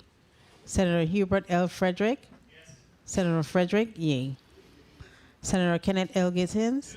Senator Gittins, yay. Senator Maurice C. James. Senator James, yay. Senator Franklin D. Johnson. Senator Johnson. Senator Johnson, yay. Senator Carla J. Joseph. Senator Joseph, yay. Senator Clifford A. Joseph Sr. Senator Joseph Sr., yay. Senator Avery L. Lewis. Senator Lewis, yay. Senator Milton E. Potter. Yes. Senator Potter, yay. Senator Kurt A. Vele. Senator Vele, yay. Mr. President, 15 yeas. Thank you very much, Madam Clerk. Colleagues, Bill number 36-0161, an act appropriating $25,500,000 to the legislature of the Virgin Islands in the fiscal year October 1st, 2025 through September 30th, 2026, has been favorably voted upon by this body and will be forwarded to the governor for further consideration and action. Call up the next item, please. Bill number 36-0162, An act appropriating $20 million from the Virgin Islands Insurance Guarantee Fund as a contribution to the general fund of the Treasury of the Government of the Virgin Islands in the fiscal year October 1st, 2025 through September 30th, 2026. Thank you. Roll call, please. Senator Marvin A. Blyden. Senator Blyden, yay. Senator Angel L. Bulkes Jr. Senator Bulkes Jr., yay. Senator Dwayne M. DeGraff. Senator DeGraff, yay. Senator Ray Fonseca. Senator Fonseca, yay. Senator Novelli Francis Jr. Senator Francis Jr., yay. Senator Alma Francis Heiliger. Senator Francis Heiliger, yay. Senator Hubert L. Frederick. Senator Frederick, yay. Senator Kenneth L. Gittins. Senator Gittins, yay. Senator Maurice C. James. Senator James, yay. Senator Franklin D. Johnson. Senator Johnson, yay. Senator Carla J. Joseph. Senator Joseph, yay. Senator Clifford A. Joseph Sr. Senator Joseph Sr., yay. Senator Avery L. Lewis. Senator Lewis, yay. Senator Milton E. Potter. Yes. Senator Potter, yay. Senator Kurt A. Vele. Senator Vele, yay. Mr. President, 15 yeas. Thank you very much, Madam Clerk. Colleagues, Bill number 36-0162, an act appropriating $20 million from the Virgin Islands Insurance Guarantee Fund as a contribution to the general fund of the Treasury of the Government of the Virgin Islands in fiscal year October 1st, 2025 through September 30th, 2026, has been favorably voted upon by this body and will be forwarded to the Governor for further consideration and action. Please call up the next item. Bill number 36-0163, an act providing an appropriation for salaries and expenses of the Virgin Islands Board of Elections and the Office of the Supervisor of Elections in the fiscal year October 1st, 2025 through September 30th, 2026. Roll call, please. Senator Marvin A. Blyden. Senator Blyden, yay. Senator Angel L. Bulkes Jr. Senator Bulkes Jr., yay. Senator Dwayne M. DeGraff. Senator DeGraff, yay. Senator Ray Fonseca. Senator Fonseca, yay. Senator Novel E. Francis Jr. Senator Francis Jr., yay. Senator Alma Francis Heiliger. Senator Francis Heiliger, yay. Senator Hubert L. Frederick. Senator Frederick, yay. Senator Kenneth L. Gittins. Senator Gittins, yay. Senator Maurice C. James. Senator James, yay. Senator Franklin D. Johnson. Senator Johnson, yay. Senator Carla J. Joseph. Senator Joseph, yay. Senator Clifford A. Joseph Sr. Senator Joseph Sr., yay. Senator Avery L. Lewis. Senator Lewis, yay. Senator Milton E. Potter. Yes. Senator Potter, yay. Senator Kurt A. Vele. Senator Vele, yay. Mr. President, 15 yeas. Thank you very much, Madam Clerk. Colleagues, Bill number 36-0163, an act providing an appropriation for salaries and expenses of the Virgin Islands Board of Elections and the Office of the Supervisor of Elections in the fiscal year October 1st, 2025 through September 30th, 2026, has been favorably voted upon by this body and will be forwarded to the Governor for further consideration and action. Please call up the next item. Bill number 36-0164, an act providing a lump sum appropriation from the School Construction, Maintenance, and Capital Fund to the Bureau of School Construction and Maintenance for repair, renovation, and maintenance of public schools and facilities in fiscal year October 1st, 2025 through September 30th, 2026. Roll call, please. Senator Marvin A. Blyden. Senator Blyden, yay. Senator Angel L. Bulkes Jr. Senator Bulkes Jr., yay. Senator Dwayne M. DeGraff. Senator DeGraff, yay. Senator Ray Fonseca. Senator Fonseca, yay. Senator Novel E. Francis Jr. Senator Francis Jr., yay. Senator Alma Francis Heiliger. Senator Francis Heiliger, yay. Senator Hubert L. Frederick. Senator Frederick, yay. Senator Kenneth L. Gittins. Senator Gittins, yay. Senator Maurice T. James. Senator James, yay. Senator Franklin D. Johnson. Senator Johnson. Senator Johnson, yay. Senator Carla J. Joseph. Senator Joseph, yay. Senator Clifford A. Joseph Sr. Senator Joseph Sr., yay. Senator Avery L. Lewis. Senator Lewis, yay. Senator Milton E. Potter. Yes. Senator Potter, yay. Senator Kurt A. Vaile. Senator Vaile, yay. Mr. President, 15 yeas. Thank you very much, Madam Clerk. Colleagues, Bill number 36-0164, an act providing a lump sum appropriation from the School Construction, Maintenance, and Capital Fund to the Bureau of School Construction and Maintenance for repair, renovation, and maintenance of public schools and facilities in fiscal year October 1st, 2025 through September 30th, 2026, has been favorably voted upon by this body and will be forwarded to the governor for further consideration and action. Please call up the next item. Bill number 36-0165, an act appropriating $6 million from the Caribbean Basin Initiative Fund as a contribution to the general fund of the Treasury of the Government of the Virgin Islands in fiscal year October 1st, 2025 through September 30th, 2026. Roll call, please. Senator Marvin A. Blyden. Senator Blyden, yay. Senator Angel L. Bulkes Jr. Senator Bulkes Jr., yay. Senator Dwayne M. DeGraff. Senator DeGraff, yay. Senator Ray Fonseca. Senator Fonseca, yay. Senator Novelli Francis Jr. Senator Francis Jr., yay. Senator Alma Francis Heiliger. Senator Francis Heiliger, yay. Senator Hubert L. Frederick. Senator Frederick, yay. Senator Kenneth L. Gittins. Senator Gittins, yay. Senator Maurice C. James. Senator James, yay. Senator Franklin D. Johnson. Senator Johnson, yay. Senator Carla J. Joseph. Senator Joseph, yay. Senator Clifford A. Joseph Sr. Senator Joseph Sr., yay. Senator Avery L. Lewis. Senator Lewis, yay. Senator Milton E. Potter. Yes. Senator Potter, yay. Senator Kurt A. Vaile. Senator Vaile, yay. Mr. President, 15 yeas.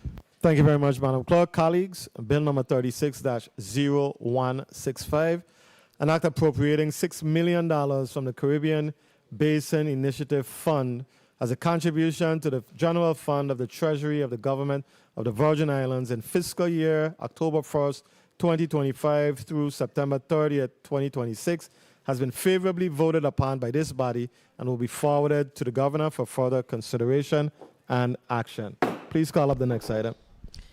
Bill number 36-0166, an act providing an appropriation from the Tourism Advertising Revolving Fund to the Virgin Islands Waste Management Authority, the Office of the Governor, the Virgin Islands Department of Education, the Virgin Islands Police Department, the Virgin Islands Department of Public Works, the Virgin Islands Department of Agriculture, the Virgin Islands Department of Sports, Parks, and Recreation, the Virgin Islands Department of Licensing and Consumer Affairs, the Virgin Islands Public Broadcasting System, and the Virgin Islands Department of Tourism during the fiscal year October 1st, 2025 through September 30th, 2026.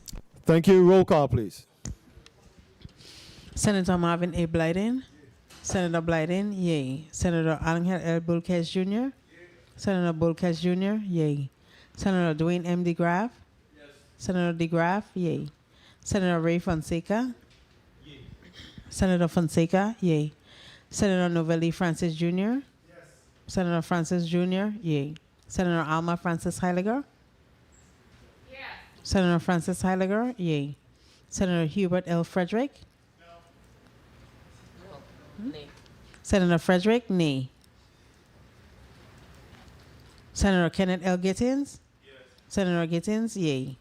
Senator Maurice C. James. Senator James, yay. Senator Franklin D. Johnson. Senator Johnson, yay. Senator Carla J. Joseph. Senator Joseph, yay. Senator Clifford A. Joseph Sr. Senator Joseph Sr., yay. Senator Avery L. Lewis? Yes. Senator Lewis, yay. Senator Milton E. Potter? Yes. Senator Potter, yay. Senator Kurt A. Valet? Senator Valet? Senator Valet? No. Senator Valet, yay. Mr. President, 14 yeas, 1 nay.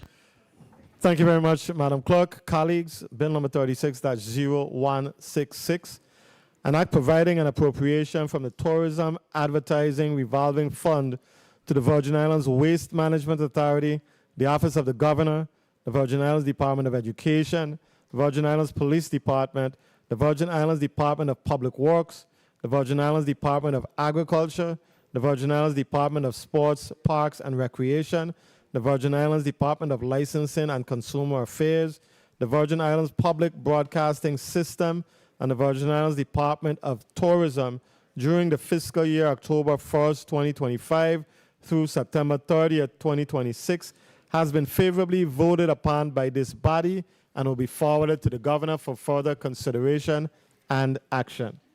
Please call up the next item.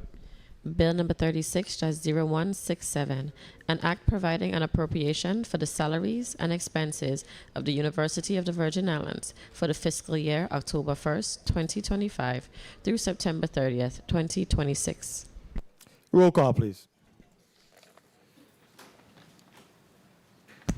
Senator Marvin A. Blyden? Senator Blyden, yay. Wow. Senator Angel L. Bulkes Jr.? Senator Bulkes Jr.? Senator Bulkes Jr., yay. Senator Dwayne M. DeGraff? Senator DeGraff, yay. Senator Ray Fonseca? Senator Fonseca, yay. Senator Novelli Francis Jr.? Senator Francis Jr., yay. Senator Alma Francis Heiliger? Senator Francis Heiliger, yay. Senator Hubert L. Frederick? Senator Senator Frederick, yay. Senator Kenneth L. Gittins? Senator Gittins, yay. Senator Maurice C. James? Senator James, yay. Senator Franklin D. Johnson? Sorry, Madam Clerk. We're just advised by legal counsel that you may have said the wrong bill number. You said 0166 instead of 0167.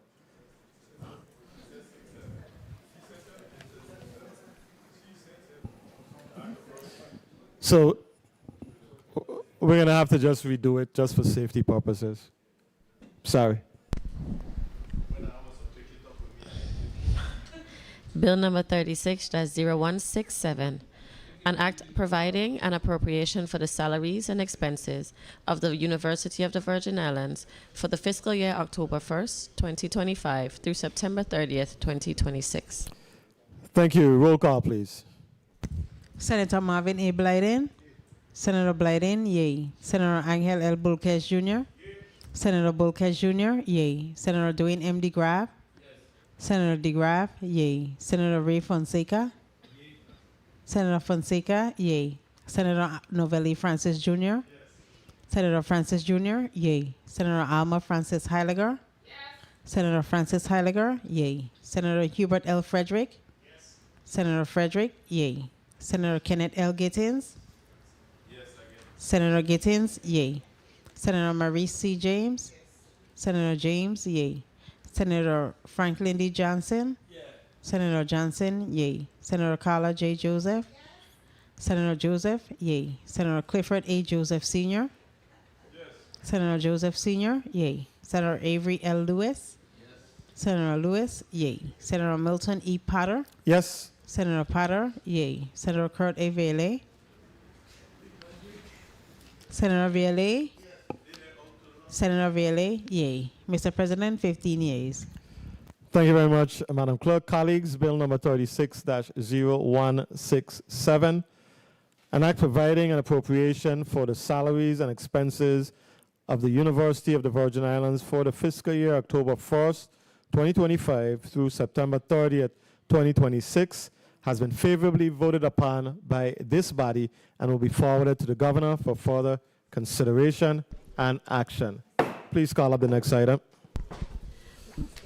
Bill number 36-0168, an act providing an appropriation for the operating expenses of the Public Employees Relations Board and the Virgin Islands Labor Management Committee for the fiscal year October 1st, 2025 through September 30th, 2026. Roll call, please. Senator Marvin A. Blyden. Senator Blyden, yay. Senator Angel L. Bulkes Jr. Senator Bulkes Jr., yay. Senator Dwayne M. DeGraff. Senator DeGraff, yay. Senator Ray Fonseca. Senator Fonseca, yay. Senator Novell E. Francis Jr. Senator Francis Jr., yay. Senator Alma Francis Heiliger. Senator Francis Heiliger, yay. Senator Hubert L. Frederick. Senator Frederick, yay. Senator Kenneth L. Gittins. Senator Gittins, yay. Senator Maurice C. James. Senator James, yay. Senator Franklin D. Johnson. Senator Johnson, yay. Senator Carla J. Joseph. Senator Joseph, yay. Senator Clifford A. Joseph Sr. Senator Joseph Sr., yay. Senator Avery L. Lewis. Senator Lewis, yay. Senator Milton E. Potter. Yes. Senator Potter, yay. Senator Kurt A. Vele. Colleagues, you have to focus on the vote. Senator Vele, yay. Mr. President, 15 yeas. Thank you very much, Madam Clerk. Colleagues, Bill number 36-0168, an act providing an appropriation for the operating expenses of the Public Employees Relations Board and the Virgin Islands Labor Management Committee for the fiscal year October 1st, 2025 through September 30th, 2026 has been favorably voted upon by this body and will be forwarded to the Governor for further consideration and action. Please call up the next item. Bill number 36-0169, an act appropriating the sum of $1 million from the Virgin Islands Education Initiative Fund to the School Construction, Maintenance, and Capital Fund for the fiscal year October 1st, 2025 through September 30th, 2026. Roll call, please. Senator Marvin A. Blyden. Senator Blyden, yay. Senator Angel L. Bulkes Jr. Senator Bulkes Jr., yay. Senator Dwayne M. DeGraff. Senator DeGraff, yay. Senator Ray Fonseca. Senator Fonseca, yay. Senator Novelli Francis Jr. Senator Francis Jr., yay. Senator Alma Francis Heiliger. Senator Francis Heiliger, yay. Senator Hubert L. Frederick. Senator Frederick, yay. Senator Kenneth L. Gittins. Senator Gittins, yay. Senator Maurice C. James. Senator James, yay. Senator Franklin D. Johnson. Senator Johnson, yay. Senator Carla J. Joseph. Senator Joseph, yay. Senator Clifford A. Joseph Sr. Senator Joseph Sr., yay. Senator Avery L. Lewis. Senator Lewis, yay. Senator Milton E. Potter. Yes. Senator Potter, yay. Senator Kurt A. Vele. Senator Vele, yay. Mr. President, 15 yeas.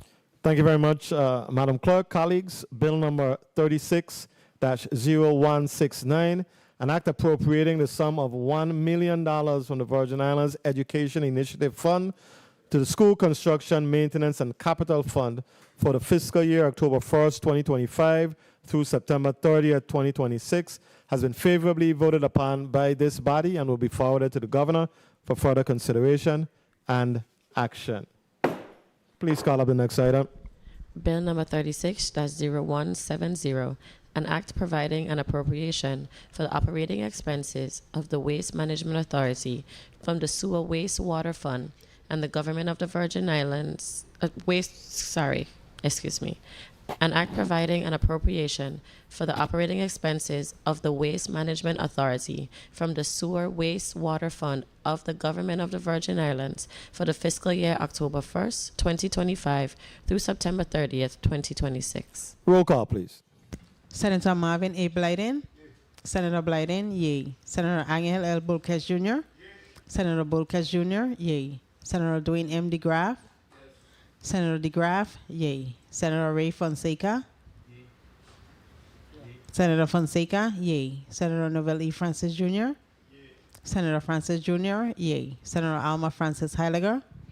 Senator Francis Heiliger, yay. Senator Hubert L. Frederick. Senator Frederick, yay. Senator Kenneth L. Gittins. Senator Gittins, yay. Senator Maurice C. James. Senator James, yay. Senator Franklin D. Johnson. Senator Johnson, yay. Senator Carla J. Joseph. Senator Joseph, yay. Senator Clifford A. Joseph Sr. Senator Joseph Sr., yay. Senator Avery L. Lewis. Senator Lewis, yay. Senator Milton E. Potter. Yes. Senator Potter, yay. Senator Kurt A. Vele. Senator Vele, yay. Mr. President, 15 yeas. Thank you very much, Madam Clerk. Colleagues, Bill number 36-0170, an act providing an appropriation for the operating expenses of the Waste Management Authority from the Sewer Waste Water Fund of the Government of the Virgin Islands for the fiscal year October 1st, 2025 through September 30th, 2026 has been favorably voted upon by this body and will be forwarded to the governor for further consideration and action. Please call up the next item. Bill number 36-0171, an act providing an appropriation for the operating expenses of the Virgin Islands Hospital and Health Facilities Corporation from the General Fund of the Treasury of the Government of the Virgin Islands during fiscal year October 1st, 2025 through September 30th, 2026. Thank you. Roll call, please. Senator Marvin A. Blyden. Senator Blyden, yay. Senator Angel L. Bulkes Jr. Senator Bulkes Jr., yay. Senator Dwayne M. DeGraff. Senator DeGraff, yay. Senator Ray Fonseca. Senator Fonseca, yay. Senator Novell E. Francis Jr. Senator Francis Jr., yay. Senator Alma Francis Heiliger. Senator Francis Heiliger, yay. Senator Hubert L. Frederick. Senator Frederick, yay. Senator Kenneth L. Gittins. Senator Gittins, yay. Senator Maurice C. James. Senator James, yay. Senator Franklin D. Johnson. Senator Johnson, yay. Senator Carla J. Joseph. Senator Joseph, yay. Senator Clifford A. Joseph Sr. Senator Joseph Sr., yay. Senator Avery L. Lewis. Senator Lewis, yay. Senator Milton E. Potter. Yes. Senator Potter, yay. Senator Gert A. Vele. Senator Vele, yay.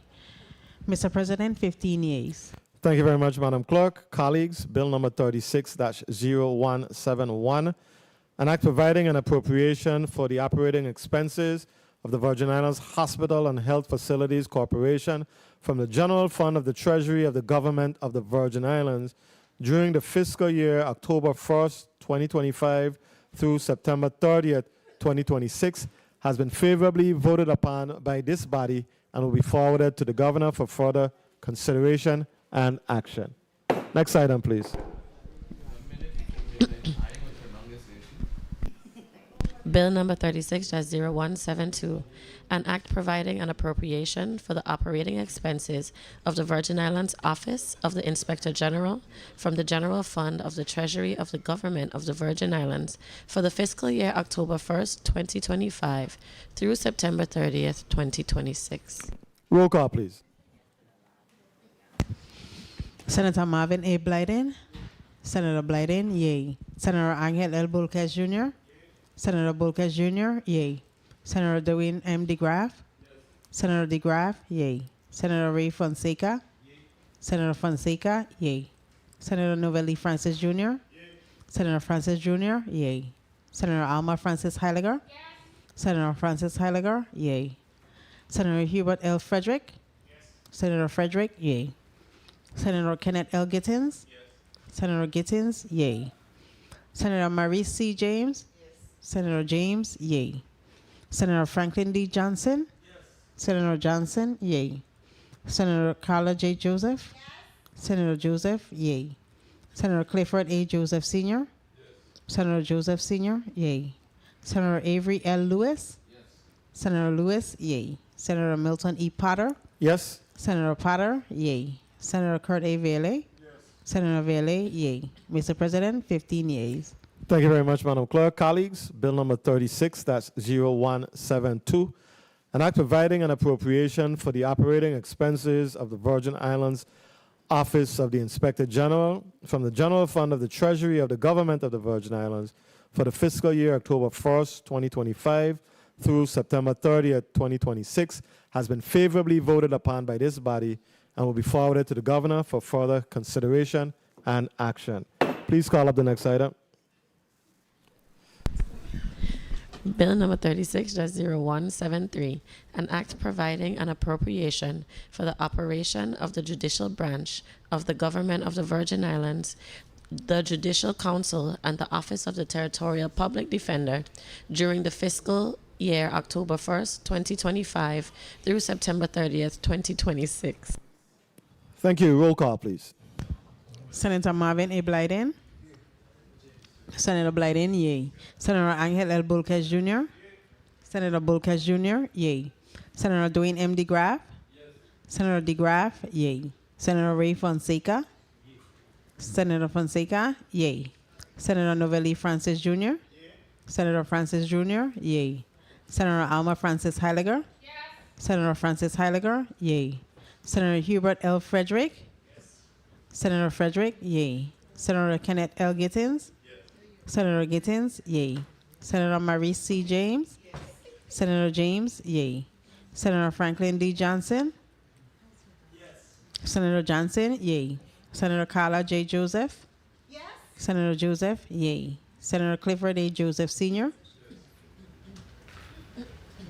Senator Joseph Sr. Senator Joseph Sr., yay. Senator Avery L. Lewis. Senator Lewis, yay. Senator Milton E. Potter. Yes. Senator Potter, yay. Senator Kurt A. Vele. Senator Vele, yay. Mr. President, 15 yeas. Thank you very much, Madam Clerk. Colleagues, Bill number 36-0173, an act providing an appropriation for the operation of the judicial branch of the Government of the Virgin Islands, the Judicial Council, and the Office of the Territorial Public Defender during the fiscal year October 1st, 2025 through September 30th, 2026 has been favorably voted upon by this body and will be forwarded to the governor for further consideration and action. Next item, please. Bill number 36-0174, an act providing an appropriation from the General Fund of the Treasury of the Government of the Virgin Islands for the operation of the Government of the Virgin Islands during the fiscal year October 1st, 2025 through September 30th, 2026, and amending Title III, Virgin Islands Code, Chapter 27, requiring legislative approval for increased employer and employee contribution amounts to the government employees retirement system. Motion, Senator Viola, you recognize for your motion. Thank you, Mr. President. Mr. President, I move to suspend Rule 314B4 to permit the consideration of amendments number 36-515 and 36-553 to Bill number 36-0174. I so move.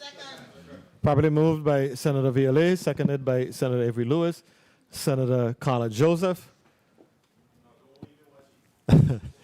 Hearing no objections, so ordered. Senator Francis, you're recognized for your amendment. Thank you very much, Mr. President. Mr. President and colleagues, I offer amendment number 36-515, an amendment to Bill number 36-0174. Bill number 36-0174 is amended by adding the following appropriately numbered section. Section blank. Act 8701 is amended in Section 5 by striking September 30th, 2026 and inserting December 31st, 2035. I so move. Properly moved by Senator Novel Francis, seconded by Senator Kurt Viola, Senator Avery Lewis. Oh, we had an objection? Objected to by Senator Dwayne DeGraff. Roll call. We're going to give you all 2-minute debate time. You move forward with your debate time, Senator Dwayne DeGraff. Thank you, Mr. President. Act 8701 is amended in Section 5 by striking September 30, 2026 and inserting December 31st, 2035. I'm trying to find out what that is about. I reserve the balance of my time. What's the remaining time for Senator DeGraff?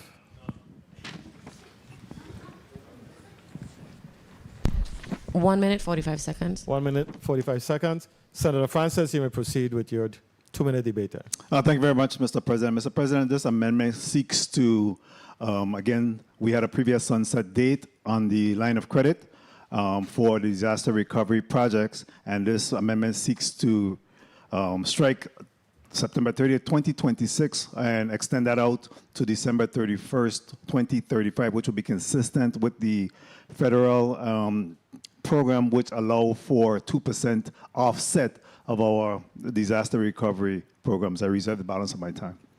Thank you. What's the remaining time for Senator? 1 minute, 30 seconds. Okay. Senator DeGraff, you may proceed.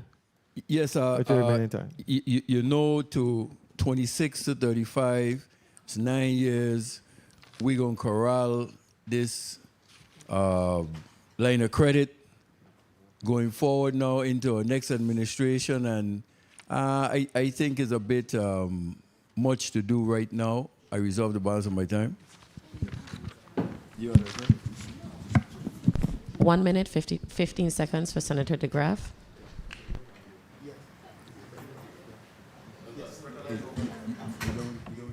Senator Francis, you may proceed with your remaining time. Thank you. Thank you very much, Mr. President. Mr. President, we and colleagues, we know that the disaster recovery projects will be, again, available for the next 10 years based on funding that we have available to us. There is some big ticket items in terms of the bundles that have been established at $1 million at a time. We're providing the disaster recovery an opportunity to be able to, again, ensure that these projects move forward, be able to utilize the line of credit, reimburse it, and continue that. There's no need for them to come back on an annual basis for that.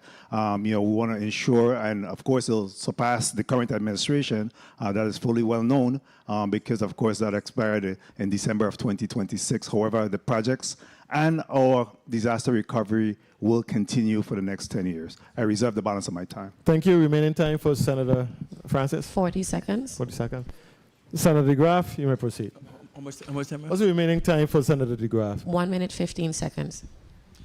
Thank you, Mr. President. I respectfully disagree, but I yield the balance of my time to Senator Alma Francis Heiliger. Senator Francis Heiliger, you may proceed with the remaining time. Thank you. As you guys are aware that the line of credit, which was amended down to 100 million, got amended up to 150 million, with 50 of that to be utilized for government operations of the government. How does this distinguish between the 100 million that was for this disaster recovery, separating the two, because it was the same line that we increased? That's what I need clarity on. I reserve the balance. What's the remaining time for Senator Francis Heiliger? 40 seconds. 40 seconds. Senator Francis, you may proceed with your. Thank you. Thank you very much, Mr. President. The line of credit was extended not just to $100 million, but actually to $200 million. And the $50 million is for operating costs. This amendment seeks to allow for the $200 million that have been 30 seconds. Allowed for the FEMA programs for disaster recovery, then again to be reimbursed when so needed. Additionally, this surpassed the administration. This has nothing to do with the administration. It has to do with the disaster recovery program. And this will not disenfranchise anyone from coming before this body, again, to ensure that we're you continue to monitor the reimbursement, the use of the credit line as required. They have to notify this body on a quarterly basis of the use, reimbursement, and all activities associated with the line of credit. I reserve the balance of my time. Thank you very much. Your time has expired, Senator The line Francis. of credit was increased specifically by additional $50 million for government operations to pay bills. I need to understand that there's a differentiation 30 seconds. with the monies that is going to be utilized for disaster recovery, or we're going to have that additional $50 million open-ended for the government to keep using, because our goal when we approved that was to shut it down, that section of the money, by the end of this administration, so that they didn't have an additional $50 million being rolled over to add cost to us. So I need to know, does this bill set a clear demarcation between those disaster recovery funds and that additional $50 million? I reserve the balance of my. Thank you. All time has expired. Roll call on the amendment. Senator Marvin A. Blyden. Senator Blyden, yay. Senator Angel L. Bulkes Jr. Senator Bulkes Jr., yay. Senator Dwayne M. DeGraff. Senator DeGraff, nay. Senator Ray Fonseca. Senator Fonseca, yay. Senator Novelli Francis Jr. Senator Francis Jr., yay. Senator Alma Francis Heiliger. Senator Francis Heiliger, nay. Senator Hubert L. Frederick. Senator Frederick, yay. Senator Kenneth L. Gittins. Senator Gittins, yay. Senator Maurice C. James. Senator James, yay. Senator Franklin D. Johnson. Senator Johnson, yay. Senator Carla J. Joseph. Senator Joseph, yay. Senator Clifford A. Joseph Sr. Senator Joseph Sr., yay. Senator Avery L. Lewis. Senator Lewis, yay. Senator Milton E. Potter. Yes. Senator Potter, yay. Senator Kurt A. Vele. Senator Vele, yay. Mr. President, 13 yeas, 2 nays. Thank you very much. The amendment carries. Senator Francis, you're recognized for your amendment. Thank you very much, Mr. President. Mr. President and colleagues, I rise to offer amendment number 35-553, which is amendment to bill number 36-0174. Bill number 36-0174 is amended as follows.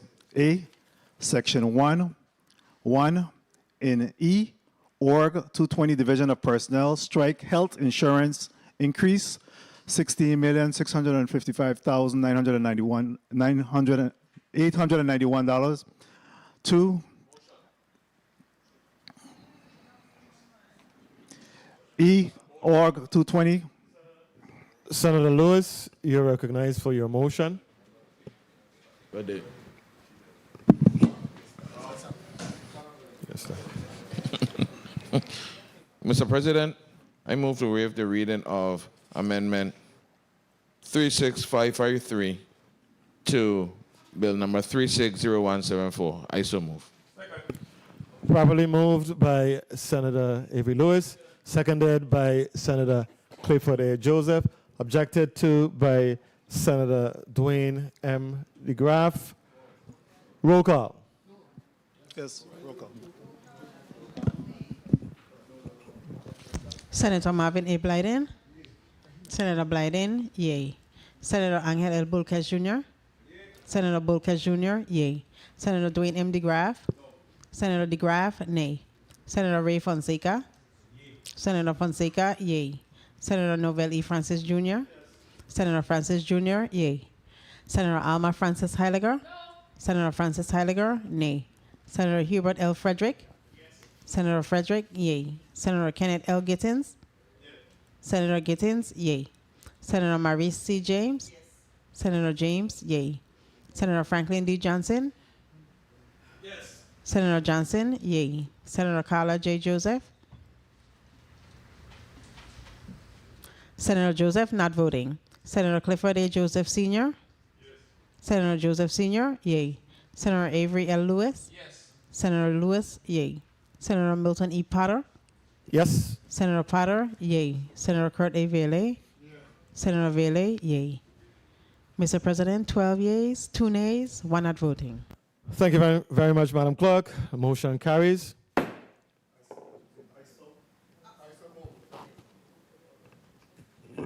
Please recognize Senator Francis's microphone. I so move. Probably moved by Senator Novelli Francis, seconded by Senator Kurt Violet, objected to by Senator Carla J. Joseph.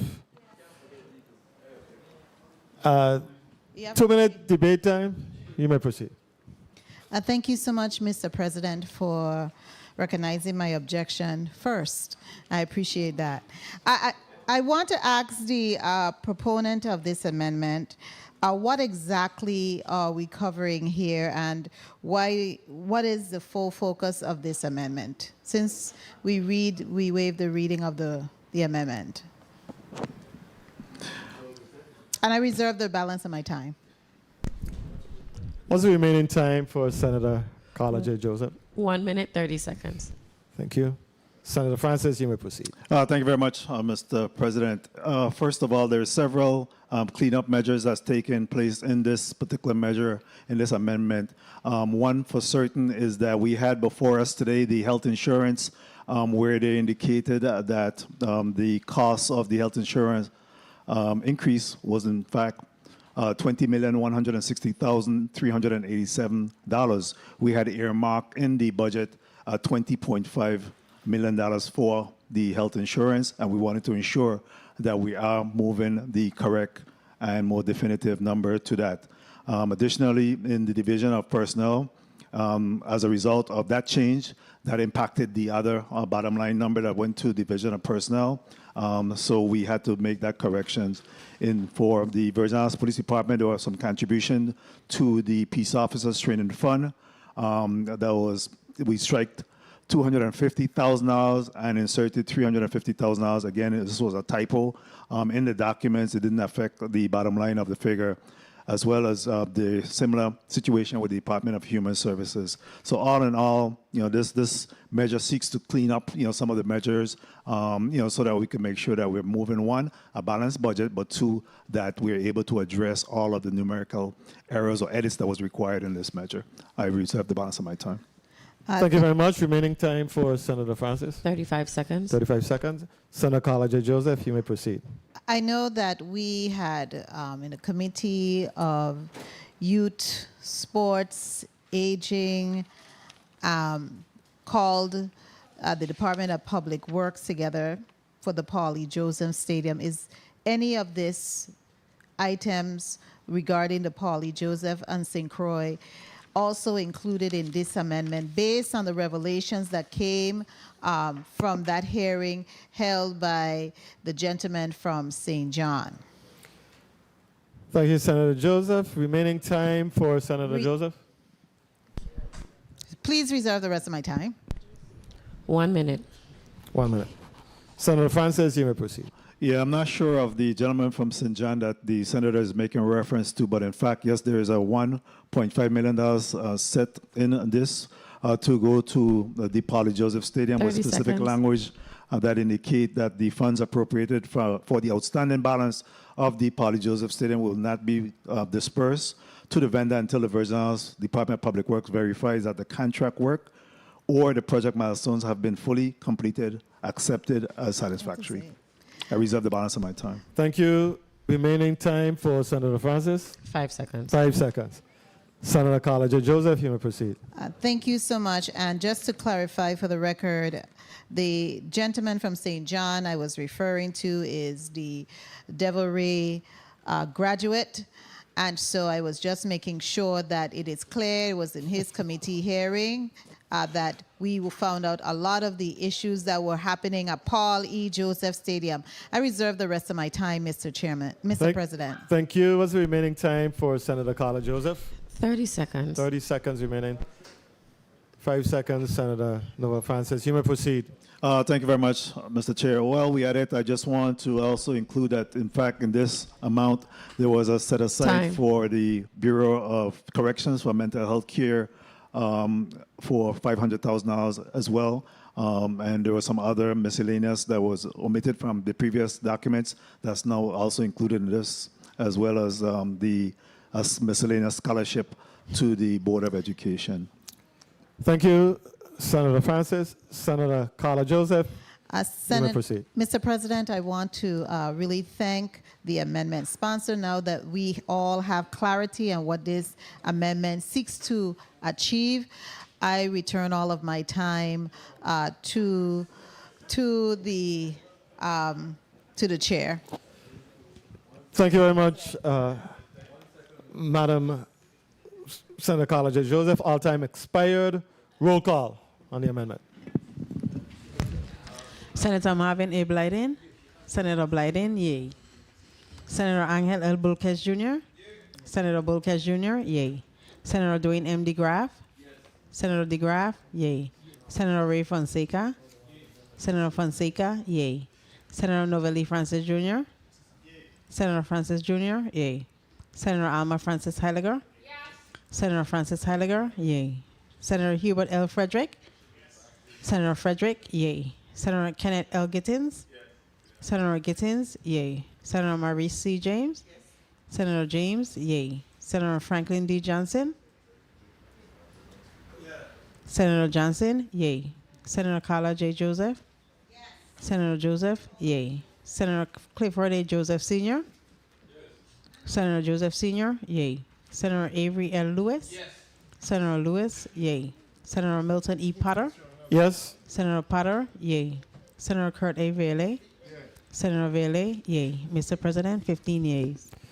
Thank you very much. The amendment carries. Roll call on the bill as amended.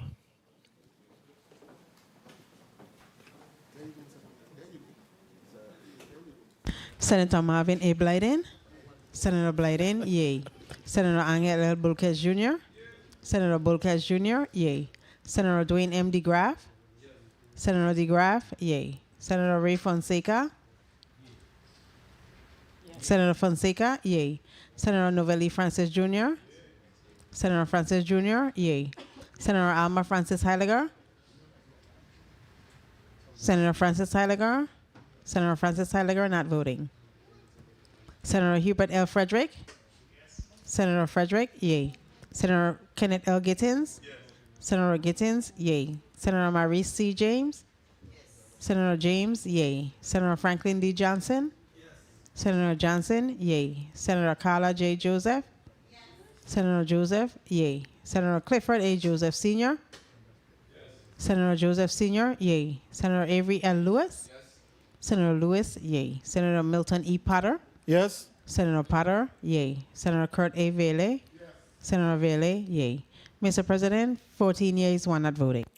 Thank you very much, Madam Clerk. Colleagues, bill number 36-0174, an act providing an appropriation from the general fund of the Treasury of the Government of the Virgin Islands for the operation of the Government of the Virgin Islands during the fiscal year October 1st, 2025 through September 30th, 2026, and amending Title III Virgin Islands Code, Chapter 27, requiring legislative approval for increased employer and employee contribution amounts to the government employees retirement system as amended, has been favorably voted upon by this body and will be forwarded to the governor for further consideration and action. Please call up the next item. Bill number 36-0175, an act providing an appropriation for the operating expenses of the Public Services Commission for the fiscal year October 1st, 2025 to September 30th, 2026. Roll call, please. Senator Marvin A. Blyden. Senator Blyden, yay. Senator Angel L. Bulkes Jr. Senator Bulkes Jr., yay. Senator Dwayne M. DeGraff. Senator DeGraff, yay.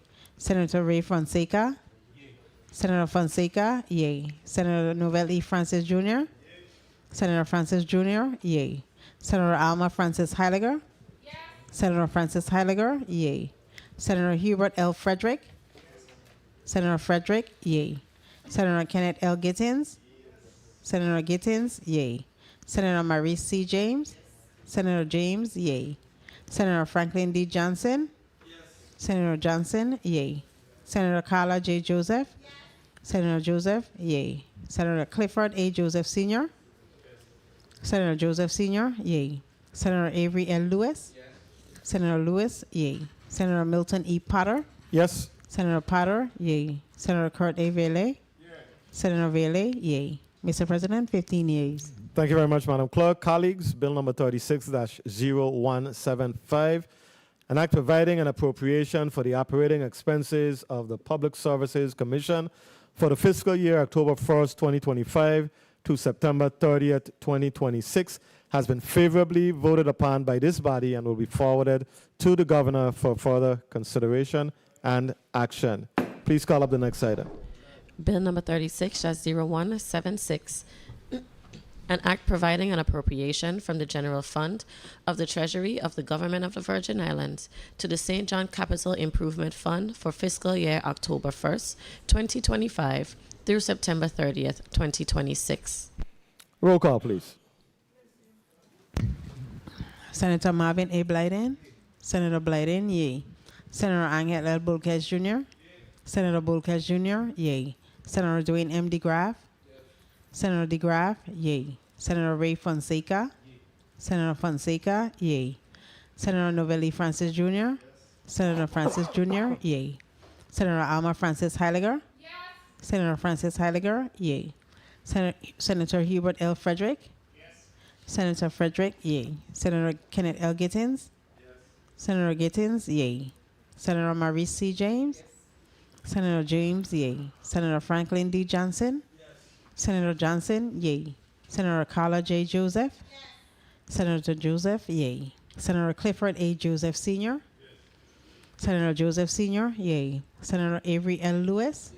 Senator Lewis, yay. Senator Milton E. Potter. Yes. Senator Potter, yay. Senator Kurt A. Vele. Senator Vele, yay. Mr. President, 15 yeas. Thank you very much, Madam Clerk. Colleagues, Bill number 36-0176, an act providing an appropriation from the General Fund of the Treasury of the Government of the Virgin Islands to the St. John Capital Improvement Fund for fiscal year October 1st, 2025 through September 30th, 2026, has been favorably voted upon by this body and will be forwarded to the Governor for further consideration and action. Please call up the next item. Bill number 36-0177, an act providing an appropriation from the operating expenses of the Virgin Islands Board of Education from the General Fund of the Treasury of the Government of the Virgin Islands. Roll call, please. Oh. I didn't finish. Senator Marvin A. Blyden. Senator Blyden, yay. Senator Angel L. Bulkes Jr. Senator Bulkes Jr., yay. Senator Dwayne M. DeGraff. Senator DeGraff, yay. Senator Ray Fonseca. Senator Fonseca, yay. Senator Novel E. Francis Jr. Senator Francis Jr., yay. Senator Alma Francis Heiliger. Senator Francis Heiliger, yay. Senator Hubert L. Frederick. Senator Frederick, yay. Senator Kenneth L. Gittins. Senator Gittins, yay. Senator Maurice C. James. Senator James, yay. Senator Franklin D. Johnson. Senator Johnson, yay. Senator Carla J. Joseph. Senator Joseph, yay. Senator Clifford A. Joseph Sr. Senator Joseph Sr., yay. Senator Avery L. Lewis. Senator Lewis, yay. Senator Milton E. Potter. Yes. Senator Potter, yay. Senator Kurt A. Vele. Senator Vele, yay. Mr. President, 15 yeas. Thank you very much, Madam Clerk. Colleagues, Bill number 36-0177, an act providing an appropriation for the operating expenses of the Virgin Islands Board of Education from the General Fund of the Treasury of the Government of the Virgin Islands during the fiscal year October 1st, 2025 through September 30th, 2026, has been favorably voted upon by this body and will be forwarded to the Governor for further consideration and action. Please call up the next item. Bill number 36-0178, an act providing an appropriation from the Transportation Trust Fund as a contribution to the general fund and for the operating expenses of the Virgin Islands Bureau of Motor Vehicles and the Department of Public Works during fiscal year October 1st, 2025 through September 30th, 2026. Roll call, please. Senator Marvin A. Blyden. Senator Blyden, yay. Senator Angel L. Bulkes Jr. Senator Bulkes Jr., yay. Senator Dwayne M. DeGraff. Senator DeGraff, yay. Senator Ray Fonseca. Senator Fonseca, yay. Senator Novelli Francis Jr. Senator Francis Jr., yay. Senator Alma Francis Heiliger. Senator Francis Heiliger, yay. Senator Hubert L. Frederick. Senator Frederick, yay. Senator Kenneth L. Gittins. Senator Gittins, yay. Senator Maurice C. James. Senator James, yay. Senator Franklin D. Johnson. Senator Johnson, yay. Senator Carla J. Joseph. Senator Joseph, yay. Senator Avery L. Lewis, Senator Clifford A. Joseph Sr. Senator Joseph Sr., yay. Senator Avery L. Lewis. Senator Lewis, yay. Senator Milton E. Potter. Yes. Senator Potter, yay. Senator Kurt A. Vele. Senator Vele, yay. Mr. President, 15 yeas. Thank you very much, Madam Clerk. Colleagues, Bill number 36-0178, an act providing an appropriation from the Transportation Trust Fund as a contribution to the general fund and for the operating expenses of the Virgin Islands Bureau of Motor Vehicles and the Department of Public Works during the fiscal year October 1st, 2025 through September 30th, 2026, has been favorably voted upon by this body and will be forwarded to the governor for further consideration and action. Madam Clerk, can you please call up the next item? Bill number 36-0179, an act providing an appropriation for the operating expenses of the Virgin Islands Career and Technical Education Board from the general fund of the Treasury of the Government of the Virgin Islands during the fiscal year October 1st, 2025 through September 30th, 2026. Please call up, proceed to a roll call. Senator Marvin A. Blyden. Senator Blyden, yay. Senator Angel L. Bulkes Jr. Senator Bulkes Jr., yay. Senator Dwayne M. DeGraff. Senator DeGraff, yay. Senator Ray Fonseca. Senator Fonseca, yay. Senator Nobel E. Francis Jr. Senator Francis Jr. Senator Francis Jr., yay. Senator Alma Francis Heiliger. Senator Francis Heiliger, yay. Senator Hubert L. Frederick. Senator Frederick, yay. Senator Kenneth L. Gittins.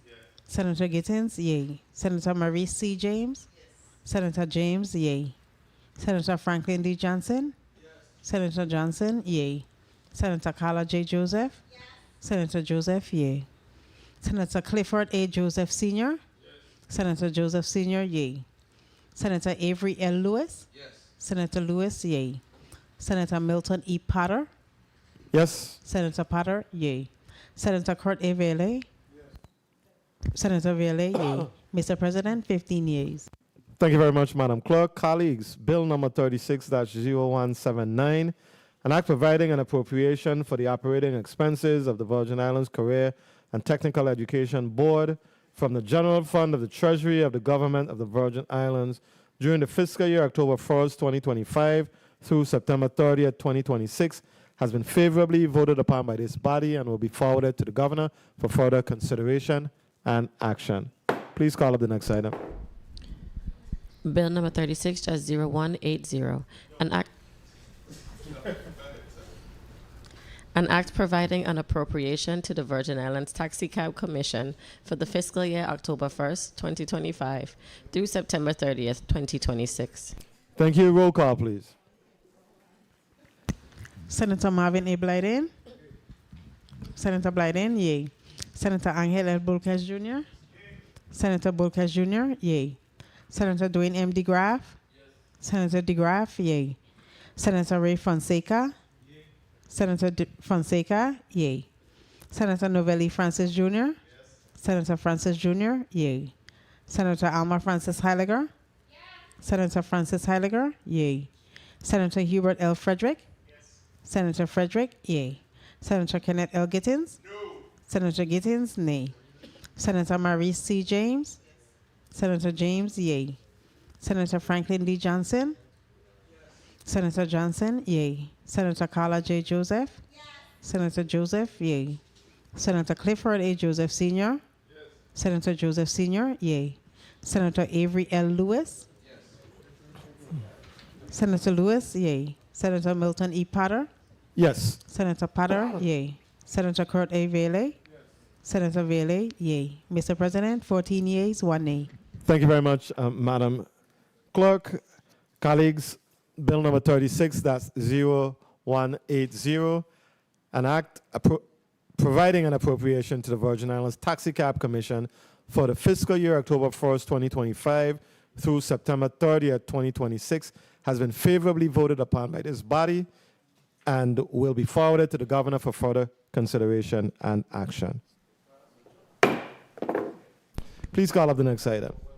Bill number 36-0181, An act providing an appropriation from the Anti-Litter and Beautification Fund to the Virgin Islands Waste Management Authority and the Virgin Islands Department of Public Works for operating expenses during the fiscal year October 1st, 2025 through September 30th, 2026. Roll call, please. Senator Marvin A. Blyden. Senator Blyden, yay. Senator Angel L. Bulkes Jr. Senator Bulkes Jr., yay. Senator Dwayne M. DeGraff. Senator DeGraff, yay. Senator Ray Fonseca. Senator Fonseca, yay. Senator Novell E. Francis Jr. Senator Francis Jr., yay. Senator Alma Francis Heiliger. Senator Francis Heiliger, yay. Senator Hubert L. Frederick. Senator Frederick, yay. Senator Kenneth L. Gittins. Senator Gittins, yay. Senator Marie C. James. Senator James, yay. Senator Franklin D. Johnson. Senator Johnson, yay. Senator Carla J. Joseph. Senator Joseph, yay. Senator Clifford A. Joseph Sr. Senator Joseph Sr., yay. Senator Avery L. Lewis. Senator Lewis, yay. Senator Milton E. Potter. Yes. Senator Potter, yay. Senator Kurt A. Vele. Senator Vele, yay. Mr. President, 15 yeas. Thank you very much, Madam Clerk. Colleagues, Bill number 36-0181, an act providing an appropriation from the Anti-Litter and Beautification Fund to the Virgin Islands Waste Management Authority and the Virgin Islands Department of Public Works for operating expenses during the fiscal year October 1st, 2025 through September 30th, 2026, has been favorably voted upon by this body and will be forwarded to the governor for further consideration and action. Madam Clerk, please call up the next item.